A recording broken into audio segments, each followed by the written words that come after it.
Hey, what's up, everybody? Happy Saturday night. Great to have you guys here. Great to see you guys. I hope you're having a great weekend so far. And welcome to the Late Show with the Dago in the cafe, guys. I hope we can end this night the right way together, hanging out, chatting, doing what we do. So, with that being said, you know how I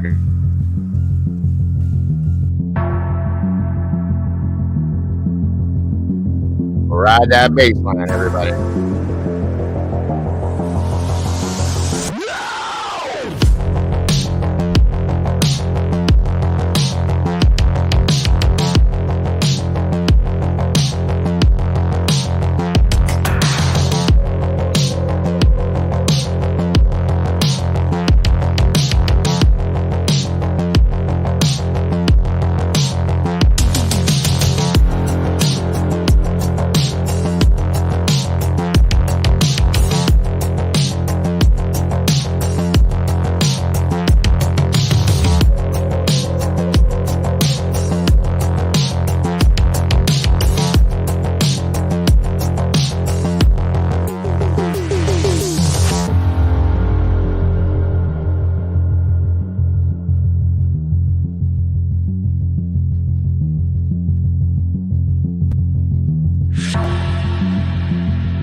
What's going on, everybody?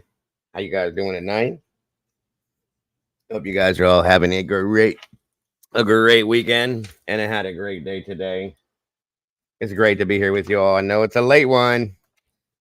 Today was a busy day. I had family here all day long. I have a relative from Alabama visiting for a while. Long day, long day. But we're here together now, and that's what matters. Faux show. And thank you guys for joining me tonight. I do appreciate y'all so very much. Um, sorry, guys. And I'm glad you're here with me tonight. So, gonna get some things set up if I can. One moment here. Oh, I got the hiccups now. That ain't cool. I'll get it right. There we go. Come on in, grab a chair, get yourselves comfortable, make yourselves at home. Come on. Let's do this, guys. Let's do this. We got 163 peeps with 70 likes. What is going on with that? Come on now. We can do better than that. I know we can. I know we can. Check something here. Guys, make sure that you are available and open to receive gifts, guys. Please, if you will. You never know when they're going to come floating on in and you're going to get a free membership. Miss JC, good to see you. Let's see who we got coming in here. Give me a minute here, guys. I'm sorry. Just trying to get things wrapped and rolling. Like I said, it's been a long and crazy day. Faux show. But it's great to be here with you guys. It really is. I missed y'all. I haven't seen a whole lot of anything going on out here today or tonight. But hey, we is here now. So, let me see here. Aha! Come on now.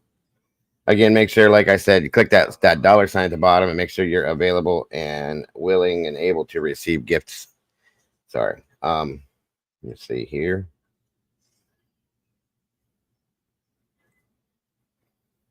Let's see what we got going on. Because YouTube is gracious and they give me every month or every 3 months, I think it is, I get so many that I'm allowed to hand out to you guys on them. So guess what? I'm going to do it. I'm going to hand out a few memberships to the cafe, some meatball chips to everybody else in here. It looks like we got 5 going out right now. Looks like Nursery Kin 76, Sherry P, JJ, KCG, and Teresa S were gifted. That's awesome. Welcome to the sauce. And welcome to the family, folks. So let's see who we got joining us and gracing us tonight with their awesome presence. Looks like Mr. Gary Epley's been a member for 4 months. That is amazing, Gary. We appreciate you so very much. Thank you for being here. Looks like we got Tracy Smith in the house. True Seeker, hello and welcome back. Great to see you. Miss Wisdom Speaks. The awesome Miss Sherry's in the house. Kaylee, hello. Angel, welcome back to you. Good to see you. There's Mom. Mind of Monsters in the house. Christina Rain. And why does that always change up on me? Boom, there we go. Fixing to Snaps in the house. Chris Cress, hello and welcome back to you. Jen Trex, I see you. Hello and welcome. Great to have you here. Shermfire 211, good evening and welcome to you. Southern Gal, welcome back. Great to see you tonight. Butterflies, 71's in the house. Welcome back to you. Lisa Vallejo, great to have you here. Thank you for joining us. Rainbow B, what are you doing in here tonight? Great to see you. Thank you for joining me. Donna Bayhurst, great to have you here. Welcome back. R Whip, great to see you. Miss Christie, hello. Great to have you here. Just me, Karen. Hello, Miss Karen. Thank you for being here. And Chenoweth, welcome back to you. Great to see you. JCN, always a pleasure, dear. KCG, Chris Caress, Fixin'. Oh, I've seen you guys. Thank you. Sweetie Cake, welcome to you.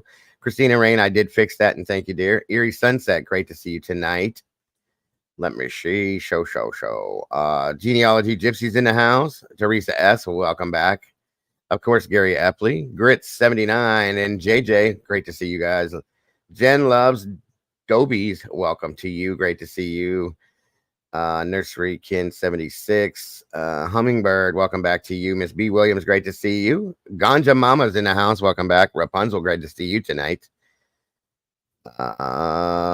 Kaylee. Let's see. I got you there. My smartass Patriots in the house. Welcome back. Great to have you here. On a mic, my brother Mikey is in the house. So great to see you, brother. Sound of Silence, welcome back to you. Great to have you here. Miss Kim, hello and welcome. Our Whip, see something, say something, of course. Great to have you here. 2 Old Crows, how you doing? Good to see you. Good to have you here. T2014's in the house. Welcome back to you. Miss Salty, awesome to see you, Miss Salty. Thank you for joining us tonight. Wonder Woman XO, great to have you in here. Good to see you. Let's see. Diana R. Great to have you here, guys. We broke it. We are out there in that algorithm. 257 people with 126 likes. You guys rock and roll. Thank you so very much for doing what you do and being who you are. I appreciate you so much. Miss Holly, good to see you. Eva Marie, welcome back. Always a pleasure, dear. Debbie Clark, great to have you here. I think I got almost everybody, guys. We got a loaded full house tonight, and I love it. Welcome, Miss Joanne. Great to see you tonight. Again, I hope you're all having a wonderful weekend. Chris Crest just dropped the first super chat for $9.99. Thank you so very much, Chris Crest. I appreciate that more than you know. Kim North of 54th. Good to see you tonight. All right. Thank you for joining us. D. Smith, great to have you. And my brother Bobby, old dude. Welcome, my friend. Good to see you. Just being a Raven. Hey. Walt Harris, what's happening, brother? Good to see you. Touch Grass. Thank you so much again, Chris Crest. I appreciate that so much. Let's see. I got somebody knocking at the door. Who could that be? Wow, knocking like the police too. Who is that? Oh, hey, look at that. Minor Monsters in the house. Welcome, welcome. Thank you for joining me tonight. Knocked like the Great to police see to you. get people's attention. That's how you got to do it. I get it. I get it. I get it. Canadian Nana, welcome to you. Alicia J, welcome back. Glenda, hello, hello. Let me see. Making sure I'm not missing nobody here. I think I got everybody. If I didn't touch grass, I see you there. Karma Police, you guys better behave. Welcome to all the new meatballs, and thank you guys for jumping in the sauce with us tonight. I do appreciate you. I very much do. I appreciate you guys so very much. Doc, I see you there. Hello, Peggy Sue. Welcome back to you. Girls, girls, girls. Hello. Welcome to you. Great to have you here. Let me see our whip. I know it's a late one, guys. It's 11:31 p.m. here on the East Coast. But we're here. Amethyst Moon, aka Hoodie, and a crowbar. Welcome to you, Sheila B. Great to see you. I appreciate you guys so very much. I'm gonna send out 5 more of them, guys, if that's okay with you. It looks to me like we got Karma Police, Hummingbird, Leslie, and Billy. Nope. But welcome, Leslie. Great to see you. Tracy Smith, Bubbles, Glenda. I think is that it? Miss Glenda, Bubbles, Tracy, Hummingbird, and the Karma Police. Welcome to the cafe. Welcome to the sauce. Welcome, welcome. New England 2020. How are you tonight? Great to see you. Miss Becky Strider, great to have you. Babs, what is going on? Finally found me. Well, I'm glad I didn't know you was looking for me. But welcome. It's great to have you here. Music City Mom 2, welcome back to you. You are absolutely welcome, Miss Glenda. Starfish, what's going on with you? Patricia G, Intuitive 369, welcome to you. That's a mouthful. Thank you for joining us. How are you today, Mom? I am doing good. How are you? I'm tired, but I'm here and I'm doing wonderful now that I'm here with you all. Facts. Facts. Yes. How is the daughter-in-law doing? She's doing good. She's at home. Like I said, they gave her. I love the way that she words this. They gave me special cream and stuff. What is stuff? So they gave her special cream, some meds, so antibiotics, Of and course. She they feeling any better? hydrated her. Took every kind of fluid that they could get out of her, Yep. and marked it and sent her home. Okay. Has it changed at all? I haven't heard from them since Okay. about 2 o'clock, but knowing her little Absolutely. hind end, she went to work. Gotcha. Welcome, Blue Jeans, Coffee Beans. I love that name. I love me some coffee. Stranger Mm. Stalking, what's going on with you? Good to see you all tonight. Guys, again, you guys broke us out into that algorithm. I appreciate you all so very much for joining me. So, tonight, it is Saturday night and it is hotter than hell out here. Welcome, Miss Zelda. Great to see you. I don't know what the temperature's like where you guys are at, but guys, it was 110 today with the heat index. Good God Almighty, it was hot, and I It was had to go horrible out. here today. Y'all, I had to stop. Listen, I was cutting grass today, and it was so hot that I had to stop every half hour. I have a Toro zero turn lawnmower, and it was getting so hot it was starting to spin in circles. Okay, the transmission was getting hot.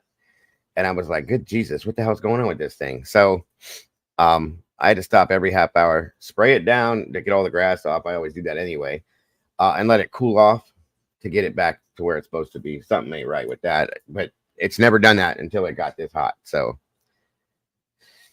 it was crazy, crazy, crazy.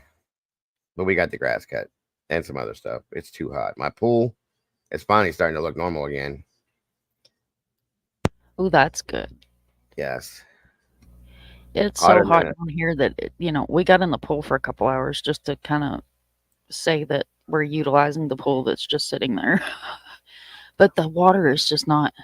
it's like taking a bath. It is. It's just not. I seriously Agreed. heard somebody one night on a live say something about dumping ice in it. I was really thinking about it. Hmm. Oh yeah, I got you. I got you. I mean, it's 11:35 here and it's 79 degrees outside. That's ridiculous. It's still 84 here. It's crazy. 82% humidity. I'm over it. I'm done with it. Time to move on. I'm ready to put up my damn Christmas tree already. Right. That's all I'm saying. Miss Victoria, hello to you. How is Victoria. everybody doing tonight? I haven't seen Kimber tonight anywhere. I hope she didn't fall asleep and just stay asleep in there too long or whatever. Aquarian, welcome. Uh, I think she said she was going to watch TV earlier. Whoa, what the hell? Butterfly? My chat summary says that we're talking about you and your wife welcoming a new baby to the family. Say Oh, what? Lord. I mean, I'll be down for another grandbaby, but it ain't coming from me. That's for damn sure. I hope not. No No eyes. more Good to see babies. you. I'm way too old for that shit. Sorry. No, no, no. Aaron B, what's going on? No, but thank you for that, Butterfly. Yes, I'm ready for Christmas, folks. As hot as it's been this week, I'm just over it. I'm done. That was a good summer, folks. Move on. Yep, we enjoyed it. Please Thank go you. now. Thank you. Thank you. This is our pool guy right here. Put a simple fountain in the pool and run it at night. It will reduce water temp. Aha. Thank you, sir. Ooh. You out last week when I was trying to figure out why my damn pool stop would not go back to clear. I had to go get flocculant. I can't remember what else we did. Now I'm about to dump baking soda in because it's almost clear, but it's got that cloudy look to it. And I was reading YouTube and it says to throw some baking soda in there and it says that'll clear it up. So we'll see. We'll see. Sweetie Cake, good to see you. Jesse Shule, hello, how are you? Haven't been really. I've been hearing it from Sarge and a few other people that are following it. I'm probably gonna have to start checking into that trial and see what's going on with that stuff because it sounds crazy. Yes, I heard the verdict should be coming as well. That's what I'm saying, Salty. It's supposed to be. It's June here in Ohio. We don't get weather like that till August. Okay, I'm scared of what it's gonna be like 200 degrees out here in August. I ain't gonna be able to leave the damn house. If I'm it's any telling you, hotter and you're not going to have to light fireworks, just set them outside. right? Just that's what I'm saying. Cook our food in the driveway. Southwest Ohio. I got you, Chris. There again, guys. Miss Salty's channel. If you guys can check out that link. If you have not subscribed, please go check it out and get some facts on some true crime cases, if you will. You definitely will be more than satisfied and you will not be disappointed over there. So please go check out that link, if you will. Please show some love, subscribe. Say Dago sent you. She might make you a cupcake. Who knows? Just kidding. I like cupcakes. Don't hold her on that one. I ain't sorry, Salty. Now my wife made some. I like the cupcakes from Publix. I don't know what they do to that icing, but oh my Lord. My poor wife Mm. got up at 6 o'clock this morning because there was something that my daughter-in-law got her involved in, some bake sale at a car show or something. So she made chocolate chip cookies and she made the I think she calls them peanut butter blossoms, where you put the Reese cup down inside the peanut butter cookie and smash it. And then the ones with the Hershey's Kisses, and she does all this stuff because she bakes on the side. Cupcakes, a few other things, and she took this stuff to the sale and sold 4 cupcakes and a package of cookies. I was kind of upset, and she had water and stuff there too, but it was too hot. Nobody wanted to be there, and they should have checked the weather for this thing. What's up, Ace's mama and Heather? Good to see you. Nicole 22, welcome to you as well. It's great to see you all. Casual art must be north of the capital. It's hot and muggy down here all summer. I'm about 45 minutes south of Cleveland, Chris. Here I go again on your own. Where you going, Salty? I hate winter and sweets. Well, okay. You don't have to like them. Thank you, Miss Sherry. I appreciate that very much. Thank you to anybody that does donate, supporting the channel that way. We don't expect you guys to do that, but we do appreciate it from you very much. 51 expecting highs of 70. I wish we were expecting highs of 70. That would be great. That would be great. Your dad was born in Cleveland. That's awesome. I don't necessarily want winter. So let me retract that statement. I prefer it to be like September, October. That's my favorite month of the year. October, I love it. Peanut butter blossoms are, yes, they are very good. Especially my wife. She also does Buckeye. She makes all this stuff for the holidays usually. So Audacity's in Cleveland working. My mama used to make bourbon balls. Oh yeah. My aunt makes rum balls and she sends them to my house for the holidays. I don't drink anymore. I quit drinking 5 years ago. But I swear these rum balls, you're supposed to put certain amounts of rum in these when you make them up, right? Yeah, okay. I think she just dumps the whole bottle in and she's done. Are you guys singing a song? I believe you are. They're Salty started that comment and the whole chat just sang it all the way down to the bottom. That's hilarious. All the way down to Terry Dean. My mother loved to bake and cook. Well, she tried to cook, but she could bake. Like the woman could bake her little hind end off. And anytime she baked anything, she would find a way to put whiskey in it. Like, just, it didn't matter what it was. Peach cobbler, oh, just put a kick to it. So we had Christmas at her house one time, and I had some friends that came over there were from out of town. And I warned them, if you eat, stay away from the sweets because you will not be able to drive. So he sits and I don't know what they're called. It's not a bun cake, but they're the cakes that are all rolled up. Looks like I don't know, it looks like a roll. Like a jelly roll type thing or something? Yeah, kind of. It's got like the cake and then you got icing in the cake and pudding but it makes a roll, right? Well, she would find a way to put whiskey in the mix that went in it. And he sat there and he ate a big old piece of it.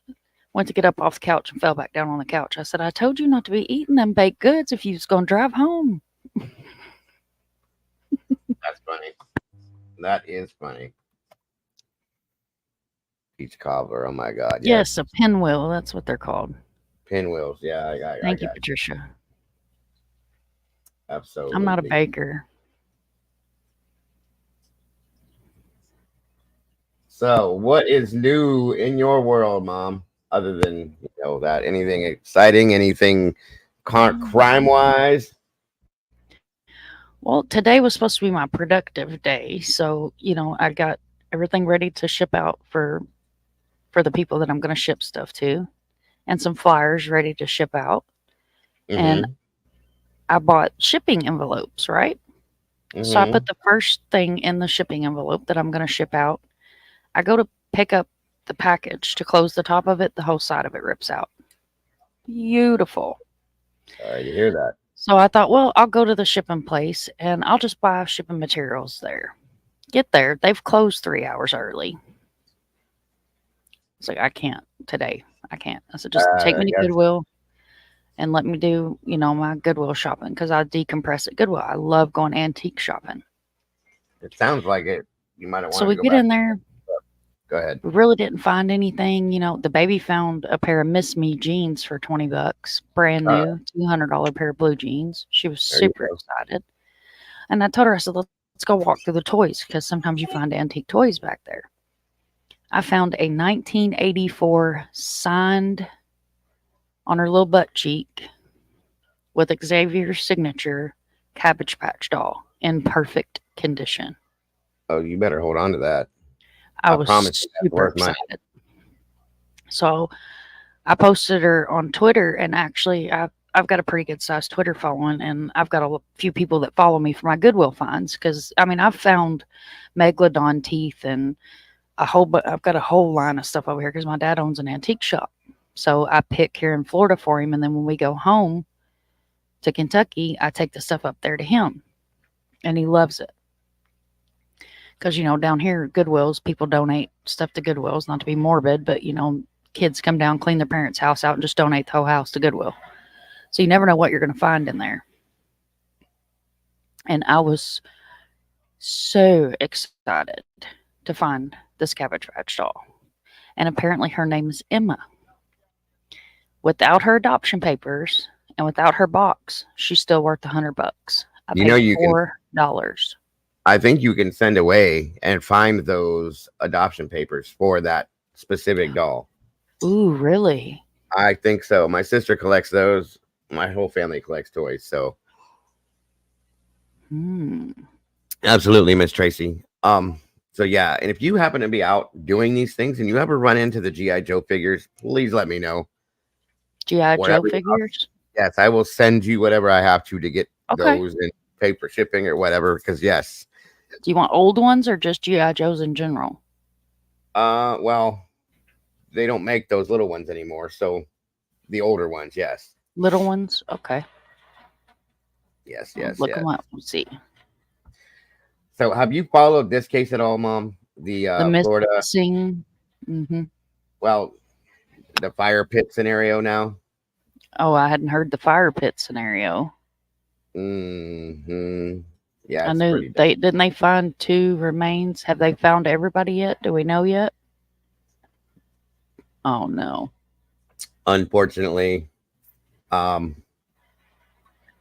me do this real quick. I'm gonna throw a little trigger warning up here. Unfortunately, when they went back and researched the property, there was a fire pit. A dog went to the fire pit and pulled out a very small skeletal piece. Oh.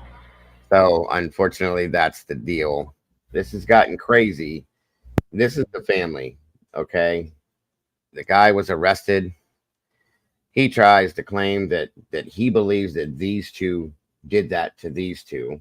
I don't take that for what it is at all. And it's kind of crazy. I'm trying to understand, what happened here. It's down in Florida. They're talking about that it was over rent. And I'm like, what? I mean, what is going on in the world, you guys? Come on. So I figured we could check this out real quick. Do the update on this to give you guys an update on it. I've been wanting to talk about it since yesterday, but yesterday I had to do a couple things with the other stuff going on, the other crazy stuff going on that I'll hit on here in a few too. So, by the way, do I sound any different? My other pop filter came in that matches this microphone. So does it make a difference? It sounds really clear. You usually sound good anyway, but it's got like a real crisp, clear sound to it. Okay, good. So that's doing what it's supposed to do. Grateful. Let's see. Salty says the dude lied. He lived there and the couple stayed there with the kids. Yeah. It's turned out badly. So let's check this out real quick. See what we got going on. If there's any questions or issues, let's talk about it. I may open the phone line if anybody wants to call in for anything as well, but we'll get to that stuff. One of my brother's G.I. Joes terrorized my... I got you. I was the same with my sister, too. All right. Thanks for joining me, Mom. I appreciate you very much tonight. Oh, thanks for having me up. Always. It's probably fueled by alcohol and anger. Once the round leaves the barrel, you can't get it back. A puzzling case with more questions than answers. When I talk about this story today, you're going to hear about evil. A Florida man is charged with murder, but investigators aren't even sure who the victim is. So right now you're in the stage where you've got to build your case. Your puzzles are all over the board now. You got to try to pull them together. But the questions in this case don't stop with the mystery remains found in the suspect's fire pit. There's also the question of where this family of 4 disappeared to. When you get a family of 4 missing, sometimes you think maybe that's not so bad, in that maybe they just decided to go off grid.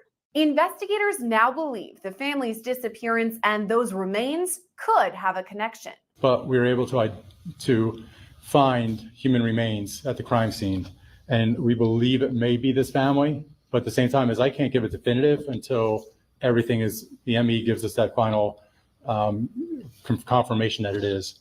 To understand where the case is headed, we have to start at the beginning. That takes us back to Wednesday, June 12th in Hudson, Florida, not far from Tampa. It was just after midnight that this family of 4 was last seen. 26-year-old Rain Mancini, 25-year-old Philip Zilliot II, 6-year-old Karma Zilliot, and 5-year-old Philip Zilliot III. William Svilar is a retired commander based out of Cook County, Illinois. I reached out to him for this story for some insight into the investigation. We know that we have a family of 4 that is missing, 2 parents and 2 young children. So when that comes up, how do investigators even begin to start searching for this family? Well, it starts with the outcry witness. You speak to the outcry witness. You say, why do you think these people are missing? What makes you suspect that they're not gone of their own volition? And then from that interview, now you start trying to find physical evidence or footprint of where they might be. You're going to use, any areas that they were last in. You're going to start looking for cameras. Cameras are huge nowadays. Cameras in convenience stores, stoplight cameras, license plate readers, video. You're going to canvass for video. You're going to look at any transactions that may have been made on debit cards or credit cards that they have. If they have phones, you're going to try to ping their phones to see what, triangulate a location, see where their phones are. So there's a lot of footwork when it comes to missing persons, especially when you're talking about tender age and a family being missing. So there's a lot of legwork once it starts, when you start talking about a missing person. Now, unless the outcry witness has compelling reasons to think that there's some problems, it's nothing you would immediately jump on. You'd wait a few hours. Like you said, it's family of 4 missing. Maybe they just went somewhere and they're off their phones or whatever. Unless there were some compelling statements made by the outcry in the call, then you jump right on it. In the late evening of July 11th, the family was spending time with Mancini's mom at her house. Rain Mancini, her friend picked her up at Rain's mother's house, drove her to Rory's house, which is on Nottingham Trail in Hudson. This was the last time that Rain saw her mother and the mother saw her, which was unusual, as we'll find out later on in the investigation. In the early morning hours of June 12th, the family was last seen at the home of 25-year-old Rory Atwood. They had lived with Atwood in the past and been friends with him since high school. Rain's friend, Rain, Philip, and Rory were all at the house together with Rain and Philip's 2 children, who I mentioned, and Rory's daughter, who is a juvenile as well, were all at the house while the adults were drinking. Philip and her son, Philip Zilliot, and this is around midnight on Thursday, and her son, Philip's mother, and her son, Philip, spoke on the phone. And that was the last time they spoke on the phone. Per Rain's friend, Rain, Philip, and Rory were all drinking alcohol, and they started arguing. Before leaving, Rain's friend hears someone say, "This is the last time this happened. You pulled a gun on us," referring to Rory. But when investigators first speak to this man, who's now eventually our suspect, he denies involvement, says, "I saw them, that was it, don't know where they went." That's the initial response from anybody who is trying to hide something. Like, I don't know, I never saw them, don't know where they were, have no idea. That's initially the reaction and what you actually probably expect to hear. And then as things start to progress, now comes justification. Like, we always ask a lot of questions we already know the answer to. And once we start catching you up in some of the things you should have said, then you'll find people start backtracking and trying to explain these inconsistencies. Even though as an investigator, you know what's going on, but they try to explain and minimize. What follows is a series of curious reports that eventually make their way to law enforcement. A friend of Rory, this is around 2 o'clock in the morning, got a call from Rory, who was really upset and said he shot somebody and was frantic. That friend, then calls another friend who calls another friend, and we think possibly a 4th friend. None of the information came to us for another 12 hours. The sheriff's office didn't get any of that information, and it would have been very helpful for the investigation had we received it. We received 3rd and possibly 4th party information that the suspect may have killed somebody. We know that they got information from a 3rd party. That third party is going to be pretty important. Because I read a couple of clips in it, and they were talking about a telephone call and a FaceTime telephone call where the person who is probably going to be the outcry says they can see some human bodies in the back of the FaceTime call. And I think so that probably started the whole ball rolling. So that person's huge. Because if I did something and told you, I've made a third party admission to you.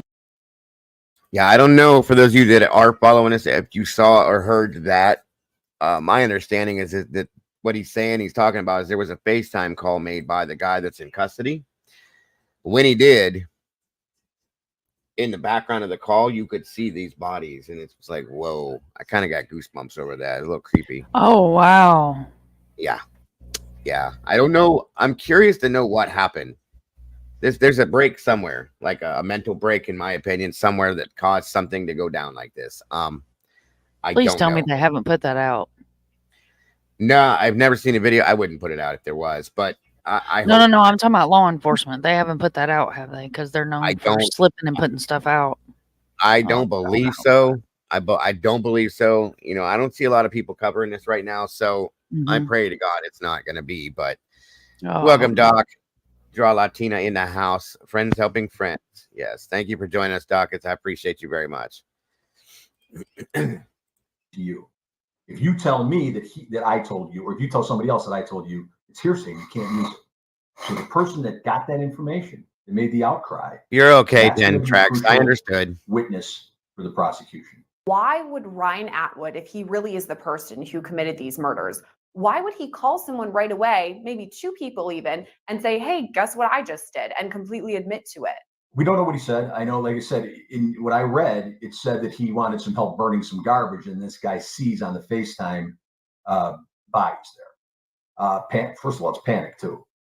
You know, he's got 4 bodies there, but he noticed, and I don't know exactly what was said in the conversation or what this outcry person said to the police, but does he say, I had to kill these people in self-defense, or does he say, come here and help me burn some garbage? Jen, it's okay, hon. I understand. It's all right. These things happen in here all the time. I've had problems with YouTube and StreamYards for days. So don't worry about it. Relax. You're okay.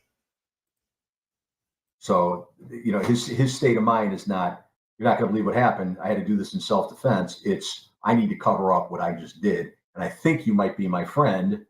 So maybe you'll come and give me a hand. Or maybe I can disguise this enough where you won't see what we're doing. Really. Let's pause the case of Ryan Atwood for a second to thank Morgan & Morgan for sponsoring today's Law and Crime News Package.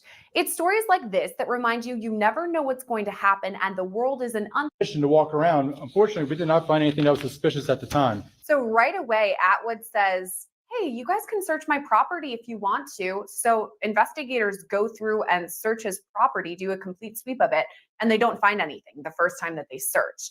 I'm also wondering why he would be so willing to let investigators onto his property right away. Again, I don't know. I don't know what the scope of the permission was, or you know, the consent. If it's the home and he knows he didn't do anything in the home, now he's making himself looking better. I don't know anything, and as a matter of fact, you can look through my whole house. You're not going to find anything here.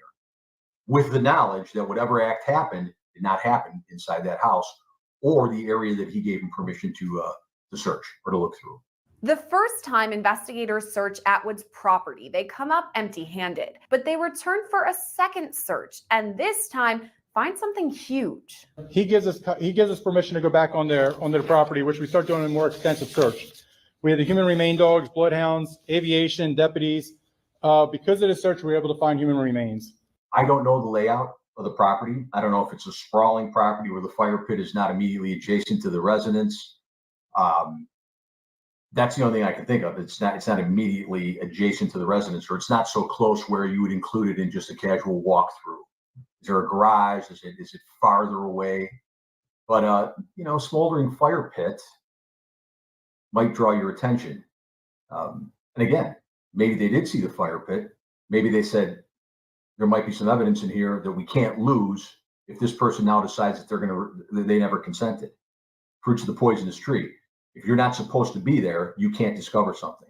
So you back out. If you see something like this and you write a warrant, you go back and you're covered. And actually, according to the criminal complaint, they did say the first time they went through, they noticed this fire pit was smoldering and still had like embers.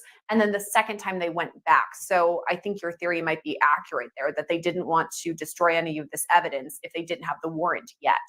And when they did go to that fire pit, they ended up using cadaver dogs and then smelled out the remains. How does all of that work when you're bringing in canines to assist in the investigation? It works just exactly how you think it would work. You have dogs that are specified. You have drugs dogs, you have bomb dogs, and you have cadaver dogs who are trained to sniff out human remains. And every time we've used them, we had an incident where somebody murdered a family or a couple of people and put them under their porta pad of cement. Well, in that instance, we drilled into the cement, and the cadaver dogs were able to pick up the scent, which gave us cause to go further, and obviously end up lifting up the concrete and finding what we found. But they're very keen. We sometimes find them, use them in water. They can actually smell human remains in water. But it's just like everything else. You use your tools that you have. You have a cadaver dog. Yes. Well, all right. Well, let's call them out. The handler brings them out. You walk them through the scene. Investigators say Atwood initially denied any involvement in the family's disappearance, but after human remains were found in the fire pit, he confessed. This, along with several admissions, is what led to Rory Atwood being charged with first-degree homicide. But here's where the case gets even more complicated. Atwood is only charged with one count of murder, even though an entire family of 4 is missing. Now, if we're taking a look at the charges, and I guess I should say charge singular, because right now, Rory Atwood only faces 1 charge of murder, and it's in John Doe's murder. Now, is this because the remains have yet to be identified? We can't definitively say who they belong to? Absolutely. That's exactly what it is. To charge 4 counts of murder, you have to establish a few things. You have to establish identity of the victims, obviously. You have to establish a cause and manner of death, which in this case could be difficult.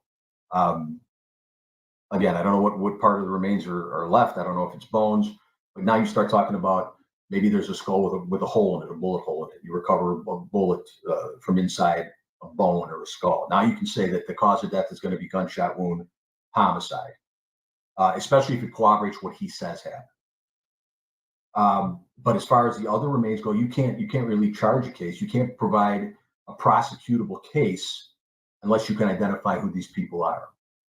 So you'll see this probably coming up in the weeks to come once the identifications are made, an amended complaint charging with the other murder, I would say. Pasco County officials say this is technically still a missing persons investigation because they haven't identified the remains yet. The preliminary investigation has said it's a complex, and this is still a missing persons case. Until the final resolution, until the ME comes back, it's still a missing persons case, but we were able to find human remains at the crime scene.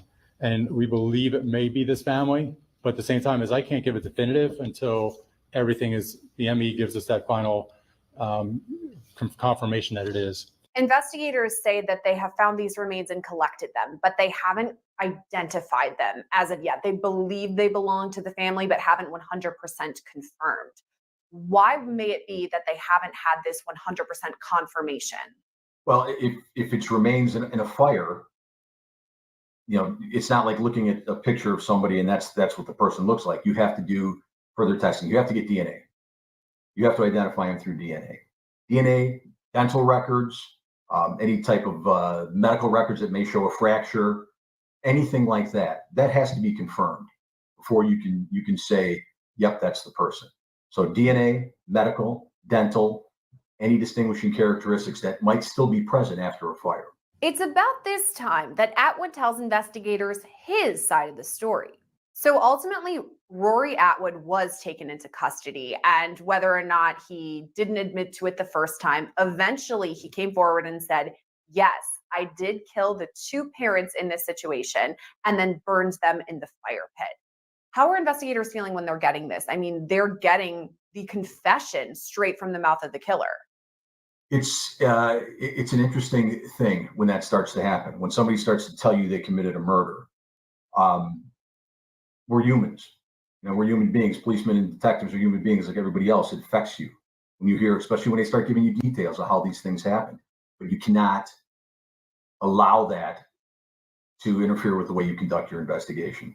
If they're telling you a story, you let them tell a story. You don't judge. You don't make judgment comments, because if that person's talking to you, you allow them to keep talking.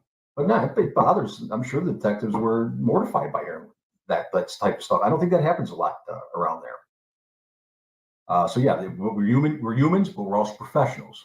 According to a criminal complaint, Atwood told investigators he'd been drinking with Rain Mancini and Philip Zillia III. Their children, ages 5 and 6, were there at the time, as was Atwood's 4-year-old daughter. Atwood says the fight broke out because of Mancini and Zilliot. But Atwood says that the victims came at him with a knife and threatened his daughter, and that's why he ended up killing them. He ended up shooting them, he says. Is it possible then that he were to... I'm sorry, but I struggle with that. I'm sure that he's just stating this. Welcome, Glitter. Or I'm sorry, I saw you earlier, hon.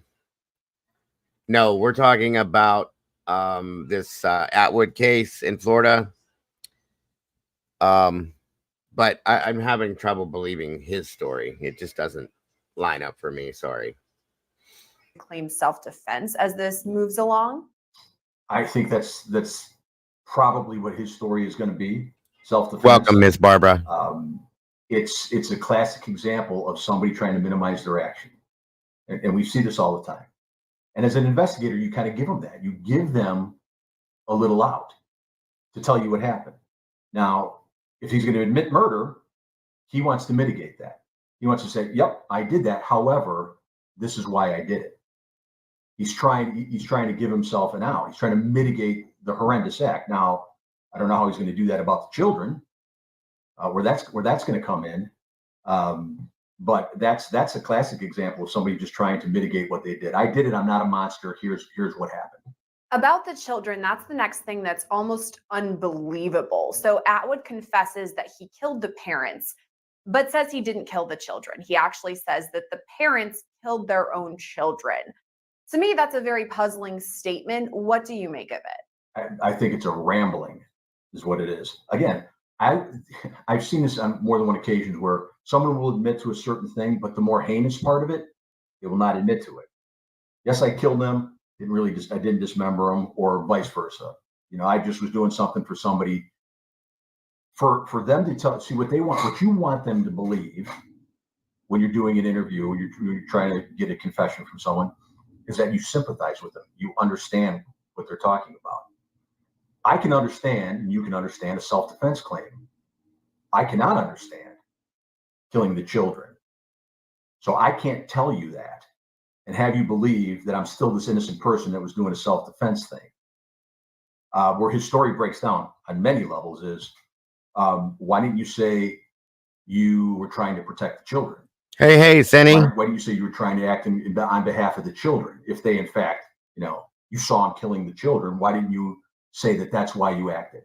Why do you have to put it personally on you? It was self-defense. So he's just trying to cover his tracks. Again, trying to mitigate the heinous act that he did, trying to make himself look like a human. Detectives say it's still in the early stages of the investigation.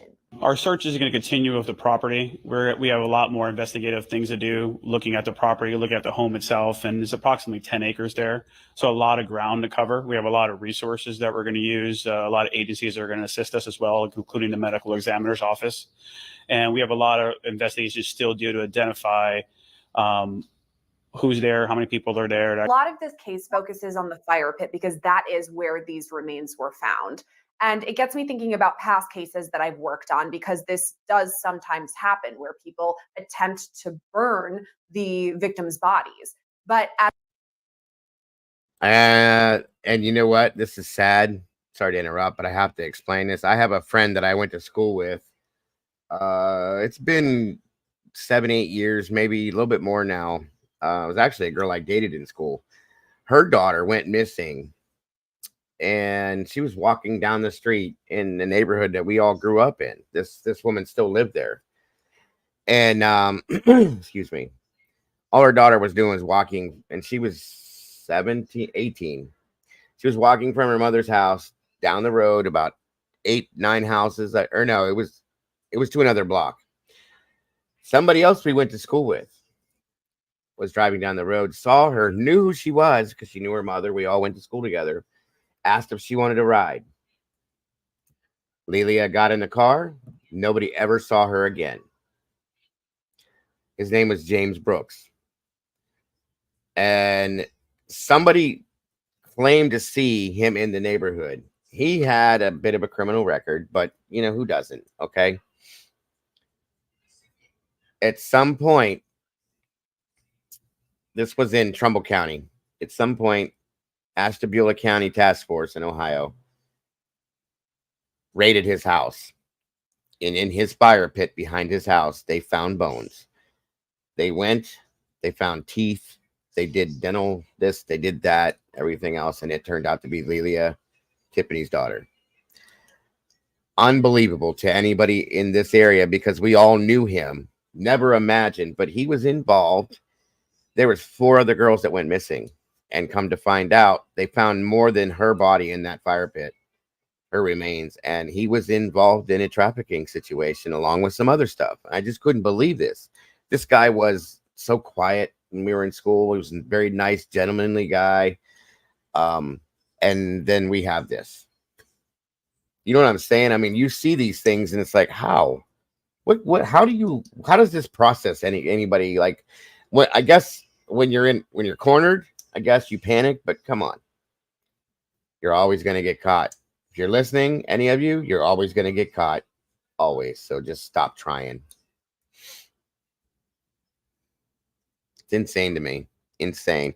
And that Lelia had a 3-year-old little boy. It's just sad. And when I heard this story, that's what connected me to this story because of that whole fire pit thing. Because I remember, you know, it just took me back to that story. And I tried to help her through all that. She's been a mess ever since she lost her. You know, she has 4 other kids. They're all grown now, but still, it's just very sad. Very, very sad. As we know, a fire pit in your backyard isn't the same level as, say, a crematorium that's professionally built to do this. So it wouldn't reach the same amount of heat. There would likely be some charred remains, but some things could be left behind that could provide clues. What do you think all of that would look like for the medical examiner or the investigators that are going in and looking at these actual remains? You're talking about, I don't know the size of the fire pit, but you were going to do a thorough examination of everything inside that pit. And I'm talking sifting with sifters and things like that to find what you're talking about. The bones are probably going to be there because it wouldn't be hot enough to burn the bones, as you spoke of.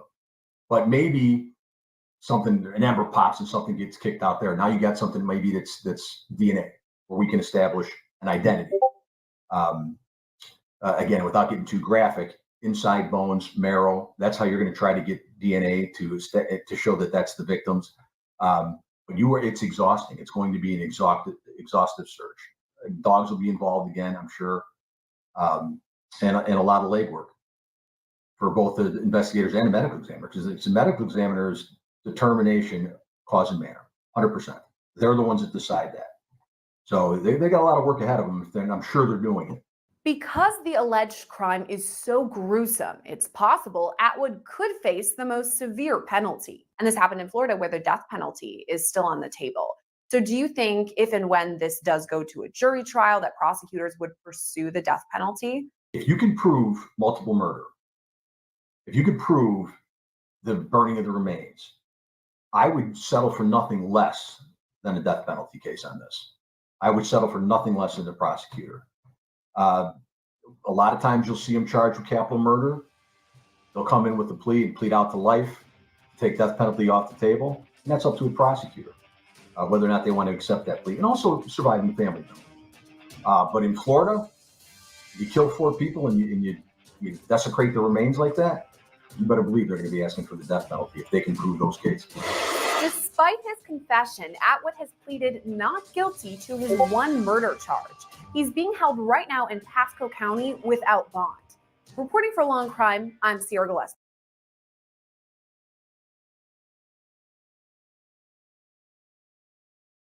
Monsters. Completely. It's really sad to me. Very, And very these sad. these morons, monsters that do this don't think that, oh, well, I'm just going to burn them in a burn pit. That you pretty much That'll get rid of it. anything. You cannot completely get rid of these things. People are so stupid to do this stuff. You did something wrong. Okay, it's evident. Yeah, you made a mistake, a really bad one. Own it, bro. You're done. It's done. You did it. You're done. Own it. Just, do something. Do something right. That's all. If you're man enough to take 4 people's lives, you're man enough to take accountability for what you did. Thank you very much. Exactly. Thank you very much. Oh man, what a mess. Do you guys remember the other case I brought to you last week? The little 2-year-old little girl that went missing with the father. Supposedly they went on a fishing trip and just never came back. Saraya Ong, I think it's how you pronounce the last name. Yes, that's the one that the mom had put out an outcry for help, isn't it? Yeah, I covered that, showed you that. We have an update on that tonight. Jack Boyle has a parole date coming up soon, so it might be interesting to go, okay, thank you, Glitter. We can definitely do that. Send me an email, Glitter, to remind me, please, because I forget everything. But yeah, we're going to talk about that next, guys. Thank the Lord. To talk about how that scenario went down. And again, I thank you guys for joining us tonight and for sticking with us. I appreciate you very much. My distant 4-year-old cousin Carnell was killed by mom's boyfriend. He burned him and buried him under the deck. What is wrong with people? I just don't understand how. Welcome, lighting their way home. Thank you so much for joining me tonight, hon. I appreciate you. Again, guys, there's another channel I guess you guys should definitely go check out. We dropped a link in here. Another wonderful creator that does wonderful things. I've checked out her stuff, and I'm very grateful that she's in here with us tonight. So thank you for joining us, lighting. She was the biggest, and I do mean the biggest advocate for harmony that has ever touched that case. PJ is amazing. I love her. It's wonderful to have her in here. I'm grateful that she decided to choose us to spend her time with tonight. I appreciate that very much. So let's see here. All right. Let's see what we got.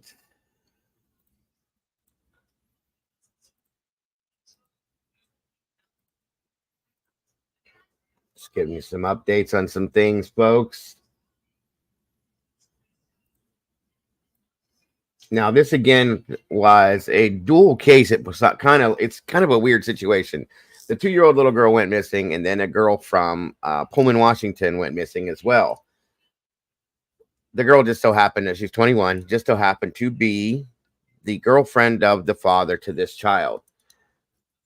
Gotta wonder, you know what I mean? So we're gonna see what we got going on in here. Again, guys, I think there it is. Thank you, Miss Sherry. Dropped her link in here. Guys, please go check this channel out if you will. Show a little support and some love and say, hey, Dago sent me over here, if you will. I'm sure she'll appreciate that 100%. Thank you, Miss Sherry, very much. All right, guys, let's check this out. Again, if there's any audio problems or anything, please let me know right out of the gate. He was living in Pullman, Washington. Saraya's dad is Aaron, who was living close by in Moscow, Idaho. Samara and Aaron shared custody, but when Aaron didn't show up for an exchange drop-off with Saraya, her mom got worried and called police. And now there's a manhunt for Aaron and a search underway for little Saraya. But that's not the only person who's been reported missing. Also gone is Aaron's fiancée, who just graduated college and was at the airport with her parents when she went missing, right around the same time Saraya disappeared. And just to give you a reminder and a heads up for those of you that didn't know, when she went missing, she was at the airport with her parents getting ready to get on a plane. She left her phone and her luggage took off and jumped on I can't remember, a monorail or some kind of train or something, was gone. How weird is that? Okay, when you're planning on doing something else and then you just go, something sketchy as hell with that. So I don't know. I don't know. Welcome, Miss Marion. Great to see you tonight. I don't know if this was a premeditated situation. She was threatened into doing this, or she was convinced into it, or whatever. But we'll see what happens.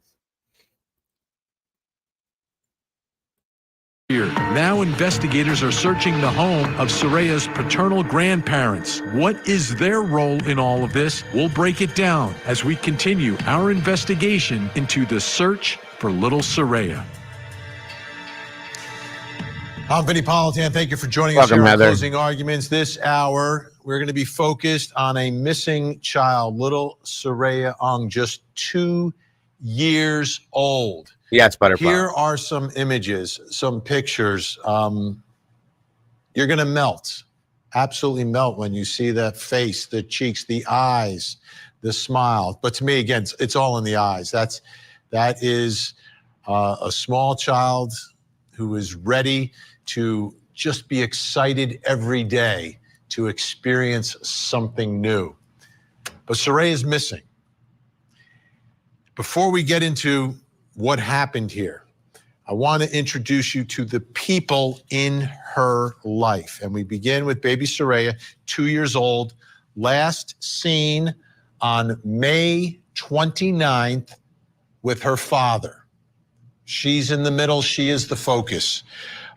She has two parents. Soraya's father, Aaron Ung, 5'9", 135, black hair, brown eyes, was supposed to drop her off at a custody exchange on June 3rd. He is wanted for first-degree custodial interference. Now, Soraya's mother, Samara Harmon, I want to read for you what she said on Facebook to Aaron. Please just bring her home. That's all I care about.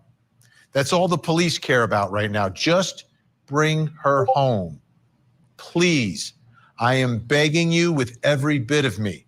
I know we've had issues in the past and all of that, and I'm not even focusing on that. I just want to see my daughter again. I just need to know that she's okay. Please, please, please bring her home. Now, someone else who's in Soraya's life is Nadia Cole. This is Aaron's fiance.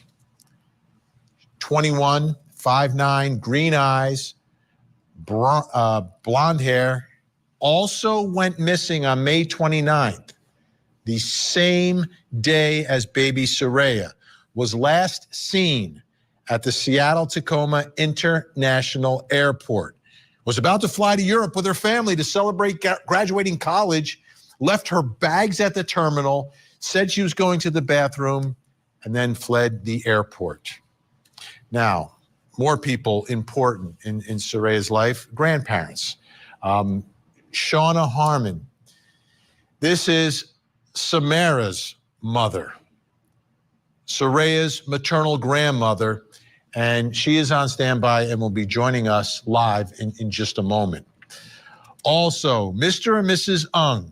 They are the parents of Aaron Ung, the father, gave a press release defending the actions of their son, have made several allegations against Samara, claimed that Aaron felt Soraya was in imminent danger, and they had their family home raided on Tuesday morning. Now, some video of the Ung family home being searched was obtained by KXLY News in Spokane, Washington. You're taking a look at it right here. This is a big deal. FBI is involved. They're looking for tips. We have the number up on the screen. So obviously, if you have any information about this, if you've seen Aaron or Nadia or that angel, Soraya, please make that call. Here is the Facebook. On Facebook, authorities announced their search. Members of the Pullman Police Department, Moscow, Idaho Police Department, we know them very well, Idaho State Police, Leda County Sheriff's Office, and the FBI were present as a search warrant was served on Aaron Ung's family home in Moscow, Idaho. This morning, the warrant, which authorized the search of the family's residence, vehicles, and persons, was executed as a means to collect evidence and information related to the disappearance of Aaron Ung and his 2-year-old daughter, Soraya Ung Harmon. So that's where we are right now. Let me bring in our guests joining us. Soraya's maternal grandmother is back with us. She's also obviously Samara's mother. Shauna Harmon is with us. Also joining us, the founder of Crime Scene Collective, working with victims. Alina Smith is with us. Retired FBI Special Agent Bobby Chacon. And finally, private investigator, criminologist, and profiler Jason Jensen. Welcome to you all. Shauna, we're back here tonight. There's this a search taking place. I want to clarify a few things that you likely know. Did Aaron live there? How involved were the grandparents in Soraya's life? And have you spoken to the grandparents, the paternal grandparents? Have they reached out and said, hey, let's work together, let's find our grandchild? So I don't know if Aaron was living there recently. He had lived with them when he and Samara started dating, and they moved into an apartment. They lived with me for a while. They lived with his parents again. And then from what I understood, he kept the apartment that Samara shared with him when they broke up. But when Soraya went missing, we found out that that's not where he had been living. But we were never updated on his current address, so I don't know for sure that he was living with his parents, but he could have been. Have they reached out and spoken to you? No, they have not, and they won't return texts or calls either. They were very involved in Aaron's life. I had some interaction with them when Samara and Aaron were together because they were very involved in Aaron's life, and then Soraya and Samara's as well. But I don't know who was around when Aaron had Soraya. We don't know anything about that. They didn't communicate anything with us, and just really didn't want any sort of communication with us at all.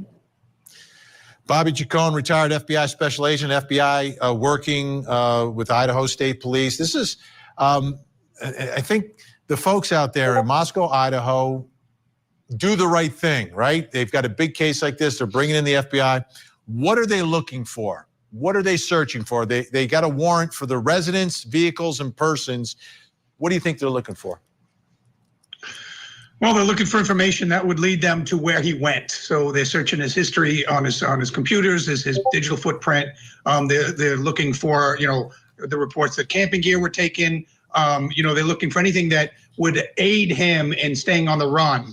And also, because of the way this case is unfolded, anything that his parents may have done to help him. It seems like the parents are in his corner and quite possibly could have assisted him. This is a custodial interference case. It's basically an international kidnapping now because they feel he's gone to Mexico. The FBI has many offices in Mexico. We have agents stationed there full time.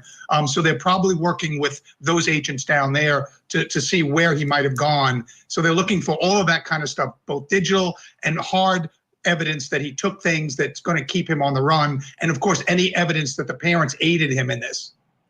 Jason Jensen, are you surprised tonight that we haven't heard of any sightings? This case is getting very high profile. The pictures are out there. People know about this, yet we haven't. Congrats, and thank you so much for becoming a member, Senny. Welcome to the Sauce. We appreciate you very much. So very much. God bless. Heard publicly about any sightings, if in fact we're looking for Aaron, Nadia, and a little child. Right. It is remarkable that we haven't had any updates, but given the fact that they're out of the country, it may just be that the information that we share here nationally just isn't getting an international reach yet. So that may be the problem, that, you know, people that see them regularly south of the Mexican border with the U.S. just haven't, you know, reached the right person. But it makes sense why, you know, law enforcement has stepped up to retrieve that digital evidence from the family, because I would think that, you know, they have had communications, where you at, what's going on, where you staying now, or even understanding what family members live south of the border, and so they could get an idea where to look. Alina Smith, your thoughts about the latest development here with the search and the raid on the home of Aaron's parents? Well, I mean, I think it was a great development. They did see several bags of evidence. They did interview the parents. There's been a lot of chatter about there may be an impending arrest for just the father right now, the Aaron's father. So I do think they may have found some things. It's going to take at least several days for them to log everything and go through everything. But I think they're having some headway here. And I think that Nadia's parents are, I think they know more than they're letting on. I think that maybe they are helping assist, especially with the law enforcement, because maybe they have felt that Aaron has been an issue, and they're like, you know, this is why we were trying to leave. This is why we wanted to, you know, bring her to Europe to maybe, you know, change the path of her life. And, you know, we saw the red flags, and now we can't believe this happened. Let's see what we can all put our heads together. And, you know, they may have helped out in this as well. And that's why they're staying silent. Yeah. It doesn't matter how old our children are. They remain our children, even after they graduate college, right? We want to know where our child is, and that's the position they're in as well. Our guests are staying with us. When we come back, we're going to take a look at Nadia and what exactly is her role in all of this. How is she being perceived? Is she a victim?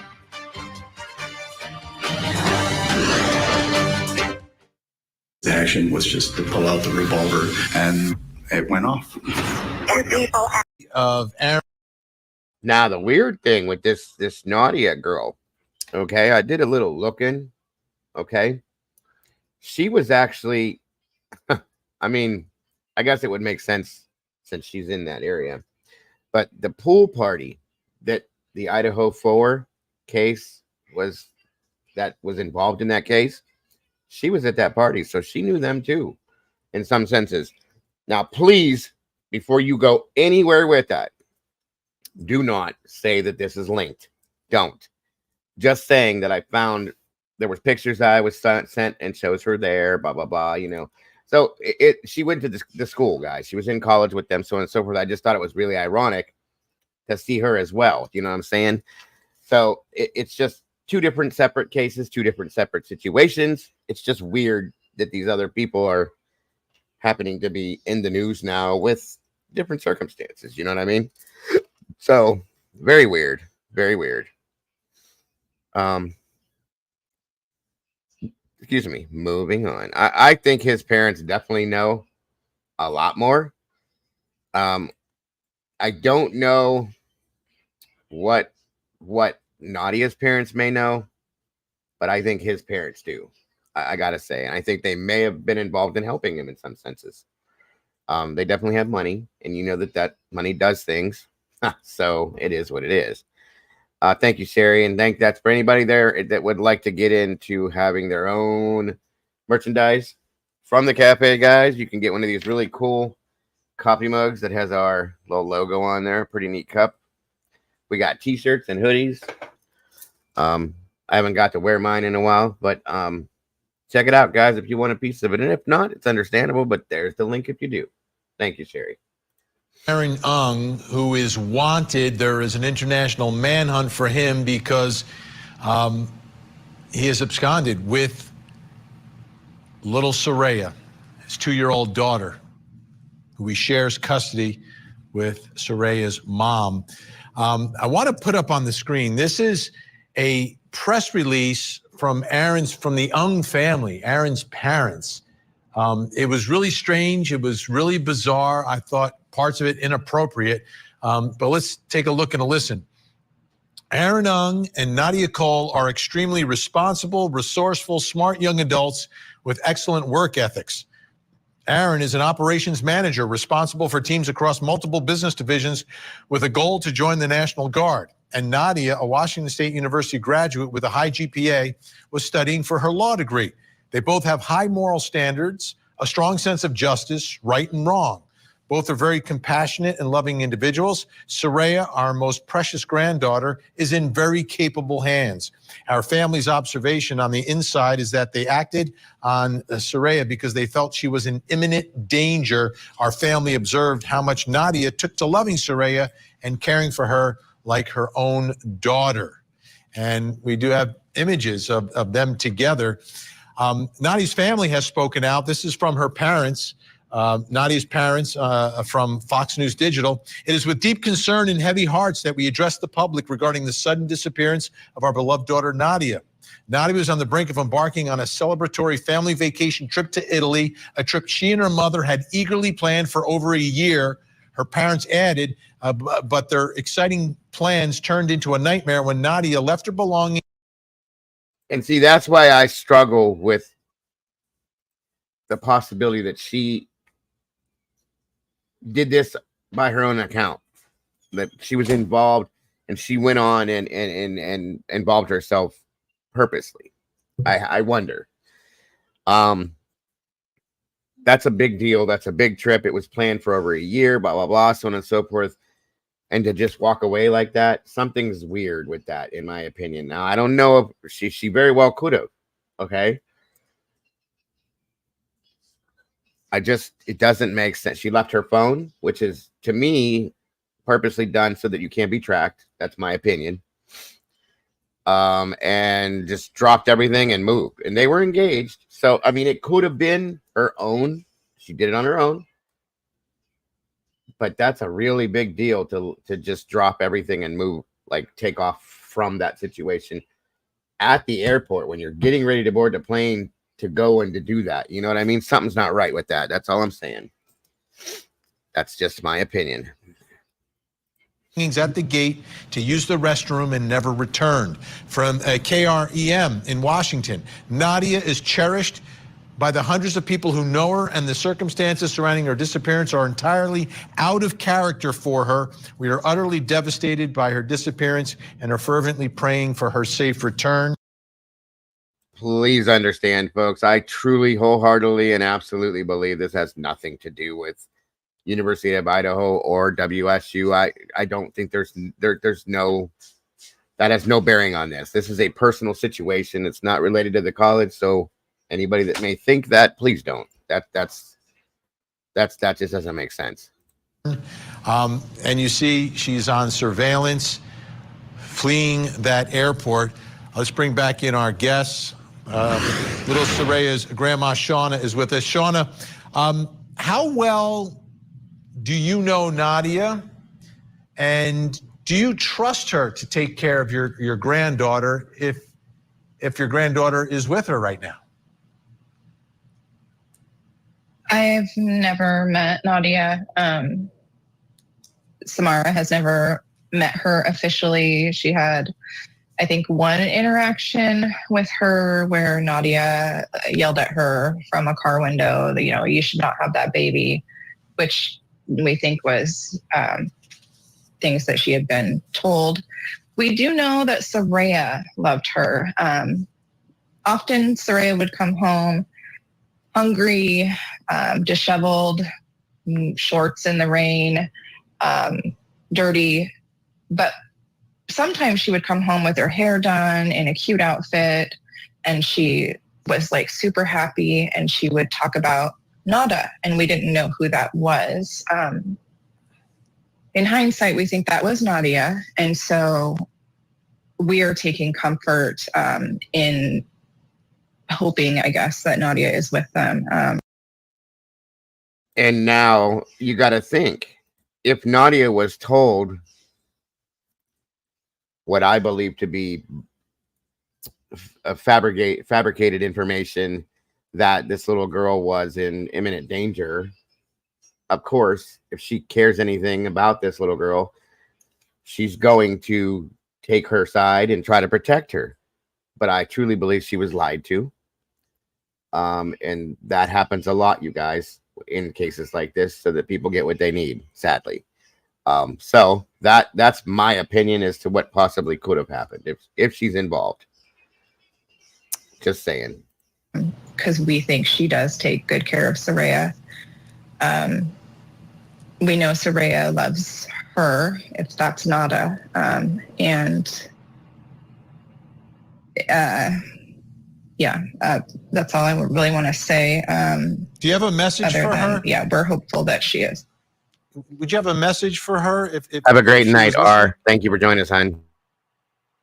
Yeah. Come back. Tell us where you are, where Soraya is. People are worried sick about you and about Soraya. I know firsthand, Samara knows firsthand, what may have occurred to convince you to go. And if you're having second thoughts or you're second guessing or something is happening, just reach out. We'll help you as much as we can. Nobody is blaming you for any of this.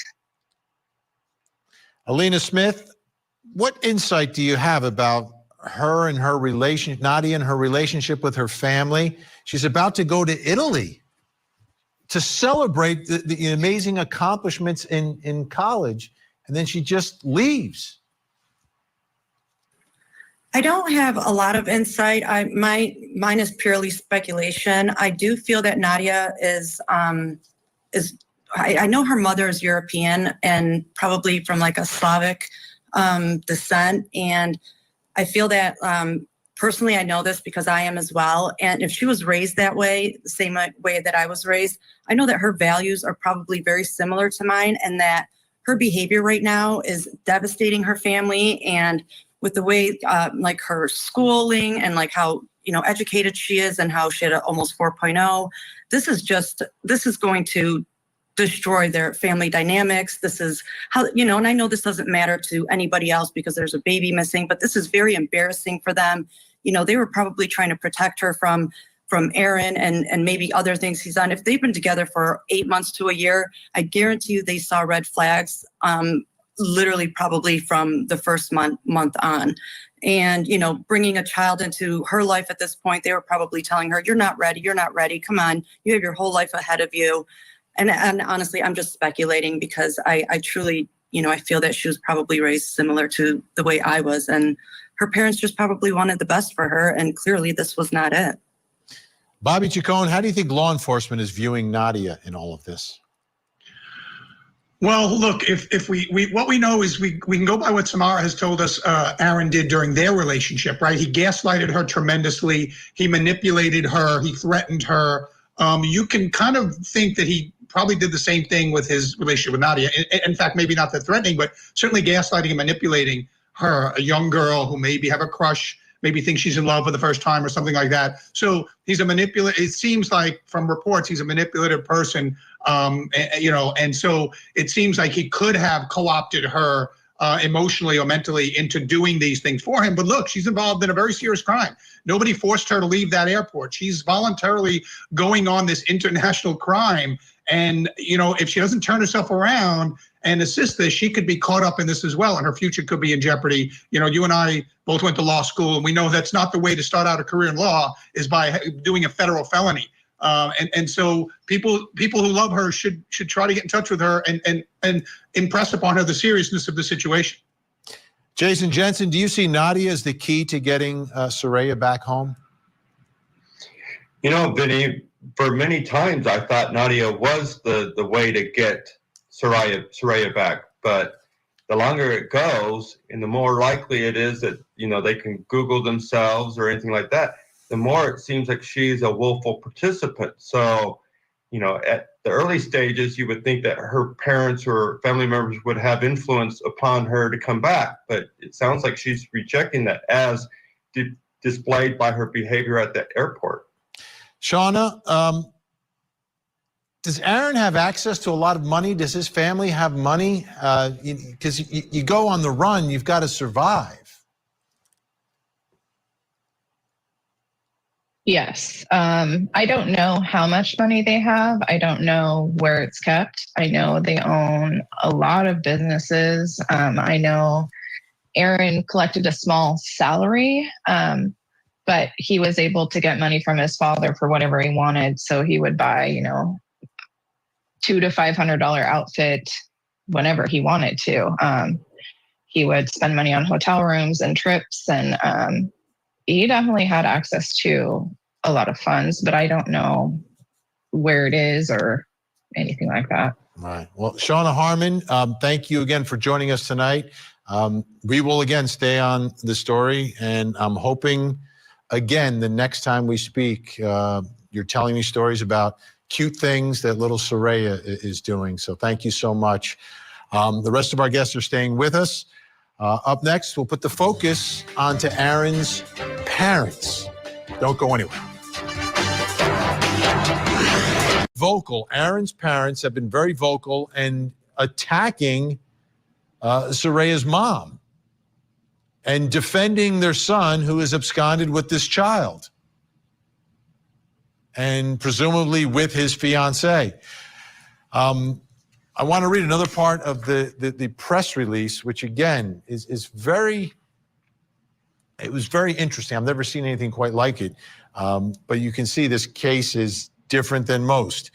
Mr. Ng's father, which would be, I guess, Soraya's great-grandfather, Dr. Tin Ng, left Burma in the early 1970s to escape a totalitarian government and was afraid for his own children's lives. Mr. Ng now finds himself in a surreal episode, having to think that the USA is heading this way, especially in the family court system, which now impacts his own kids and grandkids. Mr. and Mrs.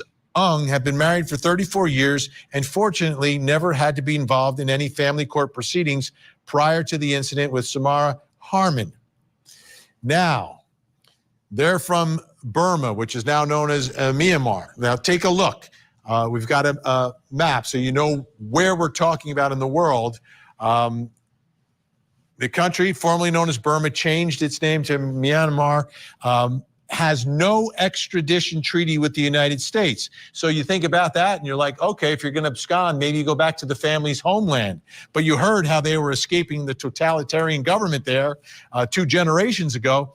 And take a look at this per the U.S. Department of State.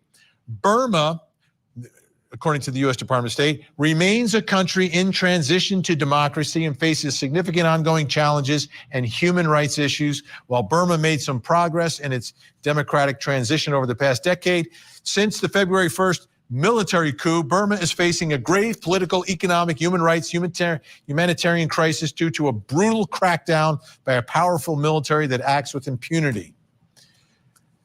So I'm thinking they didn't go there. That's my guess. Alina Smith, Bobby Chacon, Jason Jensen still with us. You know, at first I knew that the family had some history coming from another country, and I was thinking, well, maybe they went there. Bobby Chacon, your thoughts? Any chance that they would have returned to that homeland if there were some maybe remote relatives there? Or is Burma a place you wouldn't want to go as a young American couple? I mean, I guess there's always a chance, Vinny, but I don't think it's a big chance. I think, I'm a little familiar with Myanmar, and it's a very unstable country, especially recently in the last year or so. It's gotten even less stable than it was before that. And so, yeah, I'm sure they're investigating whether or not there are any of those distant relatives, like you mentioned. They're looking at the parents' money movements, and they're looking at, all the records like that, and seeing if there was any, any research related to that. It's hard to kind of be in contact with somebody in Myanmar without like long distance phone calls and computer emails and stuff like that, all which have created a record which can be then found. So they're looking into that, I'm sure, but I don't think that's a strong possibility, although it is a possibility. I think probably they're in Mexico as suspected. Alina Smith, the Ng family, the press release was shocking to me. The way they've handled this whole thing is so shocking to me that you've got the grandparents defending their child. And I understand you stand up for your child, but do you think they understand that their child is wanted, like is on the run from the FBI at this point? Like, what sort of future do they think that their child is going to have? Yeah, it's kind of remarkable how they think that, you know, whatever they say and whatever they push out, that everybody is just going to believe it and follow their lead on this. And because they say, well, we came from another country and we're just afraid that with everything going on in the justice system, that these are the steps that we have to take, and everybody just has to, you know, believe in us and don't worry about it. We got this covered. We know what we're doing. And it's like, you just can't do this. You know, honestly, I don't care where they're from. You can be from the moon. This is just not how you go about things. You don't take somebody's child and disappear for 22 days without a trace. You know, we have tips that the parents gave them burner phones. We have tips that the vehicle, the Cadillac, is his older sister's, that, you know, she had it parked somewhere for him to get to the next spot. Like, everybody's helping them. This is not something that they just kind of planned that day. This was planned. There is no way this just happened. There was a plan on this, and it's just shocking. It's 22 days. They can go and do whatever they want. They're adults, but bring that baby home at this point, at least, please. Now, linked to their website, the young family has been posting videos to a YouTube page under Aaron's sister's name, Adele Ung. In one of the videos, they used information gathered by their private investigator to break down an alleged lie made by Samara Harmon. The lie was about an alleged physical assault that took place between her and her mother, Shauna, who was just on the program. Take a listen. Our witness number 4, Matthew Tanner, testified that Ms. Harmon told him that she was the victim and the one who was pushed over the coffee table by her mother. This is in reference to an incident that occurred in Pullman, Washington on June 28, 2022, when Ms. Harmon was arrested for assault 4th-degree domestic violence against her own mother. Mr. Tanner further testified Ms. Harmon has severe mental health issues, and she is a venomous person.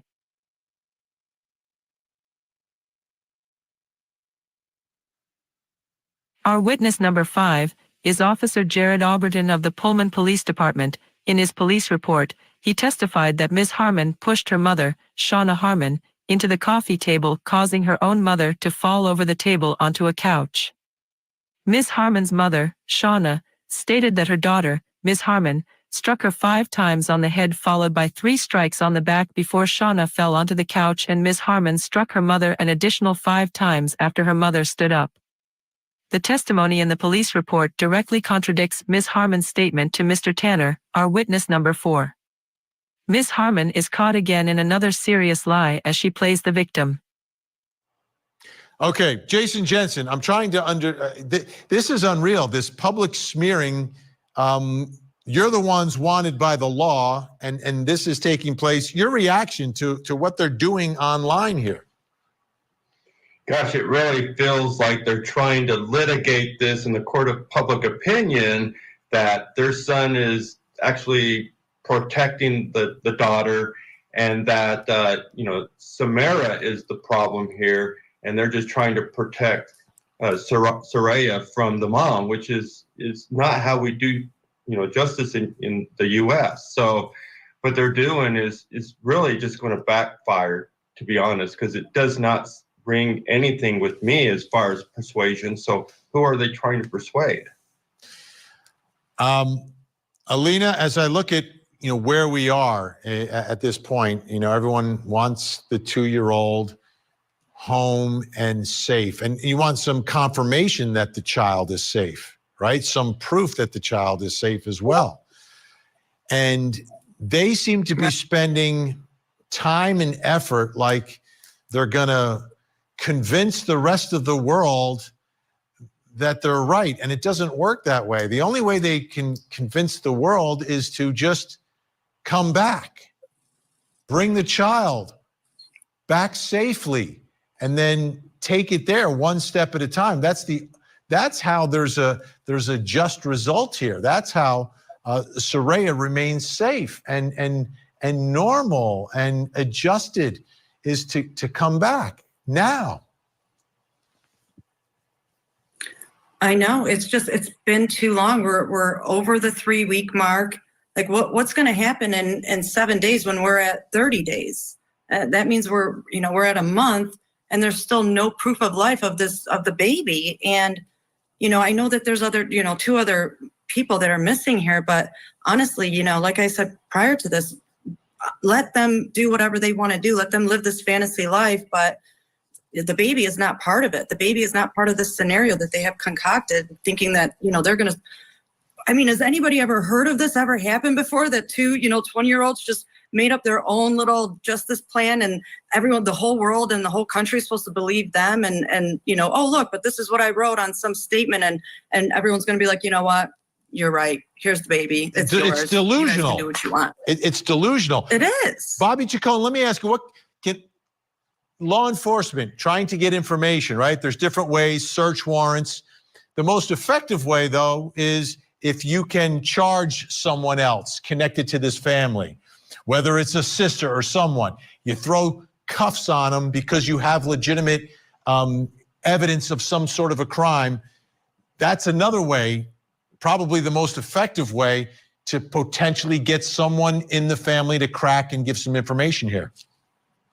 Well, true, and I alluded to it earlier, the search warrant done at the parents' house to see if they're aiding and abetting, if there was money movements from their businesses, if there was, like you said, like it was pointed out, the sister left her car there. I think they should start leaning on these people. These people, this is kind of custodial vigilantism.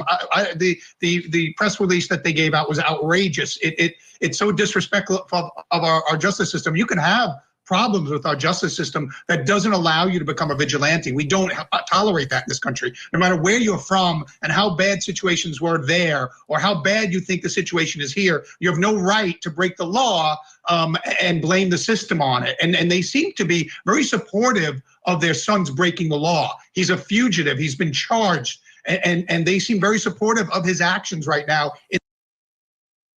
And that's what I'm saying, especially after hearing what the father did 20 years ago. It gives me a sense of that he knows how to do these types of things. And this was, in my opinion, premeditated. This is, again, just my opinion. I could be wrong, and I'm okay with that. Okay. But looking at what we're seeing, I feel like this was 100% supported by his family, mom and dad. There's obviously financial structure there that is very stable. Doctor, okay, you're not poor. And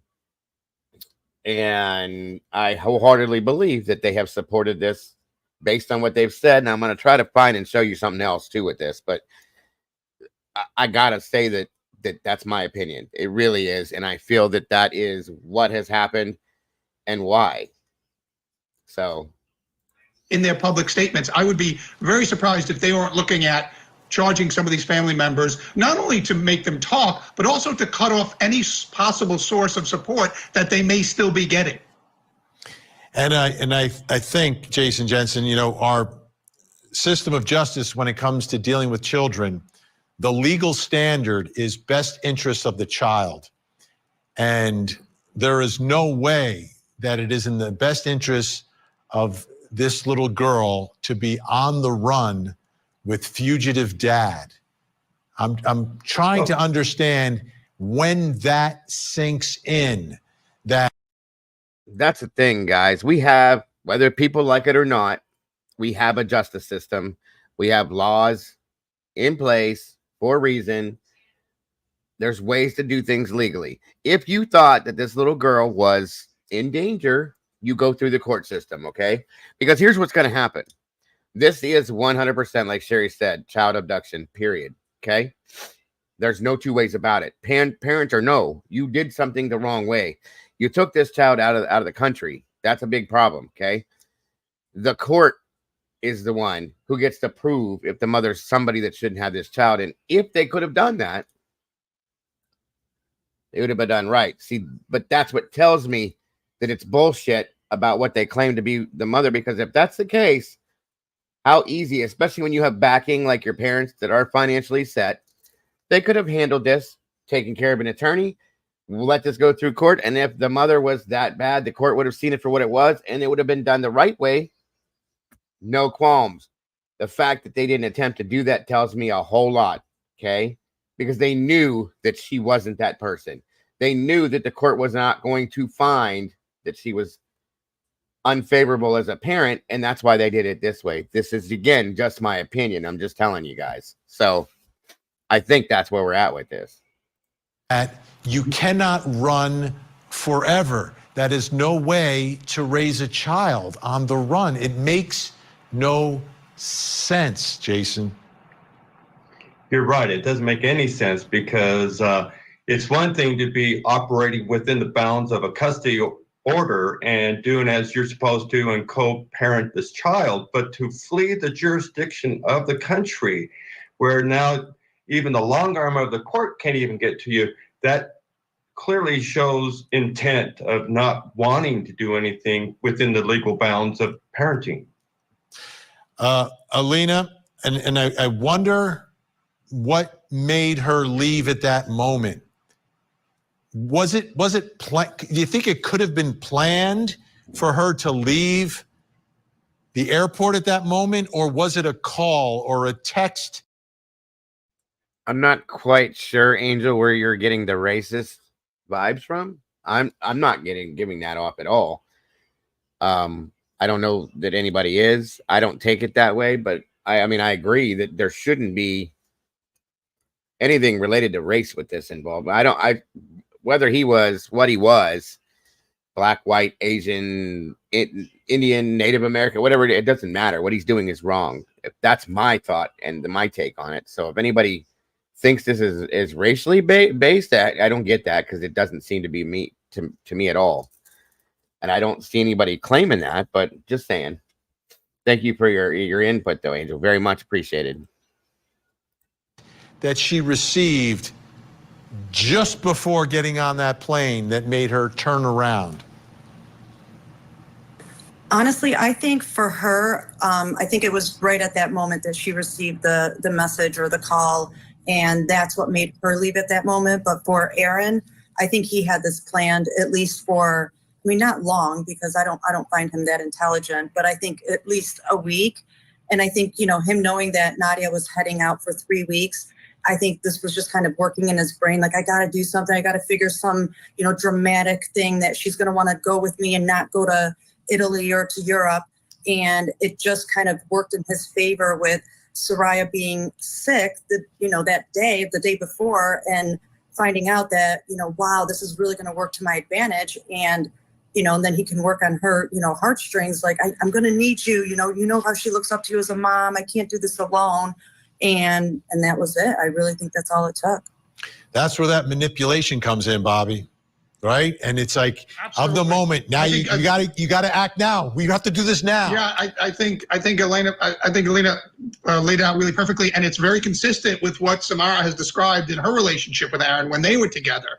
The manipulation and the narcissism and making himself the victim, and you can see that even in the parents. They made him a victim of this whole thing in their statement. So I think he did probably reach out to her and plead for her to go, and she's the only one for him. And and I think that's very consistent with what we know of his past behavior. All right, folks, the phone number's been up there. Make the call. Help investigators if you know, have heard, or have seen anything. Big thank you to Alina Smith, Crime Scene Collective, Bobby Chacon, and Jason Jensen. Always great to have your insight, expertise, and your very valuable time. And there we go again. You know what I mean? This is a crazy one. It really is. Another one. Let me see here something.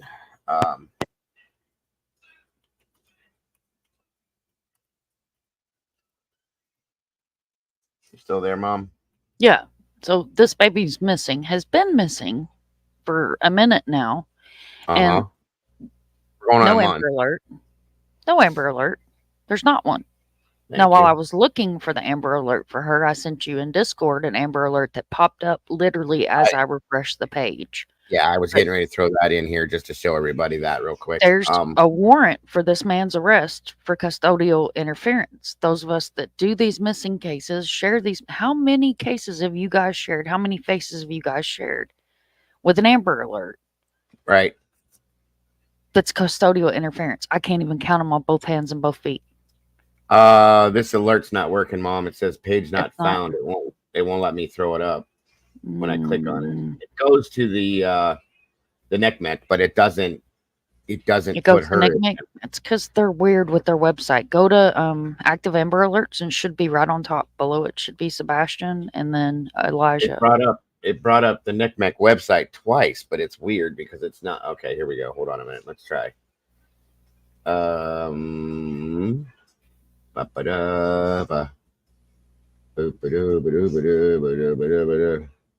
Let's see if this is it. What the hell? Come on. They were all found? Who was? Who was all found? This is a new one, you guys.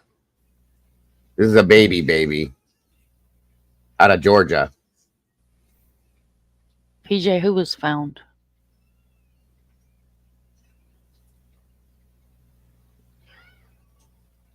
What I did was I took the flyers that advocates have took it upon themselves to make, and I haven't made her one. But the only ones that are popping up under Active Mom are Sebastian and Elijah Vu. Oh, well, then they must have found her like within the last 20 minutes. Okay, yeah, because there's She's been Sebastian missing since first and yesterday. Elijah second. Yeah, there's nothing here. Okay, so they found her. Good. They should I put in here. screenshotted it. They should put it in here though, and that's the thing. That's the problem. Let me look her up real quick just to make sure. The baby. Yeah, PJ said she was found. Good. Good deal, because the Amber Alert says in extreme danger. Jesus. Okay, Thank well that's good. She's awesome. She's on top of it. Like I literally refreshed the page and it popped up, and I was like, "Why didn't this pop up the first time?" Thank you for that, PJ, very much. But Mexico has their own Amber Alert system, believe it or not. So I went on their page and took this baby's flyer in Spanish and tagged them with it. Right. And then I tagged NCMEC. Why does she not have, if she doesn't have an Amber Alert, at least why does she not have a NCMEC, an official NCMEC flyer? I couldn't find one. Point. Very good point. That is so frustrating. Yeah, I got to agree with you. Definitely. She confirmed with the sheriff that the baby been found. Thank you so much, honey. You're awesome. Yes. God bless. Thank you very much for that. So that is what we need. Accidentally share it out. We need people running both ends of this because sometimes it's hard, as you see right there. We're trying to drop these. And then we also need to be able to drop when they're found, so on and so forth, so people aren't wasting their time looking and putting these out when they've been found. You know what I mean? We can use that time to put out another one. So that's what I'm saying. No, I get it, PJ. You're perfectly fine. No reason to apologize. I can't count the times that I've been on the phone with law enforcement or hunted down a detective's phone number and called them and been like, what's going on? Like there's conflicting information. Absolutely. Absolutely. 1 second here. Yes, thank you so very much, PJ.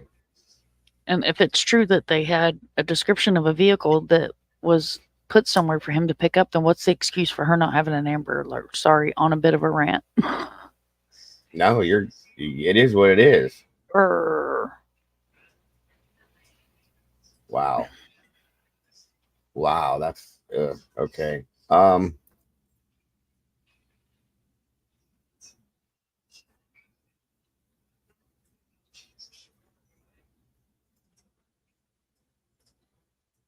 Okay. Yeah, Gary, I have a channel. I don't think I have my link on my. Oh, we dropped it in here like a couple of different times now. Who asked you, Gary? Oh yeah, Gary. We have. Can you guys drop Mom's link in here again, please? Parity, please. Miss Sherry, one of you guys. Great channel too, Gary. Thank Great. you. Wisdom Speaks. You're awesome. Thank you, Dago. I try. We love Mind of Monsters over here. She's part of the fam now. Very much so. Where is this? Good Lord. What are you looking for? 1 second. I'm armed and irritated over here. Armed with the laptop. Oh. Let me delete this because I shared that baby's Amber Alert. I don't want people freaking out about it. Okay. I had it downloaded and I lost it. Something's been going on with my computer lately. It's weird. There was a press release that was dropped from Aaron Ong's family, his parents per se. I can't find it now. I couldn't find that either. I found the one that the police department put out on Twitter. Yeah. And I already showed that one the other day, but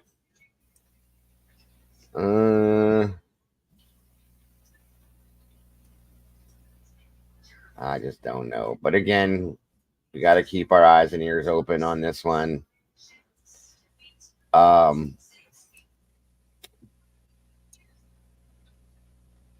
she could be anywhere. If they're mobile, she could be anywhere. 100%. And that's who this hurts is that little baby, that 2-year-old little girl. Nobody else. You know, the mother's hurting. Yes, I get that. But it most of anything, it hurts that baby because she doesn't know what's going on. She didn't ask for this. I'm just saying.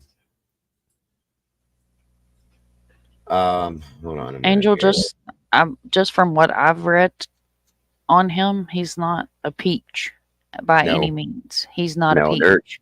There's been some things put out there. If you're going to take it upon yourself to abduct your own child and leave with her, that's custodial interference. Means that he did not have full custody and control of that child. Therefore, he did not have the right to leave with her at all. So that alone brings a point of danger to that child. Right. I will not believe that child is safe until I see her and I hear law enforcement say that child's safe. Okay. Nope. That's all I'm saying about that. Whether she's with a parent or not, I don't know who he is or what he is. I've heard what the mother has described. We all know that both the parents, they're separated for a reason. Okay. They're going to say bad things about each other. That's how this goes. That's why I don't care what they're saying at this point. I want to hear what law enforcement says when they find this baby. That's what I want to know.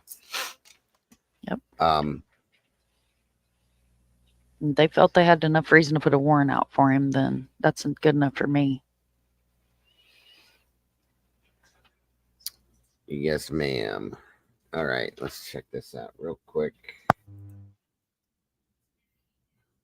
Joining us for Crimson News at 5, I'm Mark Hanrahan. It's good to have you here. I'm Whitney Ward. We do begin with breaking news tonight. The FBI is helping Pullman and Moscow police with a search of a home in connection to a missing 2-year-old. The toddler was last seen nearly 3 weeks ago, back on May 29th, and police believe she has been taken to... Now, this search was done 4 days ago is when they dropped the warrant to get into the parents' house, so on and so forth, just so you guys know. Mexico by her father, Aaron Ong, and his fiancee, Nadia Cole. Crim 2's Amanda Rowley is live outside the house where that search is taking place. So, Amanda, what have you seen here in the last hour? Well, Mark and Whitney, law enforcement packed up and left just about an hour ago. But before that, we saw several law enforcement vehicles parked here in the street, as well as people with FBI shirts coming and going from the home that they executed that search warrant on. But we also talked to neighbors who say they saw a lot more police activity this morning. Specifically, they saw police officers searching that blue van, the green car behind it, and the white car over there just across the street. Take a listen. There was, police cars with their lights on, and I was curious about what was happening. So I looked out my front window, and there was probably 5 or 6 police cars going through this green car right here. And yeah, I've seen FBI come and go. Pullman Police Department says they executed a search warrant that authorizes search of Aaron Ung's family home, and they searched for any evidence or information relating to the disappearance of Ung's 2-year-old daughter, Soraya Ung Harmon. Pullman PD says she was supposed to return to her mother's custody in Pullman 2 weeks ago. Now, investigators believe Ung may be traveling to Mexico with his fiancee, Nadia Cole, who is a WSU grad. Cole was reported missing after she failed to board a flight with her family. Now, investigators say the local agencies are continuing to work tirelessly to locate 2-year-old Soraya. Anyone with information about this case are asked to call the Pullman Police Department or your local police department. Reporting in Moscow, Amanda Rowley, KREM 2 News.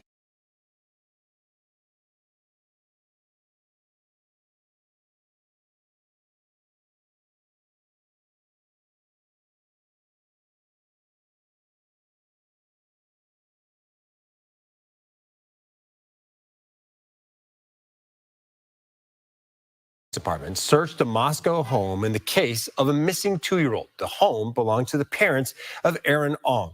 Ong has a warrant out for his arrest for failing to return his 2-year-old daughter Soraya to her mother. 21-year-old Nadia Cole is thought to be with them. Nadia and Soraya have been missing for 3 weeks now. Our Hunter Bertram was on the scene today and has the story. This is the home that the search warrant was conducted at on Tuesday morning in hopes of finding any evidence that might lead to the whereabouts of Nadia Cole, Aaron Ung, or his 2-year-old daughter. This is a very quiet neighborhood. Usually Moscow's really quiet around this area. And so just having this all happen right here is kind of, crazy. Stenzel lives 2 doors down from Ung's parents' house. We rarely get police calls down here at all, but When he got home just before noon, he was shocked to see this amount of law enforcement. hopefully they can get the kid back and safe. At the scene, law enforcement officers were seen seizing multiple bags of evidence, photographing clues, and picking apart all that could possibly lead to the whereabouts of Ung, Cole, and the missing 2-year-old. To hear that he took his 2-year-old kid is just really sad and disheartening. Stenzel said he's run into Aaron Ung a few times, but never felt anything was off or that he would be capable of doing this. Also, while on scene, we saw a couple suspected to be Ung's parents who live in the house being questioned by law enforcement. Pullman PD says there was no one arrested. And for now, we don't know if any of the evidence collected in this search warrant has possibly led to a tip on the whereabouts of Nadia Cole, Aaron Ung, or his 2-year-old daughter might be. In Moscow, Hunter Bertram, 4 News Now. So that's what's going on over there. Thank you, Miss Zelda. In these 2 cases, that's what's going on. I figured I would give you guys some updates on that. Both are very sad situations. Very sad. Just trying to keep the word out there and keep the awareness up, guys. Yeah, it's a good point, Mike. Do you or do you not want to know who your neighbors are? Excuse me. For sure. For sure. For sure. What shirt are you wearing tonight, Mom? This is my Florida it's mid Florida Mustang. Oh, okay. Club. Gotcha. It's a car club. Gotcha. My father-in-law is the chairman, and of course I have a Mustang too. So we do like charitable events, like for Christmas. We bought toys and non-perishable foods, and we did a big Mustang ride. And like awesome. So many pretty Mustangs. Oh, it was amazing. Just old girls and new girls. And, you know, if you're a car person, it's a girl thing when you come to a Mustang. So if I were to tell you what my favorite car is, you might want to leave. I can just give you that option right out of the gate. I don't discriminate. Because my first car, my favorite car, has always been a Chevy Camaro. I'm not a Mustang fan, but I respect that you like them. I'll just say that. Well, I'll tell you, I had a 1982 sky blue Laredo, all original Camaro. Paid $700 for her. She was sitting in a field. Those are the best finds where I'm from. I rebuilt the brake system in her, put 50s on the back. She rode like a semi truck. But I loved that car. Mine was a 1986 IROC Z. Those are nice. I got an inheritance when I turned 18. My biological father had left for me, and I put it all into this stupid car. It was deep. I did everything to it. I bought the car for $2,000. I put way much more into that. We took the motor out, put a 455 with a 4-barrel in it. It barely fit. We had to cram it in there. I also had a rock crusher transmission put in with a slam shifter. And it had a speed clutch on it that I never used because I was torquing it so much that I was just slamming it into gear, which was okay. It was the blue color. I can't even explain it. I loved it. Color. It was a crazy blue, like electric blue, I think it was. Malibu blue. I don't know what it would be called, but it's hard to. It was beautiful. Beautiful. Of course, I had Krager rims on it because I'm an 80s kid. You know how that goes. All that fun stuff. I was in a car club with it, blah, blah, blah. I had a neon Chevy emblem in the back window, all that fun stuff. You know, I sent away for that, this and that. And we used to race it in out here where we lived at. We have a place called the Strip. It's 422 is the interstate name to it, and the malls out here. And we would all go hang out on Friday nights with our cars. And I decided there's a strip of this that's straight out, and then there's a bend. Well, I was racing, and you're gonna get a kick out of this when I say it, a Mustang, and a nice one, a very heavy duty one too. That thing had some rumble to it. You could hear it breathing sitting at a light. I'll just put it that way. Yep. And I wrapped it. I wrapped that thing up like a bow. I was trying to take the corner, and I backed my shifter out, and whoop, that was it. I was done. I cried like a little girl. I cried like a little girl that lost her baby doll. I'm telling you right now. It was beautiful. But anyway, I sold the motor, and I ended up in a 1981 Chevy Chevette. Now that's a nice car. Compared to what I had, no, I had no money. But a Chevette's still a good car. It was great on gas. I'll put it that way. I'm a gearhead, so I believe it or not, when I was a little girl, my favorite car was an Edsel. I wanted one. Oh yeah, so bad. Those are nice. They're nice. Mm-hmm. Very nice. So yeah, I learned my lesson. No, it was a powder blue, Mikey.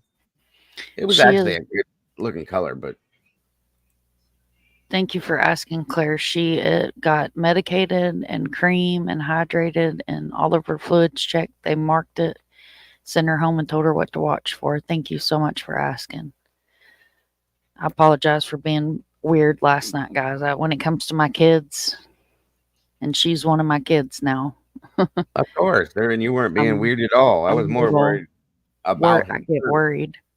I was worried about your well-being. Seeing you, I knew you weren't being weird. You were just being a mom. That's all there is to it. So yeah, I go right into mama mode. Mama bear, no pun intended mode, and of course, I'm just like, I don't know, not my normal self. I get it. So there's especially with my young one, because he doesn't call, and he's a very independent person, so he does doing his own thing. Yeah, absolutely. The javelin. Good javelin. Wow. Mm-hmm. Yes, ma'am. Don't get me going on cars. That's an old Roadrunner. There's a beauty. My mom had one of those. My stepfather had a 74 Dodge Duster. Oh God, we had cars. I come from a family that loved cars and vehicles. Mm-hmm. I've been working on cars since I was 10 years old. I can fix just about anything you put in front of me. Okay, let me correct this real quick. Let's back up. Up till about 2005, I think I can fix about anything you put in front of me when it went all digital and computer piss on all that. I'll take anything that's made out of real metal and has a motor in it, and we'll work on that. So like this one, I'll work on it as long as it's something that's like hard mechanical. You know what I'm saying? And yeah, my back's not what it used to be. So if it's anything below the doors, it's going to the shop. But like I've changed an alternator on it. I repaired a radiator hose on it, and then it's got this weird. It's a chrome edition. It's a special edition, so it has this weird part in it that's part of the water system, and it started leaking. I don't know, like 2 years ago, the and I water take pump. it to the shop. No, it's not the water pump. It's crazy. So I take it to the shop, and these guys are the only ones that's ever touched the car. So I mean, they do my oil changes and everything. They're great. And he's like, he calls me and he goes, "So we don't know what it is." And I was like, "What do you mean you don't know what it is?" I He love said, that. "Well, the model Mustang that you bought apparently is the only model that has this part and it doesn't have a name." I said, "How the hell does it not have a name? It's Ford." So they call the dealership, send a picture of the part to the dealership. The dealership's like, "Oh, we only put it on that model that year. We didn't use that part again, blah, blah, blah, blah, blah." This unnamed part cost $400 to replace. And it's the weirdest looking little block box. It's a block box I've ever seen in my life. And I don't even know what the purpose of it is. It has a water pump. It has the whole normal water system. And then it's got this weird little part that just has a part number. But we got it replaced and I hadn't had any more trouble out of it. You're muted, sir. Yes, they've done strange things to cars when they sealed the transmissions in some of these cars where you can't add fluid to them and things like. I spent one day looking at one of my kids' cars.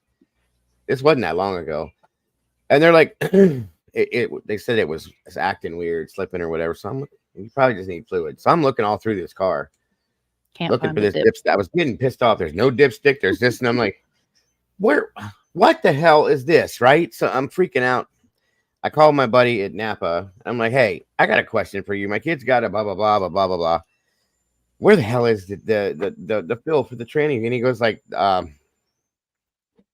"You're really asking me that?" And I said, "Yeah." He goes, "Dude, there isn't one." I said, "Shut up." He goes, "No, there's not one. You got to take it into the dealer and have them do what they got to do." And so I said, "Oh my God." I was so pissed off that day. I felt stupid for one, because I didn't know this, but whatever. I've heard about them. You can't find. They don't have like. There's no dipstick there. There's nowhere to add transmission fluid to. They did it. They did it to my zero turn lawnmower too. It's got a steel transmission. You can't add fluid to it. That's crazy. You got to take it to Toro and have them do it. No. I ain't paying you $300 on a thing that I've already paid so much money for to add fluid to it. No. But I just think it's dumb. I don't like that they do this stuff to try to force you to bring the vehicles back to them. You know. Mm-hmm. Mike says, "I wonder if it redirects coolant flow into the colder weather conditions." That's you know what, Mike? That's better than I've heard from any mechanic or the Ford dealership on what it was for. Wonder if it redirects coolant flow in colder weather conditions for some. Yeah, I mean that makes a little bit of sense, of course. Yeah, that's my other love is I grew up real motors. No idea what the damn thing was. I have a Frontier that has 2 thermostats, and the dealer only says one. What do you have? One that's sealed inside, and then one that sits out on top? Because I've seen that before. I'm a Chevy guy, Chevy truck. That's what I've had. Chevy Camaro, Chevy. That's just my thing. I live in a Chevy state. Well, Fords were built here too, or Ford parts were here, but we have a General Motors plant that was our hometown plant. It took 2 weeks to figure it out. I grew up with Chevrolet. Like that was our family vehicles, like the minivans that we had, the trucks that we had, the old farm trucks were all Chevrolet. And I guess probably about the time I turned 19 or 20 was when I bought my first Ford truck, and I fell in love with it. I do like the old. One of my bucket list things is I would like to have a 1949 Ford pickup truck. See, that man after my heart. something I love and would love to redo it and put my own special things into it and take it out and blow the wheels off of it. But it's a lot of money. Now what I want's a Jeep. Because technically I'm not a car person. Like, I've had a couple of Mustangs growing up. I had a Mach 1 when I was growing up, and I've had a couple of them, but this, I just couldn't pass up the deal on this one. It's a one-owner. It was owned by an elderly couple out of the Space Coast. They only drove it back and forth to like church and the store. So when I got it, it had almost no miles whatsoever on it. And I ended up getting the car for $6,000. So you can't beat that with a stick, considering it's a special edition. And like people stop us all the time because it has the chrome. It's a chrome edition, so it's got the chrome wheels and everything on it. So we're sitting in the drive-thru at Starbucks one time, and this kid like comes up to the window. I do too much true crime to be walking up to my window, bub. Yeah, right. No, I get it. So this kid walks up to my window and he's like, "Can I buy your wheels?" And I'm like, "Sure, you got a jack? We'll just take them off." "No, you can't buy my wheels." Yeah, Jeep people do wave, Mikey, like motorcycle people do. They all wave. It's a thing. Yeah. My buddy has one. I want another one. So what I want now, I want a 1985 Chevy Blazer soft top. That's what I want. Clue has one, and I was so jealous when I saw it. That would be awesome, but it ain't gonna happen because I looked and looked and looked and looked and looked and looked, and no, anybody that has one is keeping it. So yeah, I want a T model Jeep, and when you start looking up the prices on them, like, people have lost their minds on what they want for them. Oh, everything is gone since COVID. That big C hit. Everything has gone through the roof. Everything. I don't care what it is. So, yeah, my buddy. So, funny story. My buddy bought a Jeep for the reasons of mudding and doing this and doing that. It was just a standard old Wrangler Jeep. The Green Machine, we called it. Big tires, blah, blah, blah, so on and so forth.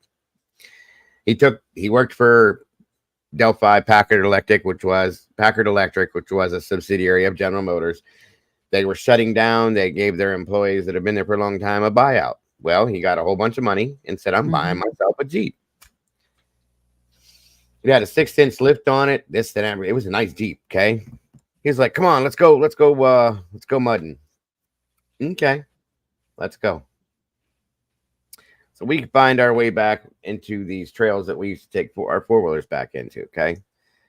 And there was a huge, well, we didn't know. Obviously, it was a sinkhole, not just a mud puddle. No. So we're going to go through this mud hole back in this. Okay, there's a track back there that you could get into four-wheelers, Jeeps, whatever the hell it was. We were having a blast, right? We come up on this, and there's a dirt road that takes you back off to these trails. It splits.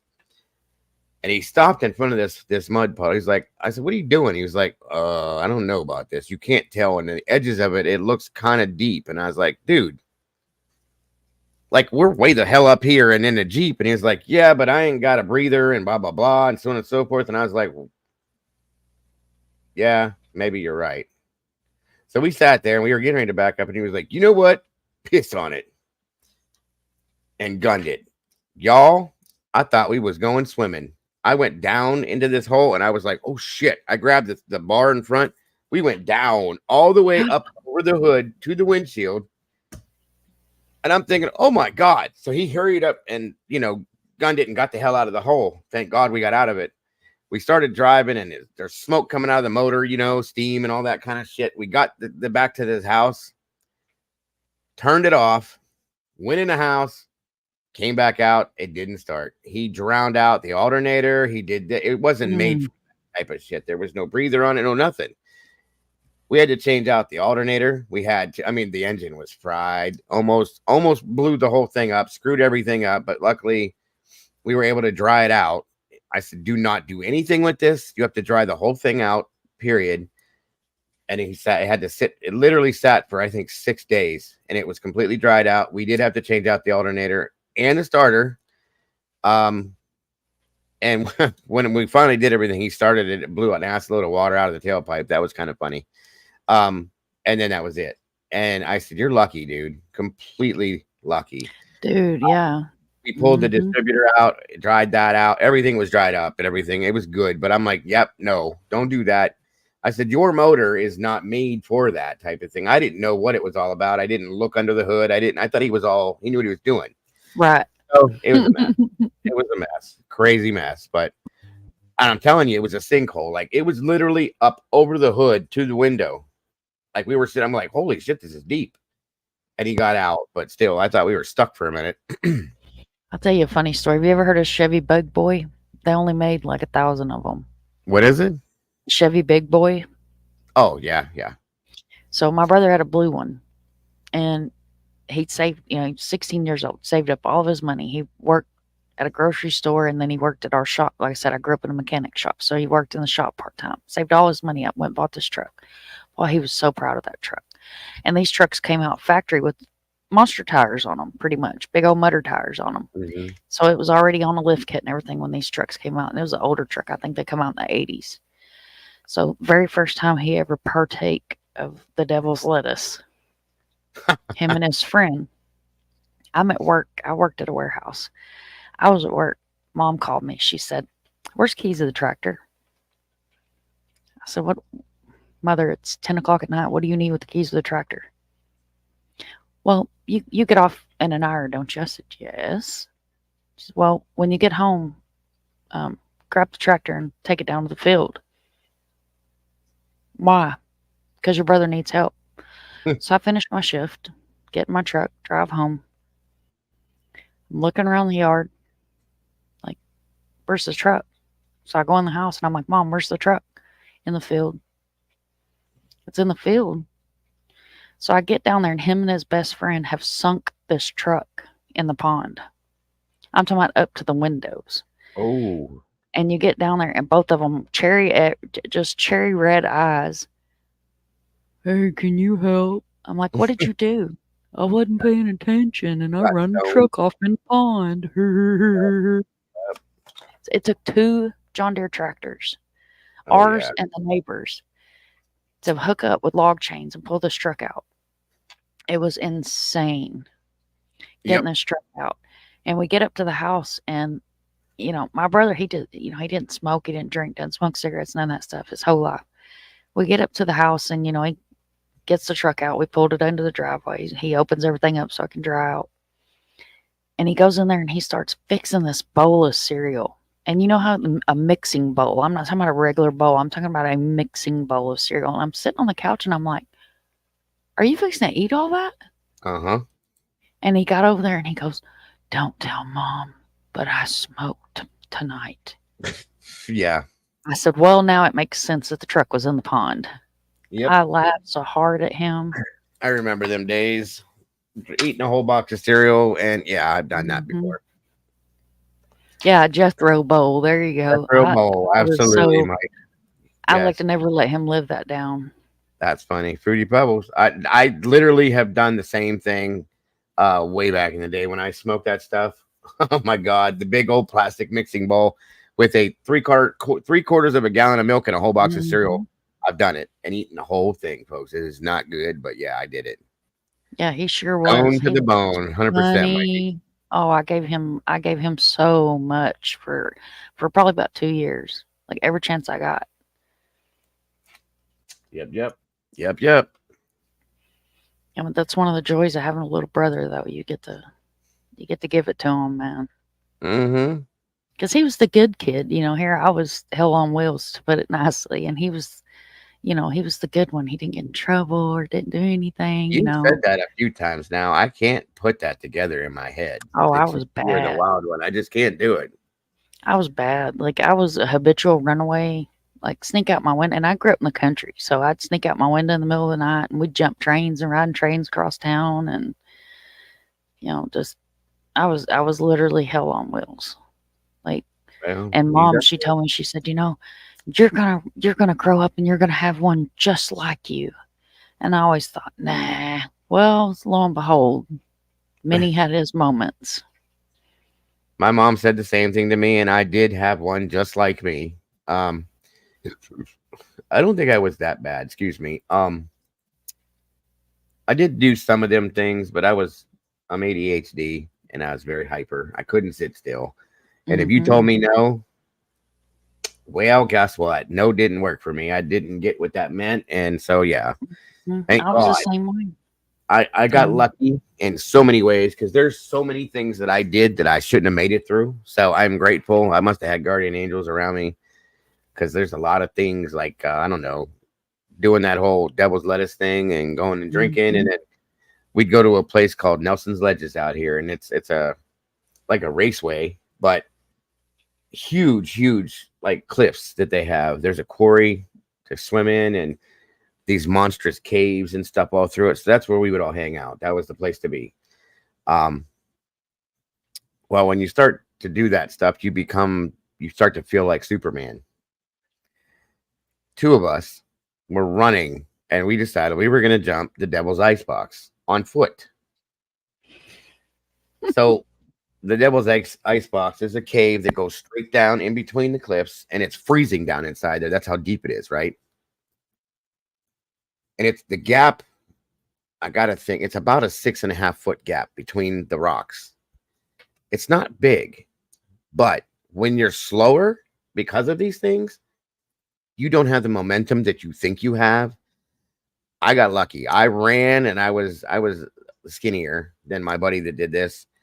And I jumped and I got to the very edge, pushed off, and I made it barely. And I did one of them face plants on the flat of the rock. And my legs were dangling. My buddy John did not get so lucky. He did the whole thing I did, but he was a little bit bigger than me and a lot slower. He jumped, hit the side of the rock, and slid straight down. Like you'd see in a cartoon. Broke his arm, his shoulder, everything. He's laying down at the bottom of this thing, laughing his ass off. His arm was like backwards. You could see it was broke, okay? And he should have been screaming in pain, but he was laughing his ass off.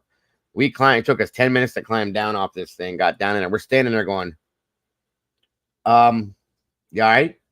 Oh, I'm good. He stood up and we were like, oh, like his shoulder was rolled back, completely dislocated. His arm was bent over. And I'm like, dude, we had to call an ambulance. We almost got arrested. All of them things that you do that you're not supposed to do. So yes, right. You know, wow, crazy kids. You know, and when you have kids, you're like filtering stories that you tell them. I find myself doing that. Which now that they're grown, you know, I've openly talked, and many will be like, "You never told me that." Well, that's because you're old enough a reason now. For that. That's right. They don't want you doing these things, you know. That same place, the ledges. There's a quarry that everybody swims in. It's very deep. It used to be a quarry. There's cliffs on the side, on either side of this. In between this river that goes down through the quarry, right? And people would get drunk and dive off of these cliffs. One time, and I started crying midway down as I realized what I just did. I hit that water, guys, and I'm telling you right now, I'm almost 50 and I'm still pulling my underwear out of my ass. Just tell you that much. Because it's a hell of a straight drop. When you hit that water going that fast, whoo! Where I'm from, we have Katawa cliffs, and I've jumped off of them one time, and it was when I was a kid, and it was a dare, and I've never jumped off of them again. My kids would jump off of them. We did. They were dares. No. Nope, I don't do cliffs no more. I don't like heights. That's what I don't understand, but I was intoxicated, you know, dumb things. Well, yeah. Now, you couldn't even get me anywhere near the edge of that place. Sorry. No, I don't even like to climb up a ladder to clean up my gutters. I'll tell you that much. So, right. I'm grounded and I like it that way. So let's see there. I heard there was drama today. Have you been around on YouTube or you been doing your own thing? I've been in and out. But you guys know the show I covered yesterday. Was it yesterday? Yeah, I think so. Yeah, because I was in town yesterday. I actually went adulting and was shopping and stuff. It was horrible. Yeah, I've been told that there's been drama again today from that same person. Oh yeah, I saw that. Yeah. Did you see it? No, I didn't see it, but I did get some clips. and that person's accusing somebody else of something that somebody else didn't do. It's just, this has become insane, you guys. Like, what the hell? And this again. Well, anything that comes out of that toxic community, being one of the people that starts this drama, it's got to the point where it's not surprising anymore, sadly. And I hate to say that. I hate to have to put those words together with a missing case of any kind. Agreed. And the things that this woman said in the past, I couldn't believe it. That's why I did my show yesterday. I was just like, what did you just say? I don't know if you heard that. What'd you say? Just the toxicity of it alone. It's just like, I cannot wrap my mind around it. Like, no, well, especially that person that has been out here for as long as they have, advocating per se, based on their own words, for these missing persons and everything else. Shame on you. I don't know That's all about I can that. say. Shame on you. Well, I won't right. go so far as to say that. You're I will right. not go so far. You are right. Well, one thing that was in, I think Molly clipped it. I'll show you. This is from my show, by the way. But it's something that she said that I just went, what did you just say? And I don't know if all you guys heard this, but this was like, whoa. Let me see here if it's in here still. I think it's in this clip specifically. Hold on a minute. You're good. That they have to be euthanized. And we have to take into consideration. Yeah, this is the clip. Hold on. I want you guys to hear this real quick. I still can't believe this.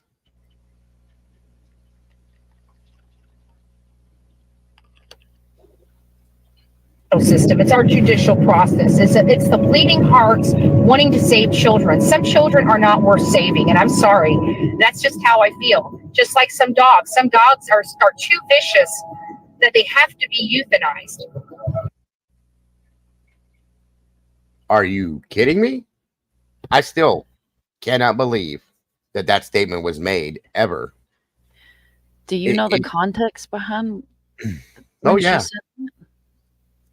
I think that's when I blew the whole top of my head off. This was a few months ago when she said this. Yes, ma'am. Yes, ma'am. Right, Doc. When a person says some children aren't worth it, it's beyond sick and twisted. Here's the thing, okay? There have been some kids, children, teenagers, whatever, that have done some dark things, okay? There's something wrong. Something has happened. Something somewhere is not right in that child's life. I get that, okay?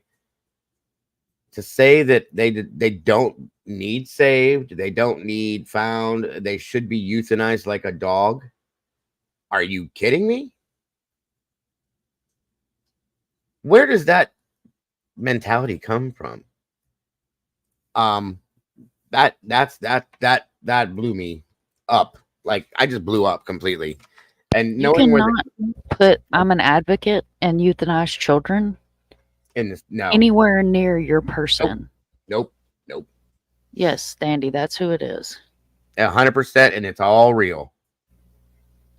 Bad stuff. I think that was it for that. But and we have to take into consideration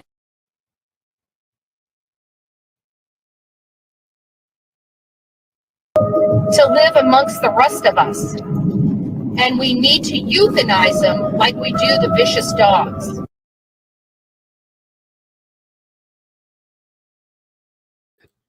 Yeah.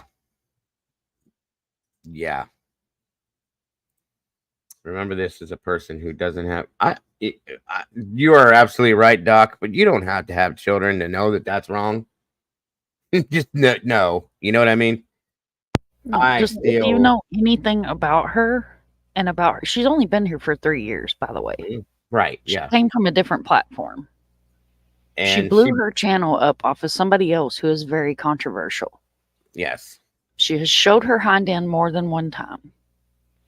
And, you know, I'll be the first one to admit, when she first came to this community, I was very new as well to this community. And somebody that's new to this community sees somebody like this and they're like, is that the way you're supposed to do this? You start questioning things and then you watch. And then you learn slowly that no, hell no, that's not the way you're supposed to do things. And she has a really bad reputation with families of missing children. And I personally have an issue with her because of her actions in 2 cases, and then a case that's very, very close to me. I first too, when I first showed up out here, watched her, thought, okay, she's doing what she's doing. I want to learn, blah, blah, blah. Until I saw, I think it was 2 cases for me too.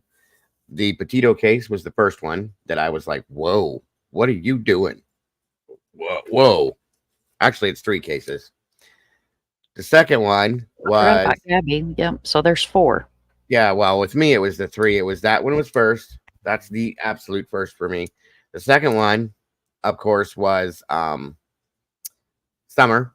That was a huge issue. That was wrong all the way upside down. And then Quentin Simon. By Quentin Simon, I was washed of it. I was done and moved on. I as well. And then she did something unspeakable to Brandy. Oh, Not I heard about directly, but what she did was disgusting. I heard. It was uncalled for. It was unbecoming. And in my opinion, she shouldn't even be here after that. Something should have been done then. I agree. Instead of allowing a second channel that she brands. Should have never happened. Mm-hmm. Well, and see, here's the thing is she rolled around with JLR, did this, did that.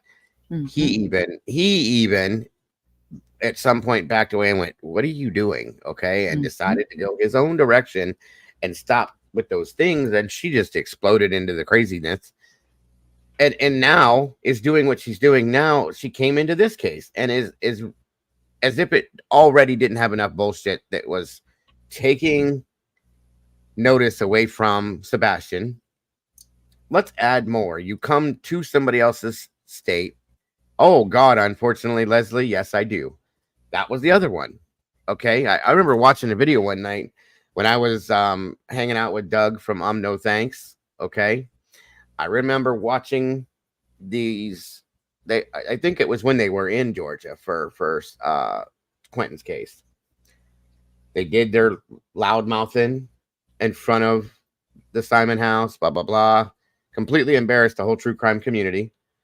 Made us all look like idiots. And then we're all sitting there going, you wonder why people don't trust us, because people like this do what they're doing. And then it makes us all look bad, because none of us normal people do those kinds of things. So anyway, then they go back to their hotels and MGL gets trashed and goes live talking about the Simon case. Are you serious? What is wrong with you? You don't put those two things together. We're talking about a missing deceased child and you're over here partying and doing a live stream talking about it. No, not no, but hell no. Okay. So it was just a whole group of them was bad. I'm not a fan of any of that. I kind of felt bad for one of them, Olivia, because I think she was young, impressionable, and was looking for a leader and a mentor to teach her. And this is what she got a hold of. Okay. And I think JLR had enough sense to go, y'all are nuts, and walk his direction. I'm not a huge fan of his, but when he does what he does it right. Okay. For the most part, I'll say that he did his own things too that were not something I was appreciative of. We'll put it that way. But at least he knew when to stop, knows when to back off, when to move along. Okay. This person's a mess. I mean, bad mess. And knowing the things I know about her now, especially after hearing that stuff, good God Almighty, how are you still out here? And how does anybody trust you to bring you into anything that's going on? And I even had to say, as much as I don't trust the decisions that he makes, does Mr. Rogers know who she is and the things she's done to have her speaking for you? I don't think he does. I don't either. Think he does. I think he came into the community and he bonded with a handful of creators. And, you know, sadly, what happens is you build trust with those creators and you Of think, well, course. they're going to steer you in the right direction. Mm-hmm. Somebody had to have put her name in his ear, or she reached out to him and he didn't take any kind of initiative to look into who she is and what she's done to families. Right. And, you know, she's not good for a case. No, there's She's nothing not good at good all. for families. And she's pure nothing but trouble is what she is. And, you know, the whole, I don't want to put names out there or anything because I wouldn't give them the clout to use their names. Of But course. that whole crew, how many of them was it? 5. Was it 5 of them? Yeah. Yeah, it And was then, 5. then they 5 or brought 6 of another them one in too. that was involved with causing that whole storm, if you will, in Summer's case. Oh, there's a couple, but yeah, you're right. Yeah, there's a couple extras. There was 6 of them. I think you're right. Yeah. Mm-hmm. One of them has turned over a leaf. One out of those 6 people. And Olivia is still around Betty. Olivia was traveling with Betty a couple weeks ago, or a couple months ago. I thought she was too. And she does phenomenal documentaries. Oh, Olivia And- is super talented and does not need to be attached to this person. I'm sorry. And she does a lot of Bigfoot stuff. Mm-hmm. And, you know, I've talked to her in the background, you know, not associating with Betty part of it about Right. going and doing a Bigfoot hunt. Because where I Mhm. live at, it's perfect to do a hunt. And we have a lot of property. Right. But I just can't. I can't with anybody that I can't because I hold my credibility very close to my heart. And I don't need, you know, I don't need to get pushback or not have have a family not reach out to me, not thinking that they have a safe place because I've associated with somebody like them openly. Or Agree. worked Agree. with somebody like them. It's not going to happen. Yes, ma'am. Not going to Yes, happen. ma'am. I do agree. Molly sent me some clips of stuff. I mean, this stuff is still going. When she arrived in Tennessee, immediately she started more shit. Okay. Somebody called her room, my understanding is, and said something or hung up or something like that. She automatically thought it was Clue. Had nothing to do with Clue. She didn't do it, but she automatically thought it was because that's how she goes, you know? Mhm.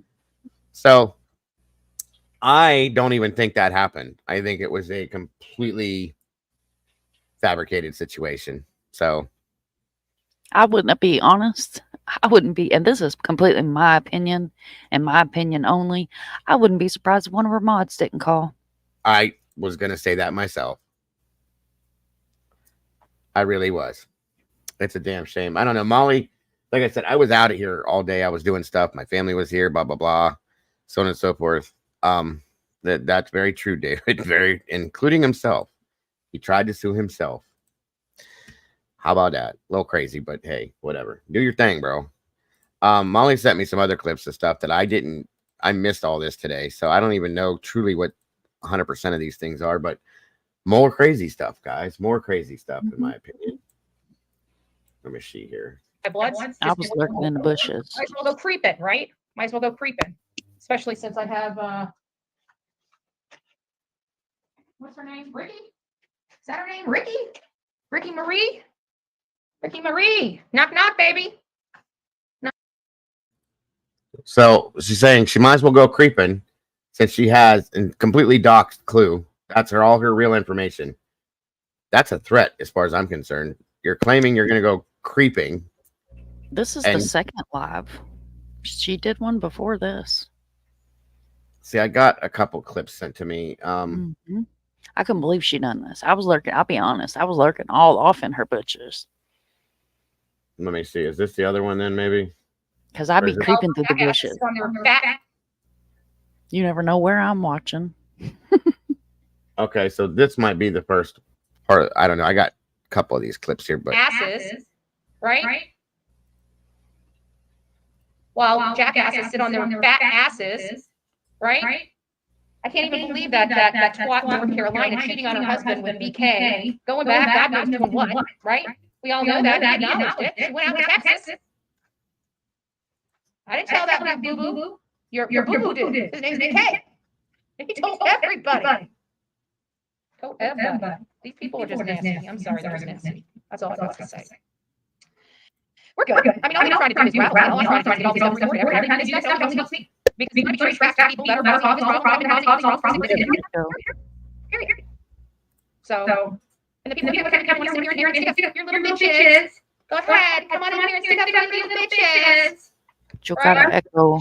Yeah, guys go literally go through all of your troll accounts. So let's go ahead and get your troll accounts out here so we can go ahead and get them hit so you guys have to create more. Okay, those are deleted. You guys see how do you guys see how stupid this is? This is what they do. If you guys support them, I want you guys to unsub for me. If you guys support any of these cockroach channels, if you literally have them in your subscribe account, I want you to go into my channel and I want you to hit the unsubscribe. Because I'm not going to sit here and have anybody here that's supporting me, supporting those animals that keep doing this stuff to me. And keep going real life and tell you that they're not going real life. And keep stalking me no matter where I go and telling you guys they ain't doing it.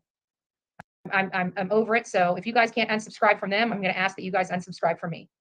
Because I've had it. I don't want your viewership if you're supporting that nonsense. I really don't.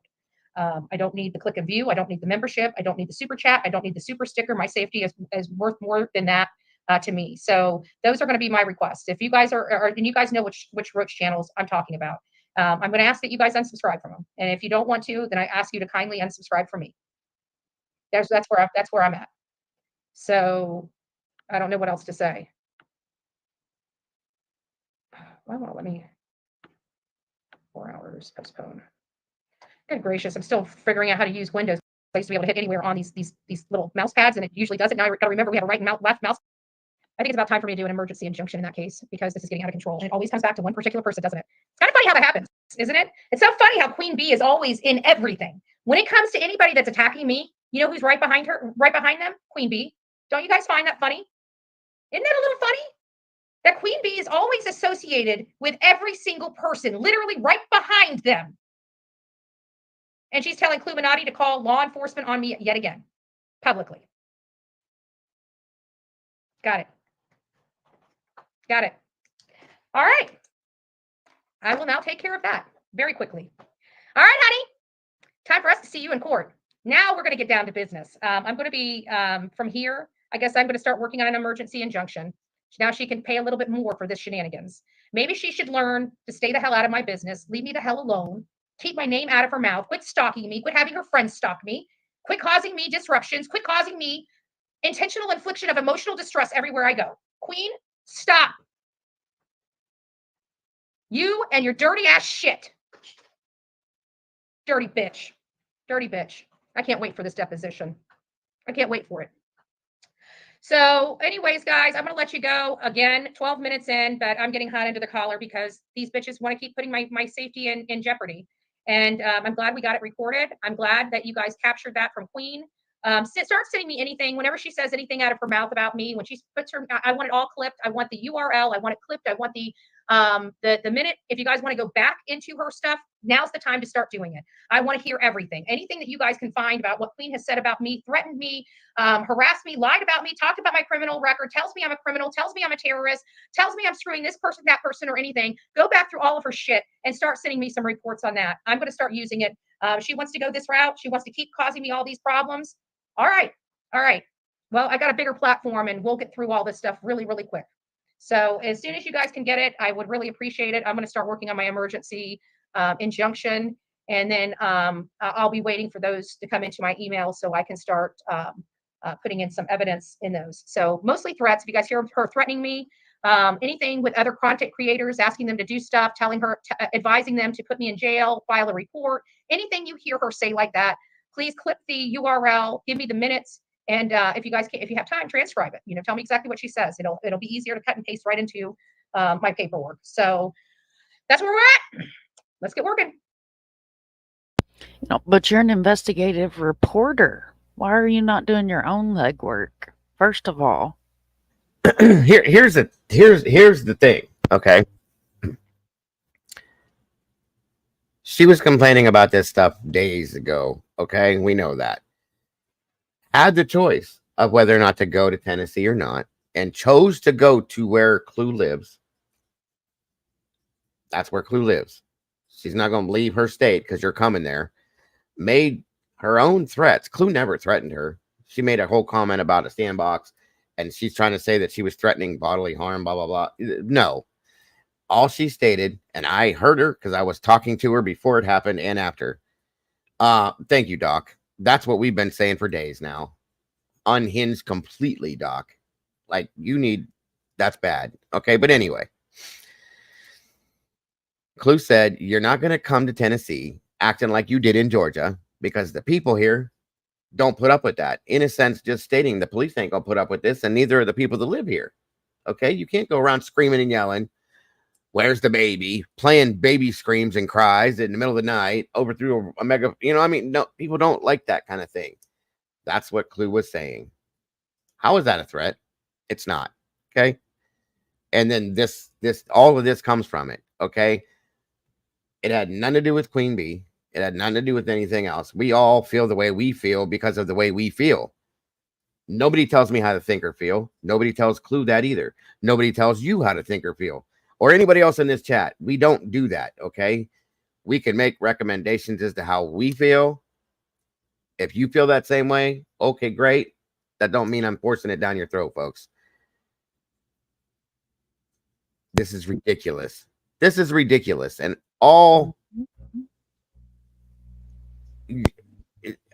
it aggravates me so bad because there's a child here whose name hasn't been spoken in a long time. No, we have to hear this shit and this crap instead of his name.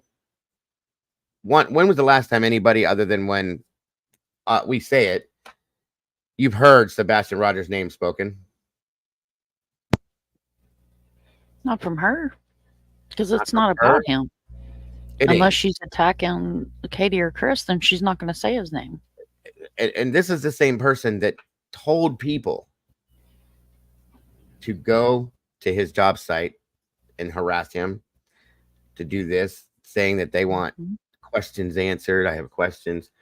I want utility bills and this and that. And I'm going to get anything I can get my hands on as public knowledge. Why? Well, even on that live tonight, she even said she knew people's addresses. She knew where they lived. She's already, from my understanding, and this is just absolute 100% alleged, she's already gone by their house. I don't know. Just saying. Oh, I'd have footage of that. Yeah, she told her chat to order pizza to the How old are you? 15? 16? Grow up. Are you kidding me? AKA, it goes beyond harassment, bro. It goes beyond harassment. This is sick. This is sick. But this is what she's known for, though. Oh, absolutely. This is what she's known for. Causing chaos, misinformation, clickbait titles, and anybody that's heard me up here moaning and groaning and bitching and complaining about the clickbait titles, just the most disgusting titles. But it's all okay because I put a question mark behind it. No, it's not okay. It's disgusting. Nope. No, ma'am. You are absolutely correct. Okay, so I think I had those backwards. Let me see. Maybe this is right. I think I did it right. I'm not. Blood's just boiling over. Might as well go creep it, right? Might as well. Yeah, there it is. I don't do this very well, so I'm sorry. I had them backwards. No, you're good. You're good. This is the other one, I took Molly. one for the team. I went over there and lurked in the bushes. Yeah, absolutely. Appreciate you. But because these kinds of things can't be allowed, you guys. This is part of the problem with this case. It's just getting worse and worse and worse. And where every day there's something new related to this kind of crap and these types of people that are doing this, screaming that we're supporting that we're criminals supporting criminals. And no, we're not. Okay. We're calling it what we call it, what we see it as. We're trying to put this child's name out regularly. We're wanting to know what happened to him, things like that. We're saying that you need to leave these people alone because it's not their fault that these things happened, when at the same time saying that none of these people are off the table until law enforcement tells us that they are, because I'm not saying that I believe any of them are innocent at this point. They haven't been cleared, folks. We don't know what's going to happen, okay? But we do have something here in the United States called innocent until proven guilty. Unless you have some kind of proof of something, stop throwing things out there that aren't true. Period. You know what I mean? So anyway, moving forward, this is the other one that I was sent, and I thought this was kind of crazy as myself. My blood's just boiling over. Might as well go creeping, right? Might as well go creeping. Especially since I have, what's her name? Ricky? Is that her name? Ricky? Ricky Marie? Ricky Marie. Knock, knock, baby. Knock, knock. Knock, knock.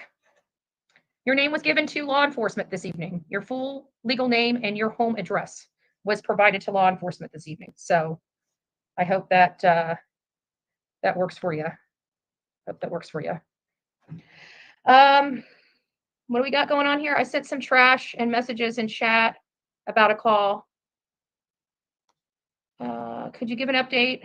Did I miss something? Frog Girl? Yeah, I was here, and somebody, and of course, there's a group of people. They're all associated, okay? How it works is Queen Bee is under lawsuit with me, and she's got a right-hand man, Burt Toast. Burt Toast has now reached out to Savage. Savage and Burt Toast are working together. Savage is on Queen Bee's channel. Jonathan's behind the scenes with his hands like this. And so that's how this is all working out. So who is it? Who is it? Is it Cluminati that's now buddy-buddy with Queen Bee? Is it Savage that's now buddy-buddy with Queen Bee? Which one of these people that are buddy-buddy with Queen Bee is it tonight? Just curious. Just curious. Just curious. Which one of her little friends is it tonight? Once again.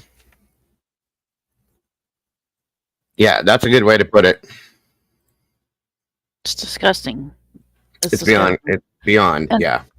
And as long as people go over there and support her and subscribe to her channel, she's going to continue this behavior. It's not going to stop until she pulls something that this platform can't go, now. Don't do that again. 100%. She is very bitter towards JLR because he removed her from the grouping that they had, took things away. She even said it, you know, that her ex, because of her ex, blah, blah, blah, so on and so forth, which is whatever. He's moved on with his life. He's involved with somebody else. A very smart, a true real journalist, has a real journalism job. He's moved up and he's moved on. You know, that's his business. That's whatever. You know, I'm not saying anything, but it's very. Here come the roosters. What's up, roosters? Just saying, guys, it's really kind of pathetic. Grow up. How old are you? You're jealous of an old relationship that they're doing well and that they've moved on and if you're not involved, and get over yourself, please. And it's not only that. Like, if you got to rewind back to when his channel blew up. When he went to Idaho, he hit over 100,000 subs. When he was almost at 100,000. And then the Calavente case, he got over 100,000. And I don't even know if the live is still up, but I seen it on a clip channel because I normally, honestly, refuse to give her a view. But tonight, I don't know what it was. Just something told me to click on her. And I backed it up to the beginning and watched it. And I was like, oh, no, honey. This is not how an adult acts. And I clipped it because people like her that like to be the big dog on the block and then go and delete your live. A lot of us I have OBS, I have Streamlabs, and I have an iPhone. I'll record your live and your chat if you are acting a fool on this platform when it comes to a missing kid. Sure thing. And that's not a threat. It's a promise. This is beyond acting a fool. What's up, everybody? Welcome. I made a post on Twitter, and it wasn't even disrespectful. Like, wasn't even a disrespectful post. It was just like, what are you doing? What is wrong with you? And I'm the one that if I have something to say to you, I'm going to tag you in it. I'm not going to hashtag you. I'm going to tag your account. Immediately block me. Right. For real. What's up, Julia? Clue, everybody. You can tell the truth. I said thank you for the roosters and all of that. Clue, you can check Discord if you'd like. No, you're right, Mom. I mean, this is a shameful, pathetic, immature waste of resource and time that needs to be spent finding a missing child that's been missing for 4 months. And you're going to come here knowing that there's already a big mess and throw a wrench into that mess and make it 10 times worse. What the hell is wrong with you? Because that's what she does. It brings clicks and views. Always. You're going to nitpick with a creator that came out, put in some hard work, went boots on the ground, reached into her own pocket, spent money out of her own pocket. Oh, right here. Thank you, Clue. Okay. Big shout out. Making flyers and wristbands and this and that, doing that, went looking for him. Okay. And you're going to start picking with her because you're jealous of well, lots of things in my opinion, but I'm going to keep that to myself because I'm trying to be a gentleman in some senses. But hey, okay. I love it. I love it. Just saying, jealous of a lot of different things in a lot of different ways. What's up, Clue and Cletus? Just saying. Yeah, right, Draw. I'll get you and your little dog too. 100%. 100%. That chick identified me through heavy girl breathing. And could tell it was a female. Right. Wait a minute. See, I missed all that part of it. I didn't hear. Mom was there. I wasn't. It was heavy breathing is how she identified you over the. No, it wasn't even heavy breathing. She said it was a female. I could hear her breathing. She could hear her breathing. And she put the phone down and picked it back up. And it was a female that was still breathing into the phone. Because I could tell it was a female. Well, then who was she talking to is my question. Because she's definitely talking to somebody after she makes sure she turns around and sees that she can see herself in the camera. I was. You talking about when she was on the phone? Yeah. She was talking to Sumner County. Well, no. No, after that? When the phone first lit up, right, and she gets up, she goes, picks the phone up, then hits the button, right, to hang it up, then hits it a couple of times and then turns around, sees herself in the camera, and then starts talking on the phone. And it's like, who the hell are you talking to? You just hung up. Right. I'm gonna venture to say either Patty or Sybil or Sabrina, maybe. I don't know. Or Uber Eats, maybe. Maybe that's a good point. Yeah. Uber Eats. Just saying. Or Uber. They get dragged into everything. It's crazy. It's absolutely craziness. And then get on there after whoever knocked on her door, she gets done with them, and then she gets back on there and she lays out the whole RICO scheme with Queen Bee being the top, the top of the racketeering organization. Like, what are you doing, woman? What are you doing? Here's my thing. This has really, really, really affected her because how many times has she gone live today, you guys? Enough. I only saw the 2. Counting counting those 2 tonight. That's 4. Yeah. Oh Lord, see, I don't watch her. I went in there to take one for the team. I don't watch this morning, and then went live from our other channel when she got to the Georgia line, and then did them 2 tonight. I've been watching her today, hoping her car was going to break down. I know who you are, Rapper. It's all good. I would like to say, Rapper, thank you for what you do, sir. He was over there. Go home, Betty. Yeah. It's all good. It's all good. You know, she called the police on me. I know. I know. They She called never the take police him, on you, and then she turned around and used your government name on the live. Yep. We have they that never clip showed too. up. I was They sitting never here showed up. waiting. And then No. and then said she gonna go creeping and said especially since she's got Ricky Marie, and I got your full address. I'm like, wow. So now you're gonna just get on YouTube live and say you going to somebody's house. Okay. Right All here, right. Cletus. Blood's just boiling over. Might as well go creeping, right? Might as well go creeping. Especially since I have what's her name? Ricky? Is that her name? Ricky? Ricky Marie? Ricky Marie. Knock knock, baby. Knock knock. Knock. Knock knock. Your name? Hold on. I don't know about y'all, but that sounds like a threat to me. Oh, don't worry. Don't worry. That's stalker vibes. Law enforcement is aware. Don't you worry. 100% stalker vibes. And like I said it earlier, in my opinion, allegedly, Sumner County probably already got a file on this one, okay? Just saying. Just saying. Oh yeah, they just added a paper too. They, You're welcome. And I'm just saying, I'm gonna say this right here, right now. Betty, you got one more time to come out of your mouth and talk about my weight. Did you see the rolls on your back when you got up to answer that telephone? You better sit down, honey, on a bike, a bicycle. Do you some exercise before you keep talking about me and my size. This evening. You're full. Knock knock. Ricky? Ricky Marie? Ricky? Ricky? yeah, she's definitely not slender. We'll put it that way. But hey, it ain't about appearances to everybody else but this one, obviously. So hey. You ain't no Magnolia, that's for sure. Damn, mic drop.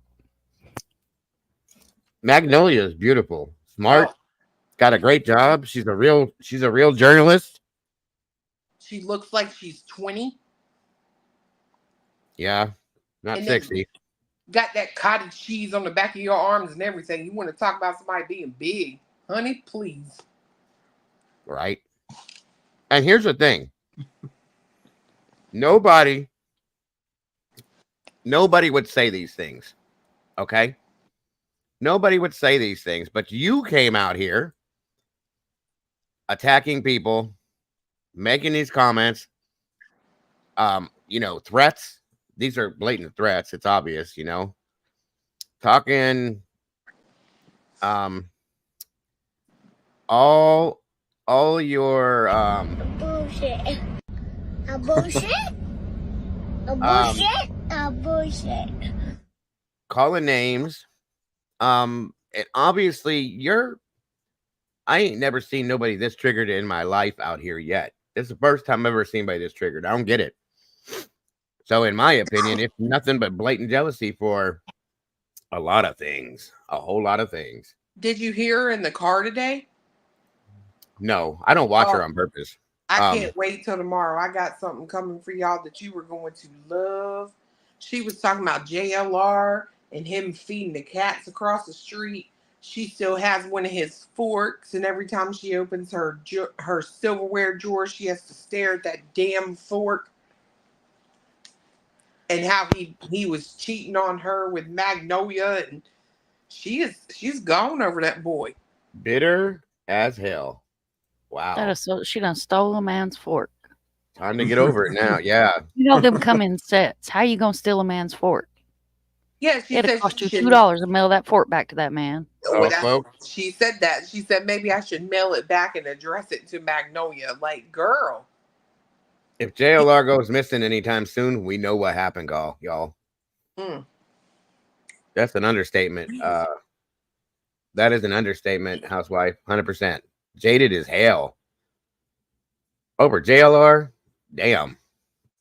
Bro, you must have had something good going because, oof, I ain't never seen nothing like this. Well, and then she goes on. First off, she starts threatening to ride by my house. Ride by, Betty. I don't give a flying fuck. Come on, ride down the road. You can't come in the driveway. Then she says she sent her whole chat, told them to start ordering pizza and send it to the Proudfoot's home. But you sitting there upset because you believe in your psycho mind that someone is harassing you. while calling for people to harass other people. Mm-hmm. Wow. God, I think we need to look into that case. This is true crime. We should look into the fork theft case and see what that's all about. I'd like to know what brand name they are. Are they silver? Did he have a matching set? There could be 3 forks laying there without their 4th fork. That's true, because you know JLR got money. Uh-huh. Thank you, What the Box, $4.99. Super chat. Bullhorn Betty came into the picture before Wienergate. Triple T was getting all the clout, and now BHB and starting to, yep. Y'all, it's all about BHB and Triple T. I just think it's hilarious when she said, my blood's boiling. I may just have to go creeping. Blatant threat. Then knock, knock, knock, knock. I'm like, who's there? Fiance said he's going to answer the door with no drawers on. Yeah. Don't do that. Are you nuts, dude? She ain't never going to leave then. That's what I said. No, I'm gonna walk backwards though. I'm gonna go to the door backwards. Ah, okay. I got you. That makes sense. We'll do Ace Ventura style. So I want to ask you a few questions. Listen. When was the last time y'all talked about calling and sending pizzas to somebody's house? That's shit we did in high school. Are you kidding me? That's like calling and asking somebody if their refrigerator's running. Come on. Come on now. Right. She'd fall for that shit too. And here's, like I said to you earlier, Clue. You haven't done none wrong. This woman claimed these things earlier. You live in this state. You ain't going nowhere. You didn't do nothing. You ain't done nothing but live your life in your own state. And she came purposely to this state. It's all you. Period. So. And the first thing you do when you get, and you got my address, you already had my name and address in your little paperwork there. I'm almost starting to feel like you're stalking me. 100%. 100%. What it looks like to me. Period. Nothing but stalking. That's got all the little aspects of points of a stalker. Nothing but stalking. That I was being stalked. I wouldn't be worried about her. She said something about coming to all these people's houses and protesting these YouTubers, and I'm like, okay. Oh boy, I mean to tell you, honey, if you came outside of this home and you had that bullhorn, I would make it to where you couldn't post that shit live. Because if you think I won't go out in my front yard butt ass naked, bitch, try me. Try me, honey. I'll be out there naked as a jaybird. It's your property. And everything. You want to see and it? A feather boa.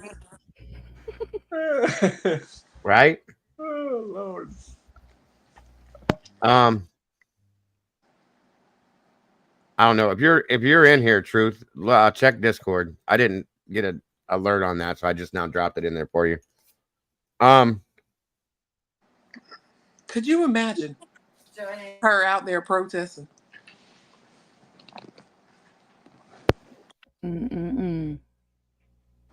The good news is she can't do that. She can't do that here. She couldn't do that at our house. I can imagine people protesting in front of her hotel. I'd let her for a little while till I got done laughing or got a headache from laughing. She physically couldn't do it. I would find it absolutely hilarious. Like, I got no lie to tell. I would laugh my ass off. But I'm trying to tell y'all she couldn't do it because you can't stand on the fucking highway. It's right. Danger. So guess what? That means you can't park on the side of the highway.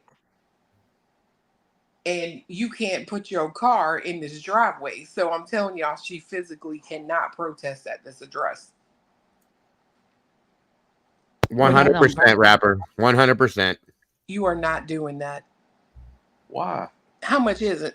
$83. 80. You want to spend $83? Yeah. Oh, Whatever. That's a hand crank one. Oh, Jesus. Oh, Lord. We done went with hand cranks over there. What you doing, Cletus? He's looking at your Yeah. I'm getting one of these things, man. I'm telling you. The siren? Yeah. Well, oh, my Lord. I'm about to mount that thing right up on the roof. No, you ought to go get you a wildlife call. You know what I'm talking about? One of the ones that runs like a coyote and the rabbit in distress. And they got some nice ones you get to a hunting store. I'm trying to tell you, if I go out on the town tomorrow, all I can do is just hope that she ain't around, because I do come equipped with a train horn. Ooh, My nice. vehicle. That is hilarious. That is hilarious. Them things ain't quiet either at all. Oh Hell no, no. especially not hers. It's loud as shit. It scares I me when like I push the button and I know it's coming. tit for tat there. Here's what I think the truth is right here. She expected Clue to back away, and Clue's not. Clue said not to get involved in her BS. Clue's never asked anyone for info on her. For real. No, let me tell you something. I didn't show her record yesterday on my live. I showed my record. I went through everything. Y'all want to know what Ricky Smith has done? Here you go. I showed my whole record. I did not show hers out of respect. You see, Betty, that's why you got that number in McDonald's today, because the Lord was telling everybody in the world I was right about you, and you are a demon. Give me your name, dude.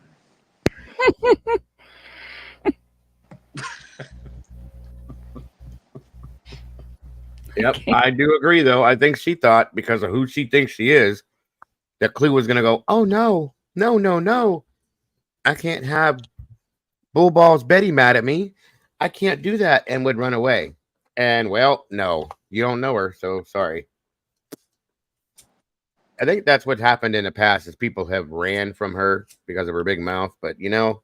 Well, I think they're scared that she's going to take them to court, because she does seem to have that sort of whatever about her. But right now, I've got you dead to rights on a lawsuit, honey. Very true. Very true.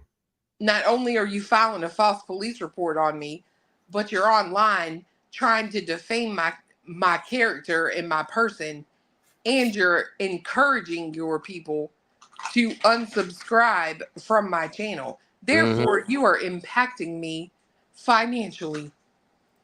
That's very true. That's very true. Slander, defamation. Absolutely. That's a good point, Molly. How many has she won in court? That's curious. I mean, for somebody that has a paralegal, you'd think you'd know a little bit more about these suits to be able to win them, but I guess not.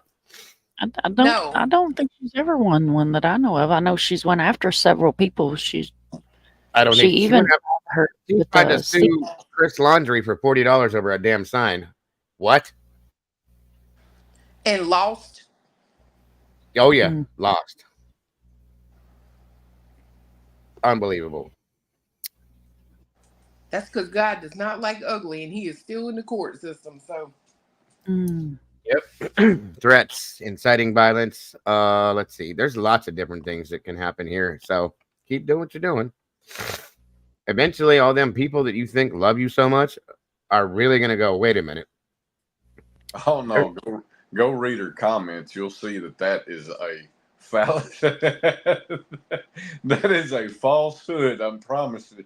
I hadn't even really watched her, but I've been watching her the past couple of days, and I've just been amazed at that. And I'm like, God Almighty. Well, I know some people think she's God. I get that. You know, I don't get it, but I get it. Yeah, it's a joke. I mean, you know what I have to say to that? What you just said? What?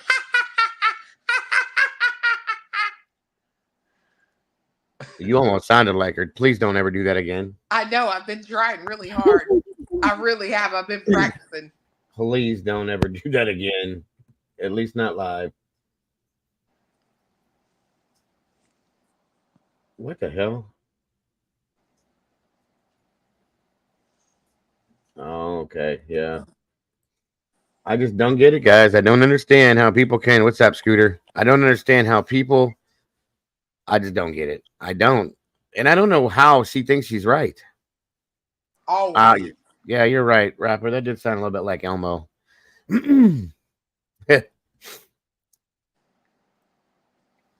Yep, and that's what she's doing, Angel. 100%. 100%. Well, she goes to her local community meetings, and if you ever watch one of them, Burnt Toast actually has had a good couple of good ones on there. The whole board just looks like when she gets to the podium, you can just see the looks on their faces. They're like, "Oh, not again, Yep. not again." And then she'll go sit down, and she'll come back up there, and they just look like the life has been drained from them. Agreed. Well, I feel that because that's what it's like actually trying to watch an entire video that she does. You do feel like your soul, you almost see it floating above you. I can't watch her. I can't watch her. Like I said, tonight I was sitting here and I don't know. It was just like a feeling. Like, I don't know. I had a feeling. I don't know what it was. I can't explain it. And I picked my phone up and I searched her channel because I'm not subscribed to her. I searched her channel and I saw that she was live and sitting in a hotel room. And I was like, oh, Lord, she did. She went up there. She went There up was a there. disturbance. There was a disturbance in the course. Man, I'm telling you, like the energy was like tapping me on the shoulder going, hey, you better arm your screen record. There's some craziness fixing to go down. And not, what, 12 minutes in? I was like, oh, you got kid, you lady, come on. You felt the pressure change in the atmosphere. I 'cause did, you and left I'm all the where way you down were here. at. I think it's because we both live in the same state. And when she had fully made it across the Tennessee border, which is also home, something was like, do, do, do, do, do, do, do, do, pick up your phone. Lord. There was a presence. There was, yes. I agree. I do It's agree. got to What's be the up? best thumbnail ever. What's up, Truth? This penis on fire.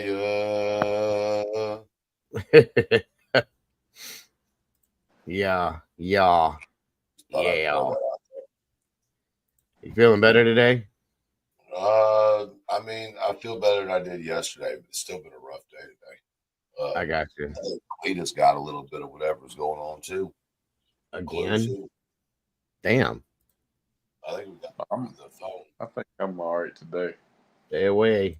I don't want that stuff. Yeah, it was bad yesterday. Yesterday was super rough. Today is not as bad as yesterday was, but still weak as fuck. I'm sorry to hear that. I hope you start feeling better soon. Who is this? Doppelganger. I have so many questions. Is it the monster? I think this is what this is the true face of. Yep. That's my opinion. I'm gonna keep this for a while too. This is what I put on my stream yesterday.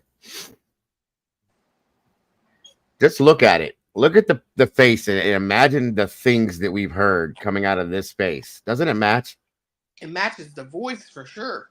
Agreed. That's what I'm saying. And it took me a minute to find this. I was like, oh my God, that's it right there.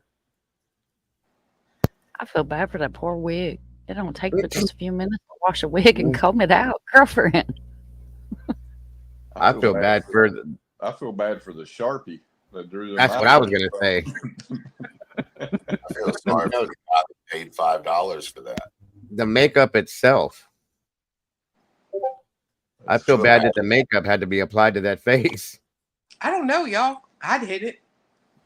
With a baseball bat, maybe. Take care, Shauna. Thank you for joining us.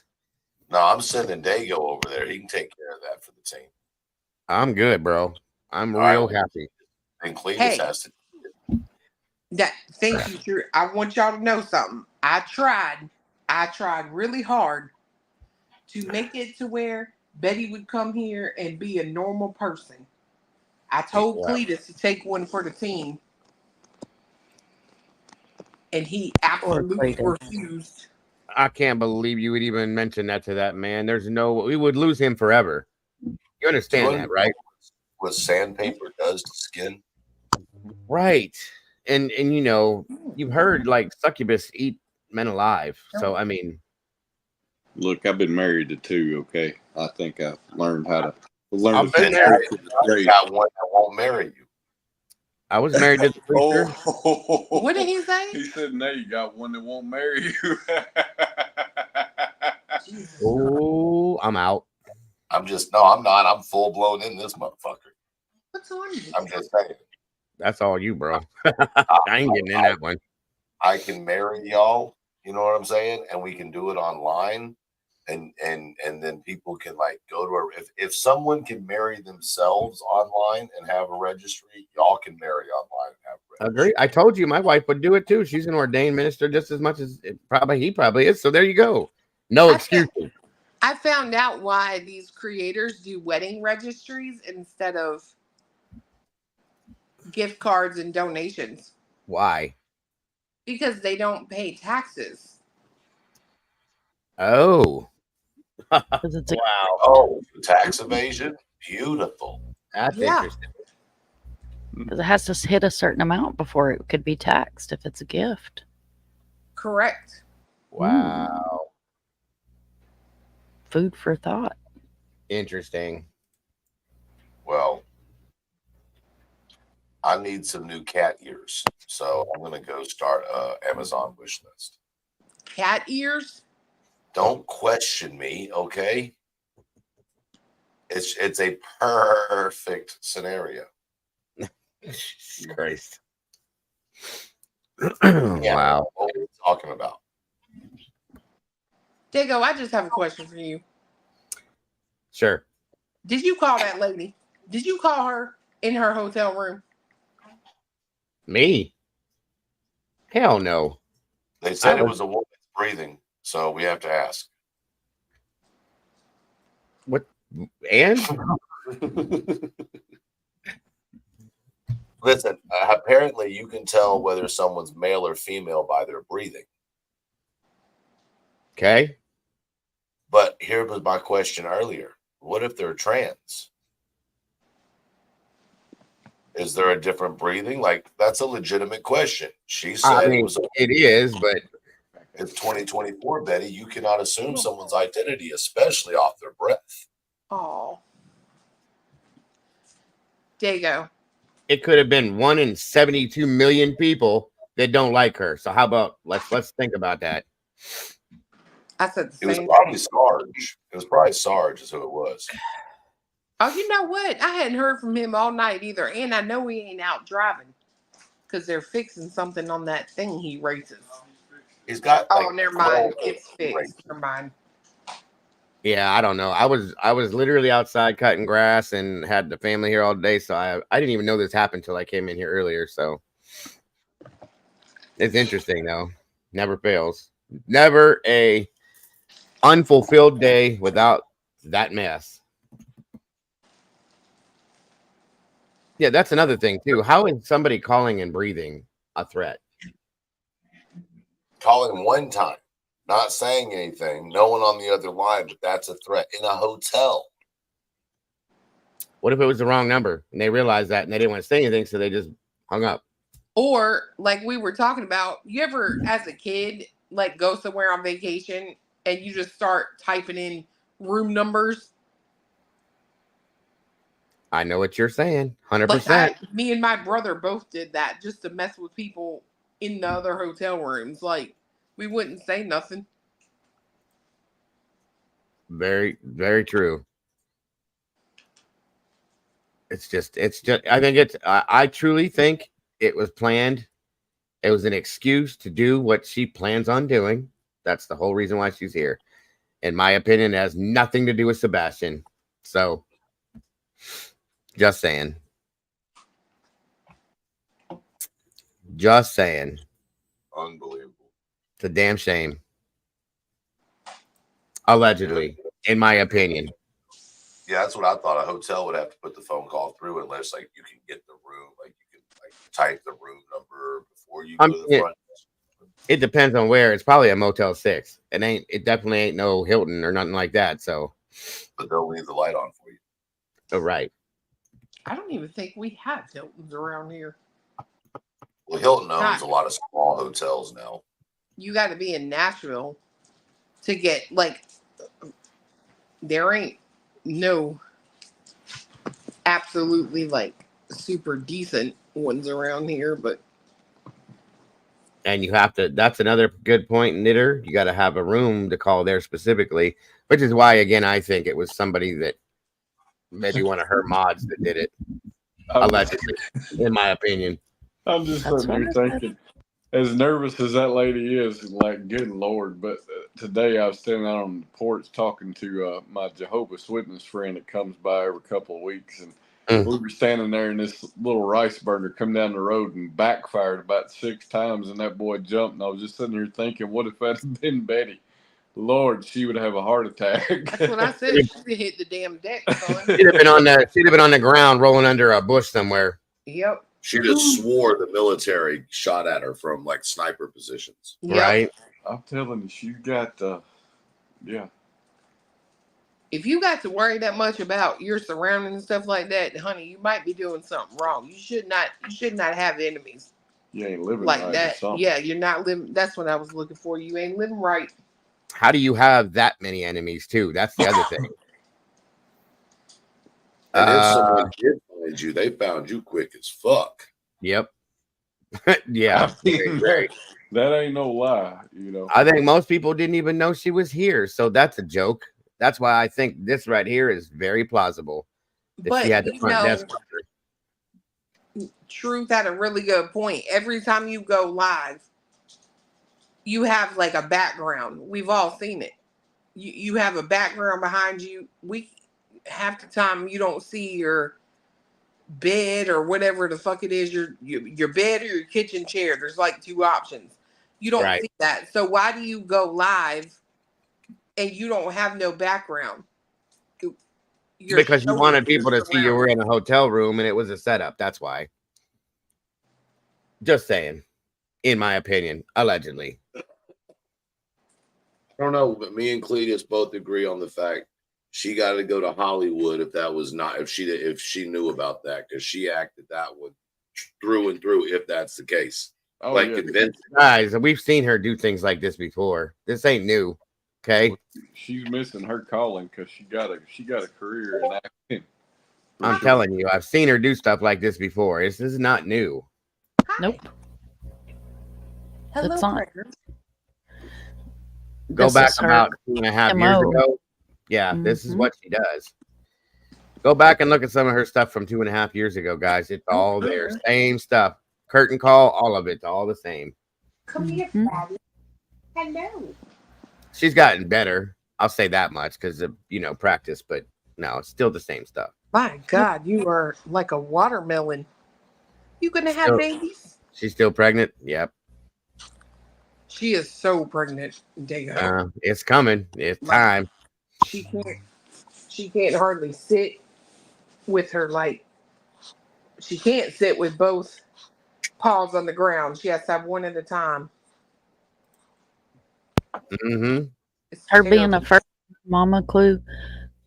When Bella, my min pen, had her first litter, dude, it was like the gingerbread trail because there were little puppies everywhere. And she had a little bed and had nested in her bed and, fixed the blanket the way she wanted it. I think she had 2 puppies in the bed. The rest of them was in the floor or on my bed.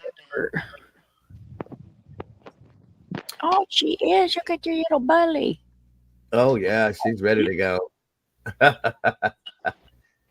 She's ready to go. Good Lord. She's all puffed out. It shouldn't be much longer.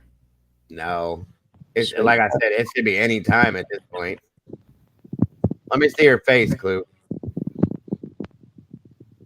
Oh, she's so cute. She's so cute. Poor thing. Thermometer? Huh? Do you have a thermometer? Like a people thermometer? Well, like a mercury one. Oh no. An old school one. Yeah, you can take her temperature and you'll be able to tell when she gets close to having them. Yeah. Well, I know you can feel the babies kick. Oh yeah, yeah. Can you tell how many there are? Enough. Little dogs, you would think you're only going to get 3 or 4, but Mempen, she's had 3 litters and she's had 7 puppies, all 3 litters. No. And she's Clues, a nanny. Nope. Clues new nickname is going to be Little Woody. Little what? Little Woody. She don't ever answer a question, but she sure will frustrate the shit out of you. Oh yeah, he had us watching this court case earlier, and this guy was up there like testifying named Little Woody, and they were like, they said, how old are your kids? I've been in jail so long I done forgot. Like his Nice. responses were amazing. They were It's so good. The YSL trial with Young Thug. It was. I we heard about watched it. Oh, his attorney got thrown in jail, and now the judge is about to be thrown off the bench, and the lady that came in and got Fannie Willis thrown off the bench is now the attorney for the attorney that got thrown in jail for standing up for his client. Oh, it's crazy. And we're going to start following that on my channel pretty much daily now. God, that's crazy. That prosecutor said, "Where are you working right now?" He said, "I'm in jail." He said, "When were you born?" The day I was born. Yeah. What month? And he goes, silence for about 10 seconds, and he goes, "What was your question again?"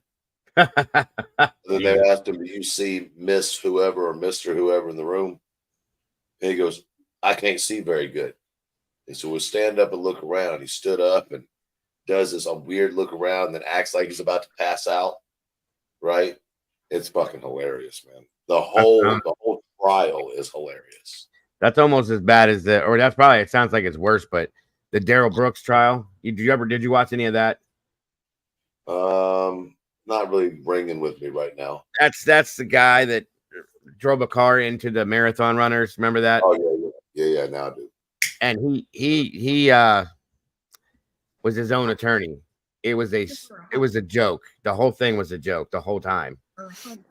Well, this one's weird because what happened was the judge had an ex parte meeting with the prosecutor and a witness who had already been sworn in, and didn't have members of the defense team in there at all, or notified the defense team.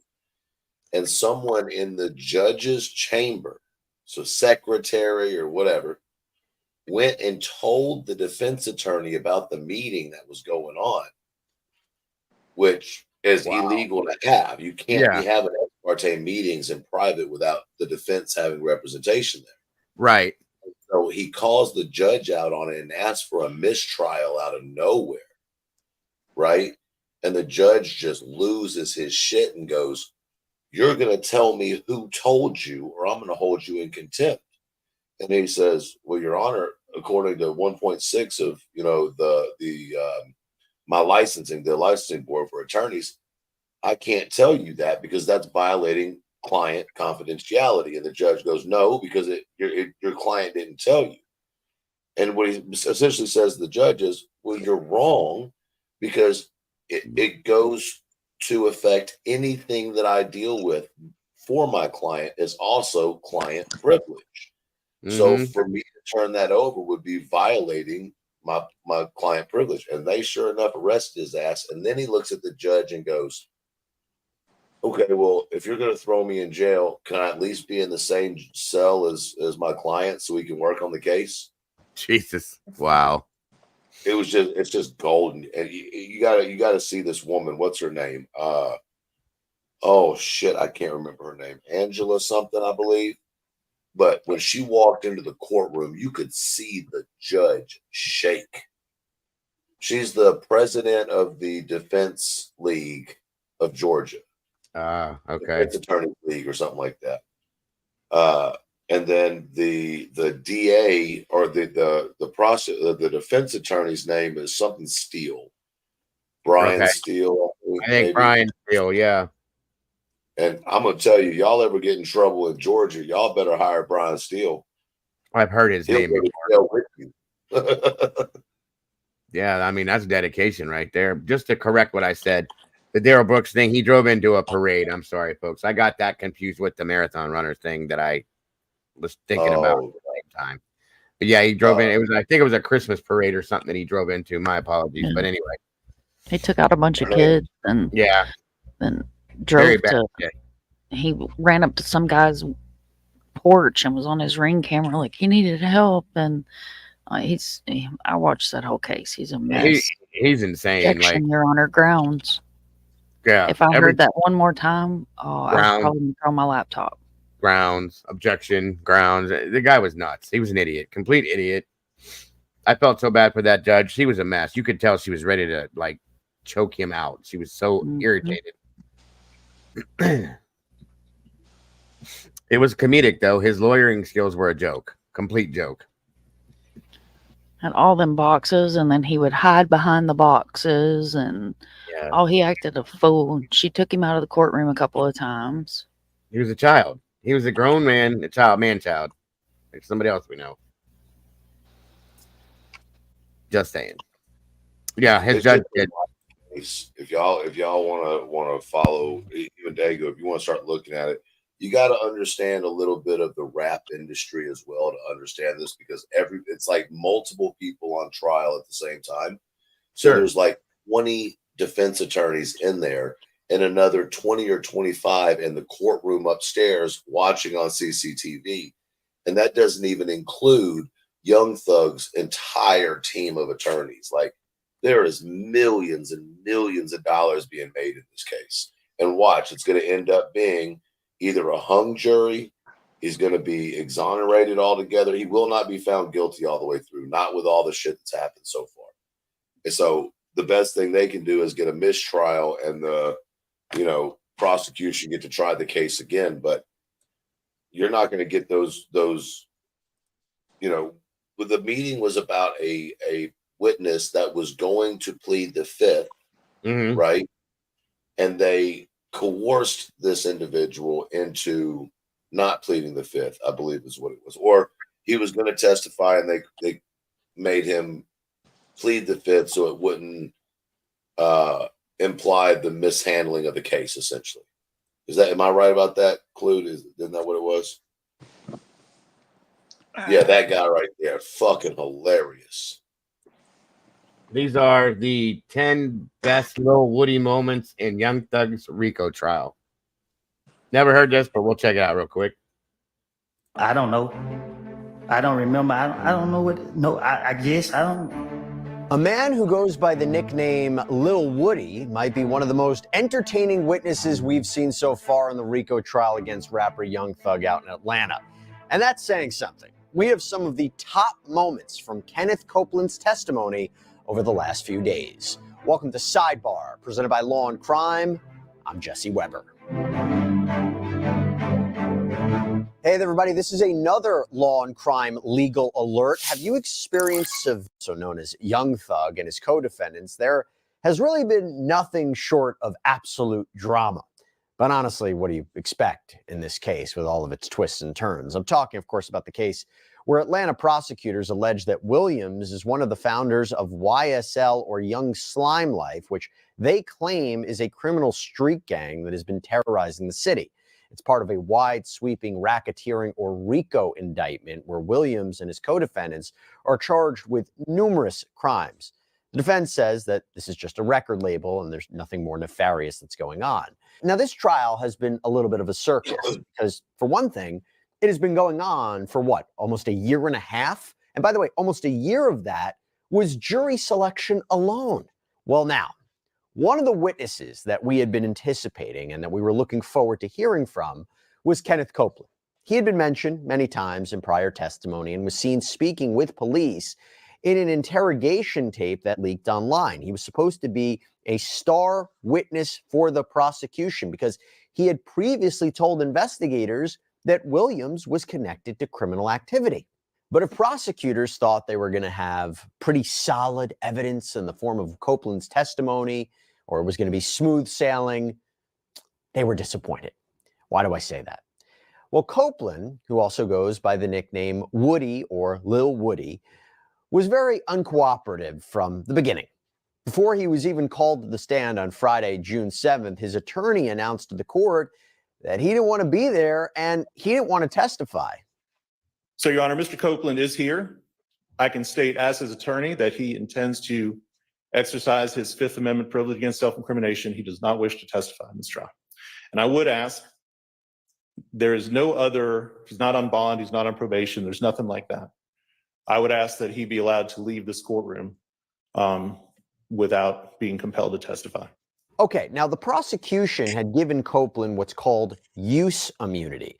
And that means that whatever he would say on the stand during this trial couldn't be used against him legally. Well, at least by the state. It seems there's some concern, maybe on Copeland's part, about whether he could end up with federal charges. But anyway, putting that to the side, when you're granted use immunity and the court compels you to testify, you really can't plead the Fifth anymore because your right against self-incrimination is essentially protected. What's your pleasure? Say what? I said, what's your pleasure, sir? Do you wish to give testimony? I know you don't want to give testimony in this case, but you've been given immunity in this particular circumstance, use immunity. So are you going to testify? Yeah. Okay. And Mr. Copeland, good afternoon. Do you want to be here? Ma'am, Do you want to be here? I'm here. Okay. Well, are you going to let me ask you some questions? Okay. How old are you? Grown. Okay, what does grown mean? I'm an adult. Okay. And when you say you're an adult, what number in years are you?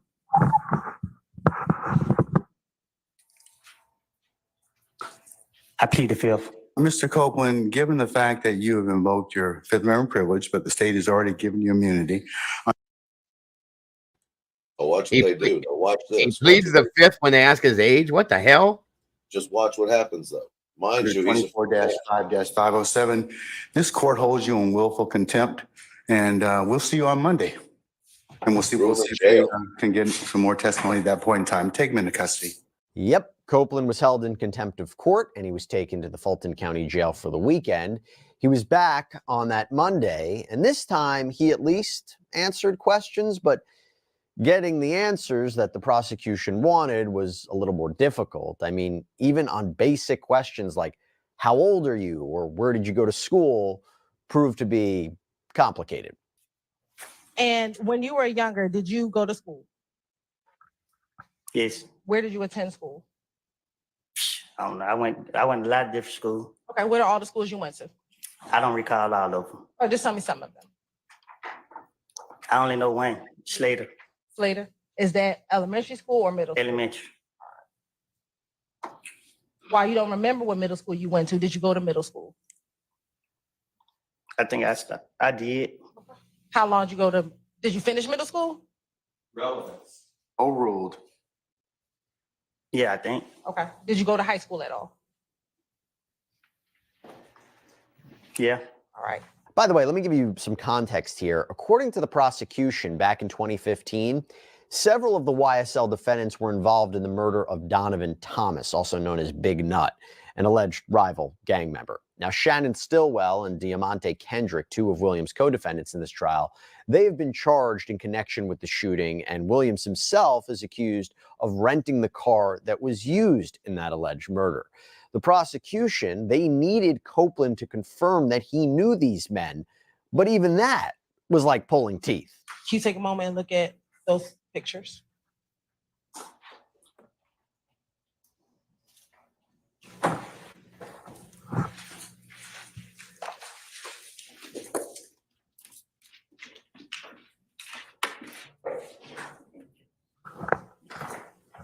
Please look at those pictures. Do I have to look at them? Yes.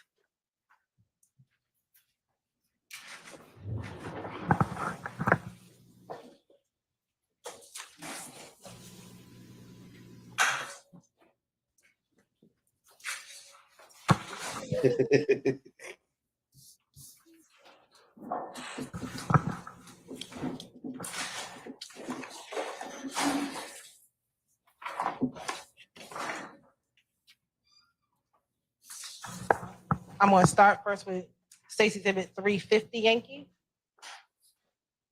Tell me if you recognize individual in Stacy's Exhibit 350 Yankee.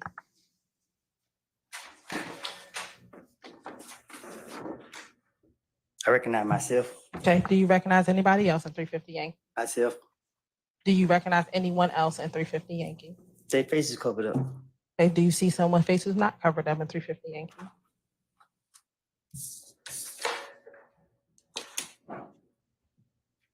Yeah. Okay. Do you recognize who that person is?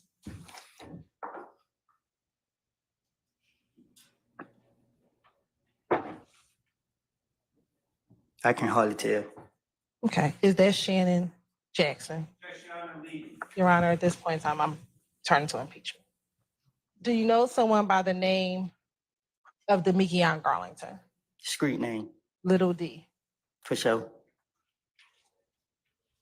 For How do sure. you know Little D? That fool said street name. You almost birthed him? Yeah. What do you mean by that? I mean, he my son. Okay. And let me ask you this. Do you know another person who's referenced as Little D? What you mean? Do you know someone who's called Little D from Cleveland? Oh, I heard of him. You heard of him. Okay, we'll talk about him in a moment. For Say sure. what now? Tell me who you recognize in 380 Yankee. Oh, me and Coco. Who's Coco? The ugly boy right here. Okay. And the prosecution also needed to connect Copeland with Williams himself. So they tried to get Copeland to give evidence of the friendship, but Copeland appeared hesitant. For sure. The best part of this to me is watching that stenographer like Trying to figure out. dressed Yeah. like she's like the most prim and proper lady, and she like looks at him like, "The fuck did you just say? What is he talking? I don't know how to type this." I almost burped him. Listen, if you haven't, this is good, but this is nowhere near as good as the attorney going at the judge and then all the attorneys calling for a mistrial for each one of the clients. And it went from hell to a handbasket quick in that courtroom. I'm sure. I mean, I'm just looking at this the way this is. Like, what the hell? Oh no, this attorney went at the judge, and the judge was angry, boy. It was crazy. Yeah. I like the part where he says, "Yeah, we cool," and she's like, "What do you mean?" He's like, "What do you mean? What I mean?" Be cool. What you mean? He said that twice already. What you mean? This is a trip for real. Hilarious. COOL. Cool. She goes, so y'all were friends. Well, wait, you said y'all were cool. So when were y'all cool at? She was like, "Did y'all go out?" And he was like, "I mean, I go out with everybody. I didn't go out with you." He did. You're probably gonna hear it in this. This is a trip. You hung out with him. Where would you hang out with him at? We used to do fun stuff, like go to like bowling alleys and stuff like that. He went to the kids' football game, I remember.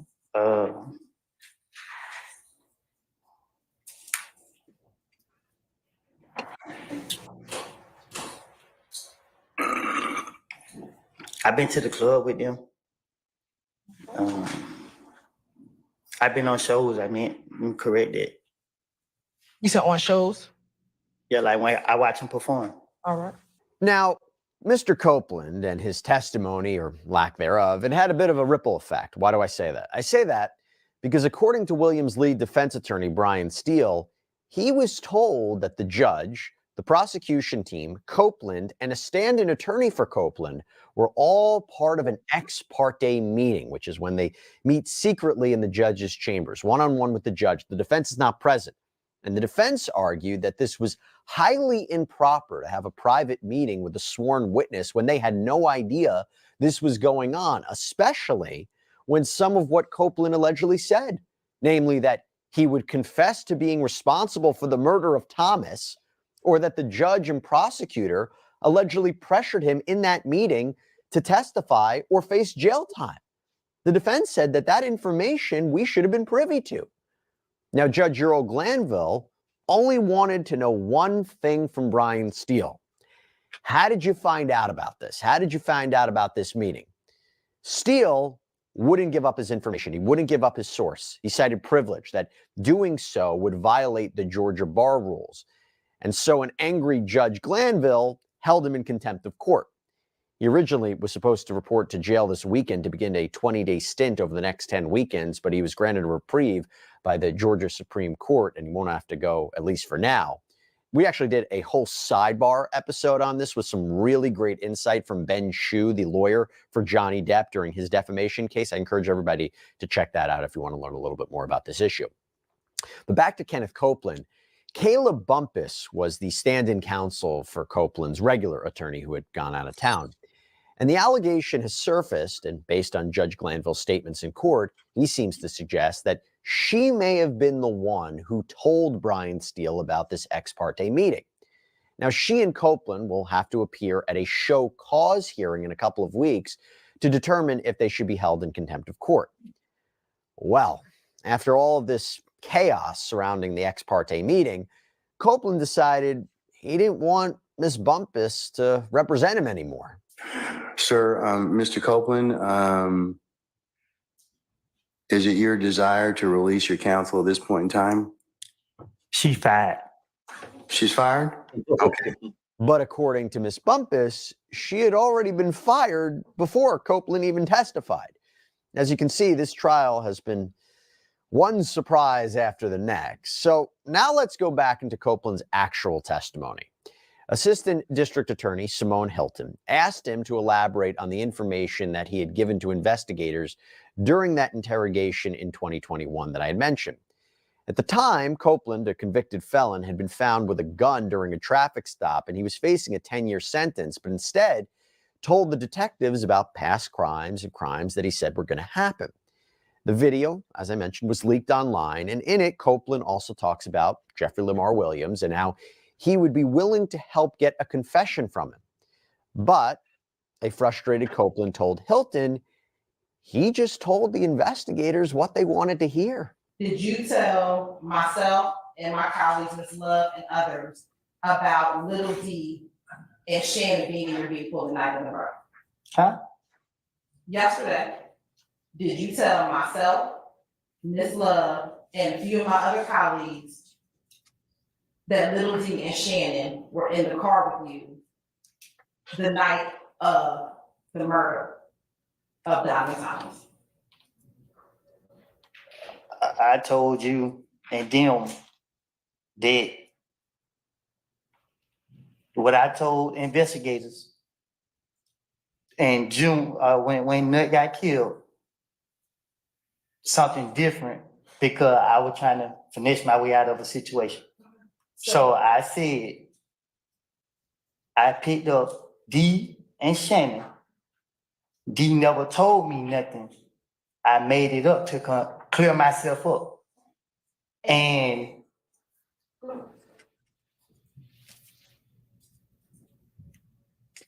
that's it. And was that yesterday that you said that?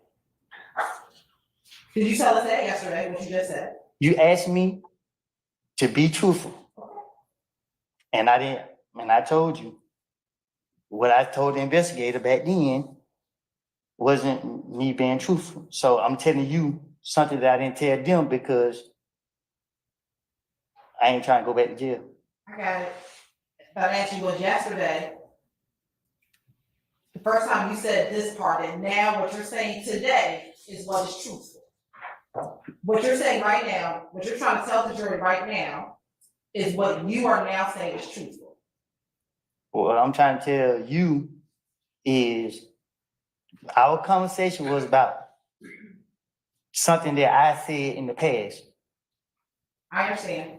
I'm asking you. I asked that Mr. Copeland be allowed to finish his. Okay, all right. I'll tell you what's up. Mr. Copeland, you need to finish your answers? No, I need a break, Young. Say again? I need a break. If you're a Godfather Part 2 fan, by the way, it's very Frank and Angeli. Michael Corleone. Listen, I need a is break. smart. Dude is smart. He's coming off as an idiot. He's playing that role. Dude is smart as hell. He played that entire prosecution. They needed him to testify to get like 9 people. right? This is a RICO trial as well, if I'm not mistaken. Yes, it is. You know, so you know how bad the feds hate to lose a case, and especially a RICO trial? It's unheard of to beat a RICO trial. Right. And so what's going to come out of this, and I'm sure we'll see in the coming months, is that this judge will lose his seat. Because essentially what they're doing is tampering with a witness. That is tampering. You're forcing that individual, even though he got a deal, all you got to do is pull that deal away. Right. But they haven't done that. Why haven't they pulled the deal? And he's getting up on that stand and destroying the state's case. Oh, yeah, for sure. Making a complete mockery of everything, too. So, you know, that's crazy. This is crazy. I mean, it's nuts. Corleone did this.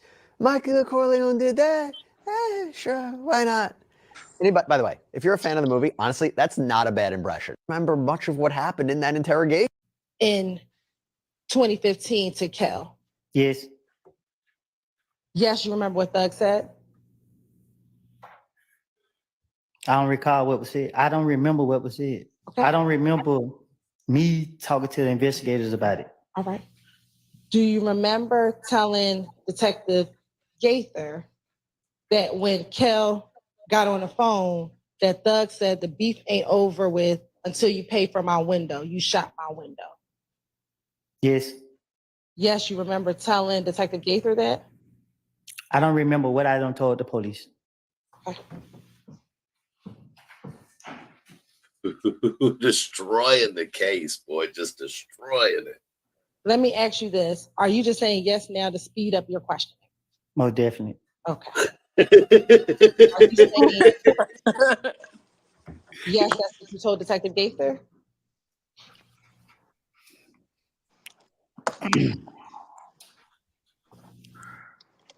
I know I ain't complete school, but I think I'm speaking proper English. I told you, I don't recall nothing I said to no police. You keep sitting right here asking me the same question over and over and over and over and over. I'm tired of it. I'm drained. Okay. Well, if you would just answer the questions I properly. am answering the question. You asked me, I said yes, yes. You keep, when I say yes, you ask me the same question over and over and over and over and over. But did you just tell the court and this jury that you're saying yes just to move the process along? I think I said it loud and clear. So again, will you just answer the questions and we can move the process along? You keep asking. Okay, yes. And while his answers were not quite what Prosecutor Hilton seemed to be looking for, from a viewer perspective, you really couldn't look away. Did Thug ever speak with you about his relationship with Nut? No.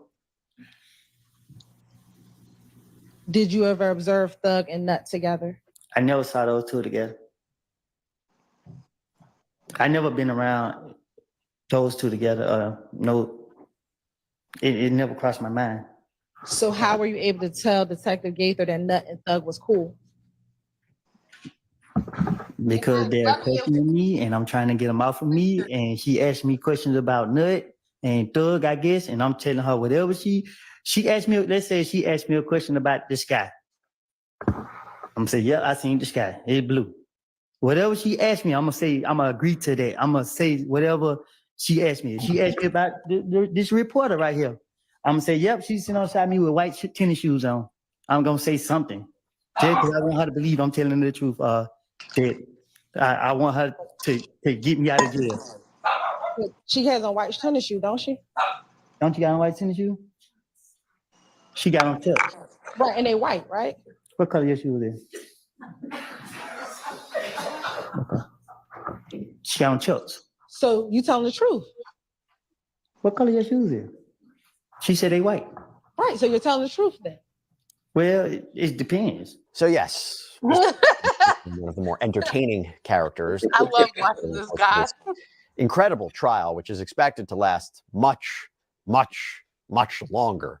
Just as I said, jury selection alone took almost a year in the process. 2014. I've been in jail so much. So once you heard the pop, pop, pop, do you remember what happened next?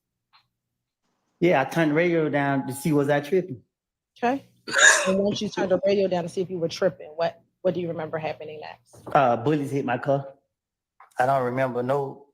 I don't remember no. I don't remember. I don't know what. I don't know. So you're saying you don't remember? And after court on Thursday, Mr. Copeland allegedly posted this on Instagram. Job, I'd seen on your application you said you never went to jail. Me, correct. I never went to jail. I was taken. Copeland is going to be back in the hot seat once again on Friday. And of course, we will have a lot of the cross-examination. So we'll be seeing more of Lil Woody in the days to come. Destroying the case completely. And this is why I'm covering it for the next week or two at God, least. what a mess. This is gold. Listen, this is way worse than the Darrell Brooks case. Way worse. Just from that little bit that I saw. It's comedy gold, man. And there's not a single person in the trial that doesn't have a level of crazy nut to them. All the way down to you should see the prosecutor and her team try to just try this trial at all. I would be so frustrated and mad every single day. Agreed. Absolutely. Wow. That's He said, what color is your shoes? What color your shoes is? What color the shoes is? She got on Chucks. The woman was like, white? What? White? Like, yeah, they're white. See, they're white. See? What the hell, folks? That was the funniest shit I've seen in I don't know how long. And he blatantly just said, I'm going to tell you what you want to hear just so you'll shut up and leave me alone. Even that reporter lady was laughing at him at one point. I saw her laughing. As soon as he started asking her shoes, you could hear everybody out there laughing. And the judge is just kind of like, huh? This is too much. Thank you for the recommendation. It's hilarious. I will definitely be following you while you're covering this too. Yeah. Is this one of the first witnesses that are played? No, there's other ones. Like the father of one of the victims was on today. It's not really that. I haven't followed the case, but I've seen a really funny clip of one of the witnesses. Are they all this bad, Truth? They're not all. I don't know about bad. Are they all this entertaining? The father was not. That's what I meant to say. Was pretty upsetting because it's a father that lost his son. But you have to understand something respectfully. These are all men of the street. Okay, Mhm. doesn't mean they're bad men. Doesn't mean they're good men. But they live under a different law. Of course. So when you get killed on the streets by living by the streets, it's always crazy to me how all of a sudden the legal system wants to get involved. But you didn't want to get involved before these men got to the point where they hated each other and had conflict in neighborhoods, right? So, like, all of your witnesses are going to be criminals because it's a criminal group of individuals. Right. Right. We're going to have histories. They're not, once again, doesn't mean they're bad, doesn't mean they're good. It just means that the quality of witness that you're going to get is not going to be what you would see in the Murdoch trial. You know what I mean? Like, definitely. But we're also talking about Atlanta, where these lawyers are used to people from Atlanta, and Atlanta folks are just a different breed of humans. You know what I mean? A lot of them are great people, but they're different, man. They're just a different type of. The funny thing is you can tell this guy's not stupid at all. Like, he's super smart with what he's doing. With what he's doing, that he's thinking everything out that he's doing, and he's making it completely a mess, folks. So yeah. Well, he told him what he did. So this was a great thing, David. He goes, I was telling them everything they wanted to hear. I was going along with them. And then you got him on the stand as your key witness, as he's telling the jury that he would lie to police to get out of being arrested. So basically, you can't trust a word I say while I'm up here. You've killed your case. 100%. And it that takes some brains, folks. You can't just think of that overnight. Just saying. And as long as he testifies, he upholds his end of the bargain of the deal, right? The deal is he can't be prosecuted for any of it. But if he doesn't, therefore, because he's testifying, they can't pull the deal, and he's clean free out the door doing what he's doing. End of story. Yeah, it makes sense. That's crazy. It is crazy. Jesus. What a way to end the night. They really put him in that position, though. Think about this. they threw him in jail because he wouldn't answer the questions. So now you forced your own case to go down the shitter. Right. Because now you've got this angry key witness. Your job as a prosecutor is to make your witnesses as comfortable as you possibly can so that they stick with the plan of testifying and answering questions the right way. Right. You don't throw them in jail. Right. Yeah. No, I got you. Wow. Wow. That was, I did not expect that. I'll tell you right now. Oh, that's not even the half of it. Oh, I'm sure there's so much more. I'm sure there is. I just wanted to get a little taste of it to see what it was like. So yeah. Like I said, y'all go watch just where the thing with the attorneys, it's gold. You will literally be picking your mouth up off the ground. I've never seen anything like it in a courtroom. Make sure everybody's following truth when he's covering this too, guys. Please. Bless you, or I think either way. Please make sure you're following him while he's covering this. Go over and check it out. I'm definitely going to be checking it out because I'm definitely interested in seeing how the turnout is for this because I ain't never seen that like this. So, are you serious? Are you serious? Yeah, Clue. I'm going to need you to leave Betty alone while she's in Tennessee. Just back off, okay? Michigan State, we've been saying this the whole time. We are on board with you.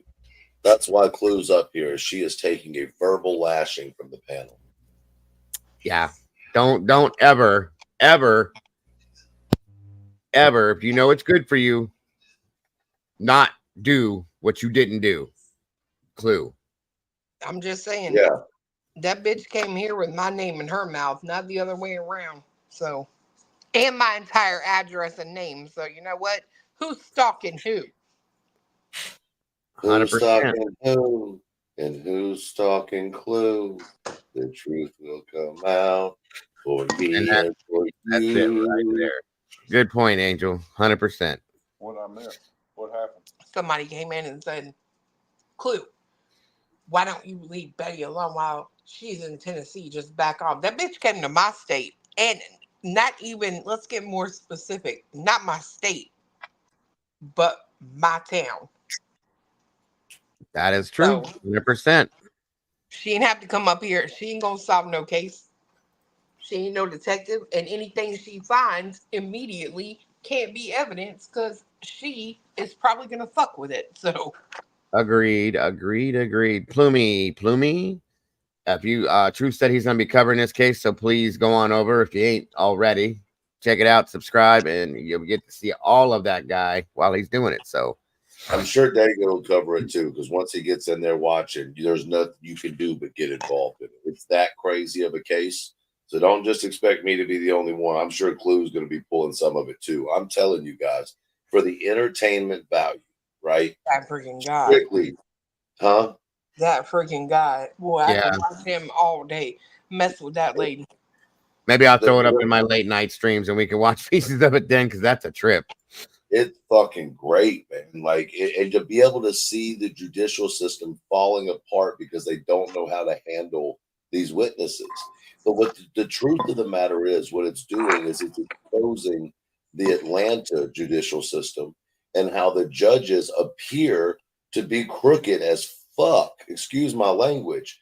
But you got Fannie Willis and this judge in the same courthouse, and they're doing similar activity, right? And they're blatantly breaking the law. You cannot be, and this is the serious part about this. So you cannot be a witness and a judge at the same time.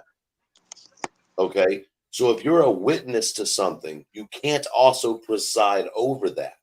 Nope. So because he was a witness of the fuck, I just forgot the word, of the meeting, okay, the ex parte meeting, he is now a witness to that meeting.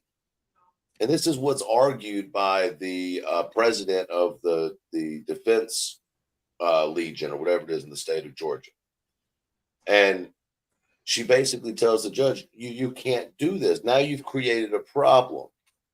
right? You made the choice to arrest him. He's in cuffs. He's already in the back. And this is while the trial's still going on. You know, mind you, this is in the middle of the trial. Jury has to be removed. Now the jury comes back in and you got to explain why there's not an attorney there. And the crazy thing about this is after they make the decision that he's going to charge him with what the hell was it? Hey, Draw. Say what? I was telling Draw, hey. Oh, I can't remember the name of it. Shit. Contempt of court. But he didn't do it. He didn't do civil contempt of court.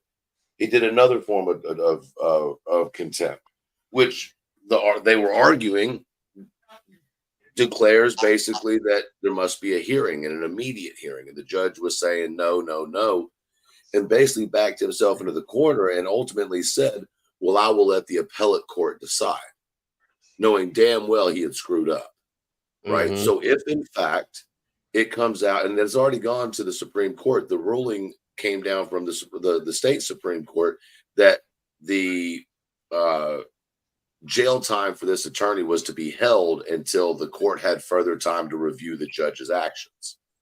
So it was quick as hell that the state Supreme Court jumped in, like within a day or two, and made the decision.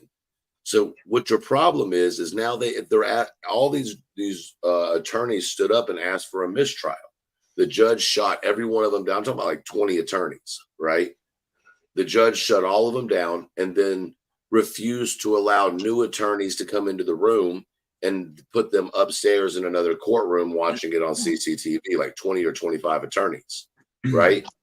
Well, what you're essentially doing is you're interrupting the process of representation. You can't separate a lawyer from his client, right? And so it's creating this atmosphere inside the courtroom that is just hellish. Hey, Dago. Dago. Dago. Yes, yes, yes. Run back hear to me? your desk. Yep. Yep. I gotta was go. trying I gotta go. Fiance and I are about to go play JLR and Betty. Oh, I'm sorry, JLR and Magnolia. Oh, okay. Bro. Well, I'm about done anyway, so it's pretty I hope late. everything goes well.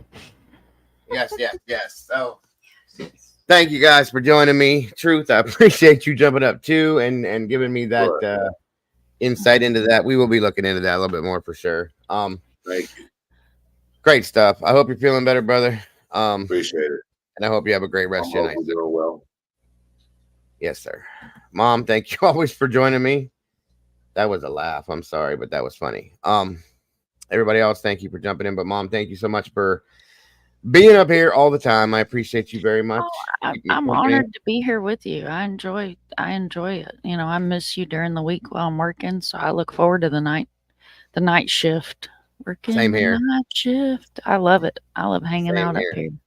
It's always an honor for me. So very much appreciate it. Have a great night, Doc. Thank you so very much for joining us tonight. One of the Everybody best else. communities on YouTube over here, y'all. If you're not subscribed, make sure you hit that subscribe button, hit your bell, and click it down to all, because Dago does go live randomly. And believe me, you never know what's going to happen. You always want to be here.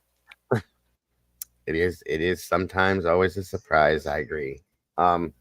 Thank you so much, Mom. Appreciate that. Guys, please, if you haven't, please check out Mom's channel, Mind of Monsters.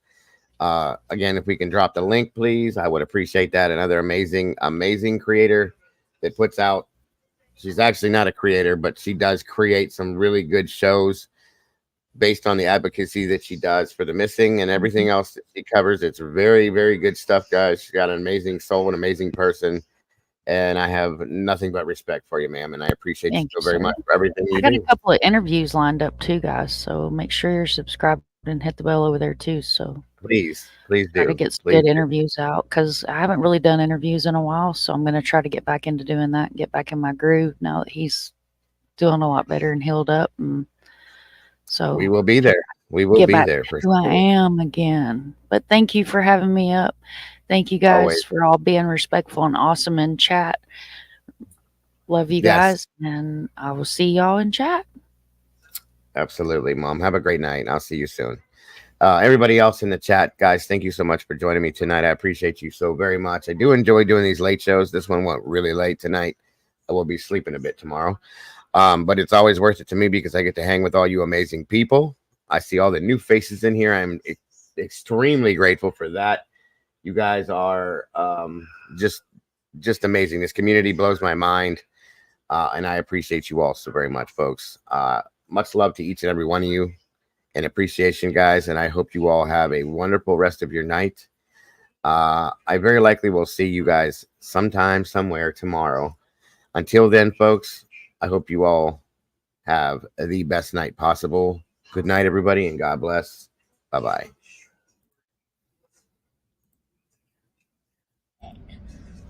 Bullshit. A bullshit. A bullshit. A bullshit. A bullshit. A bullshit. A bullshit. A bullshit.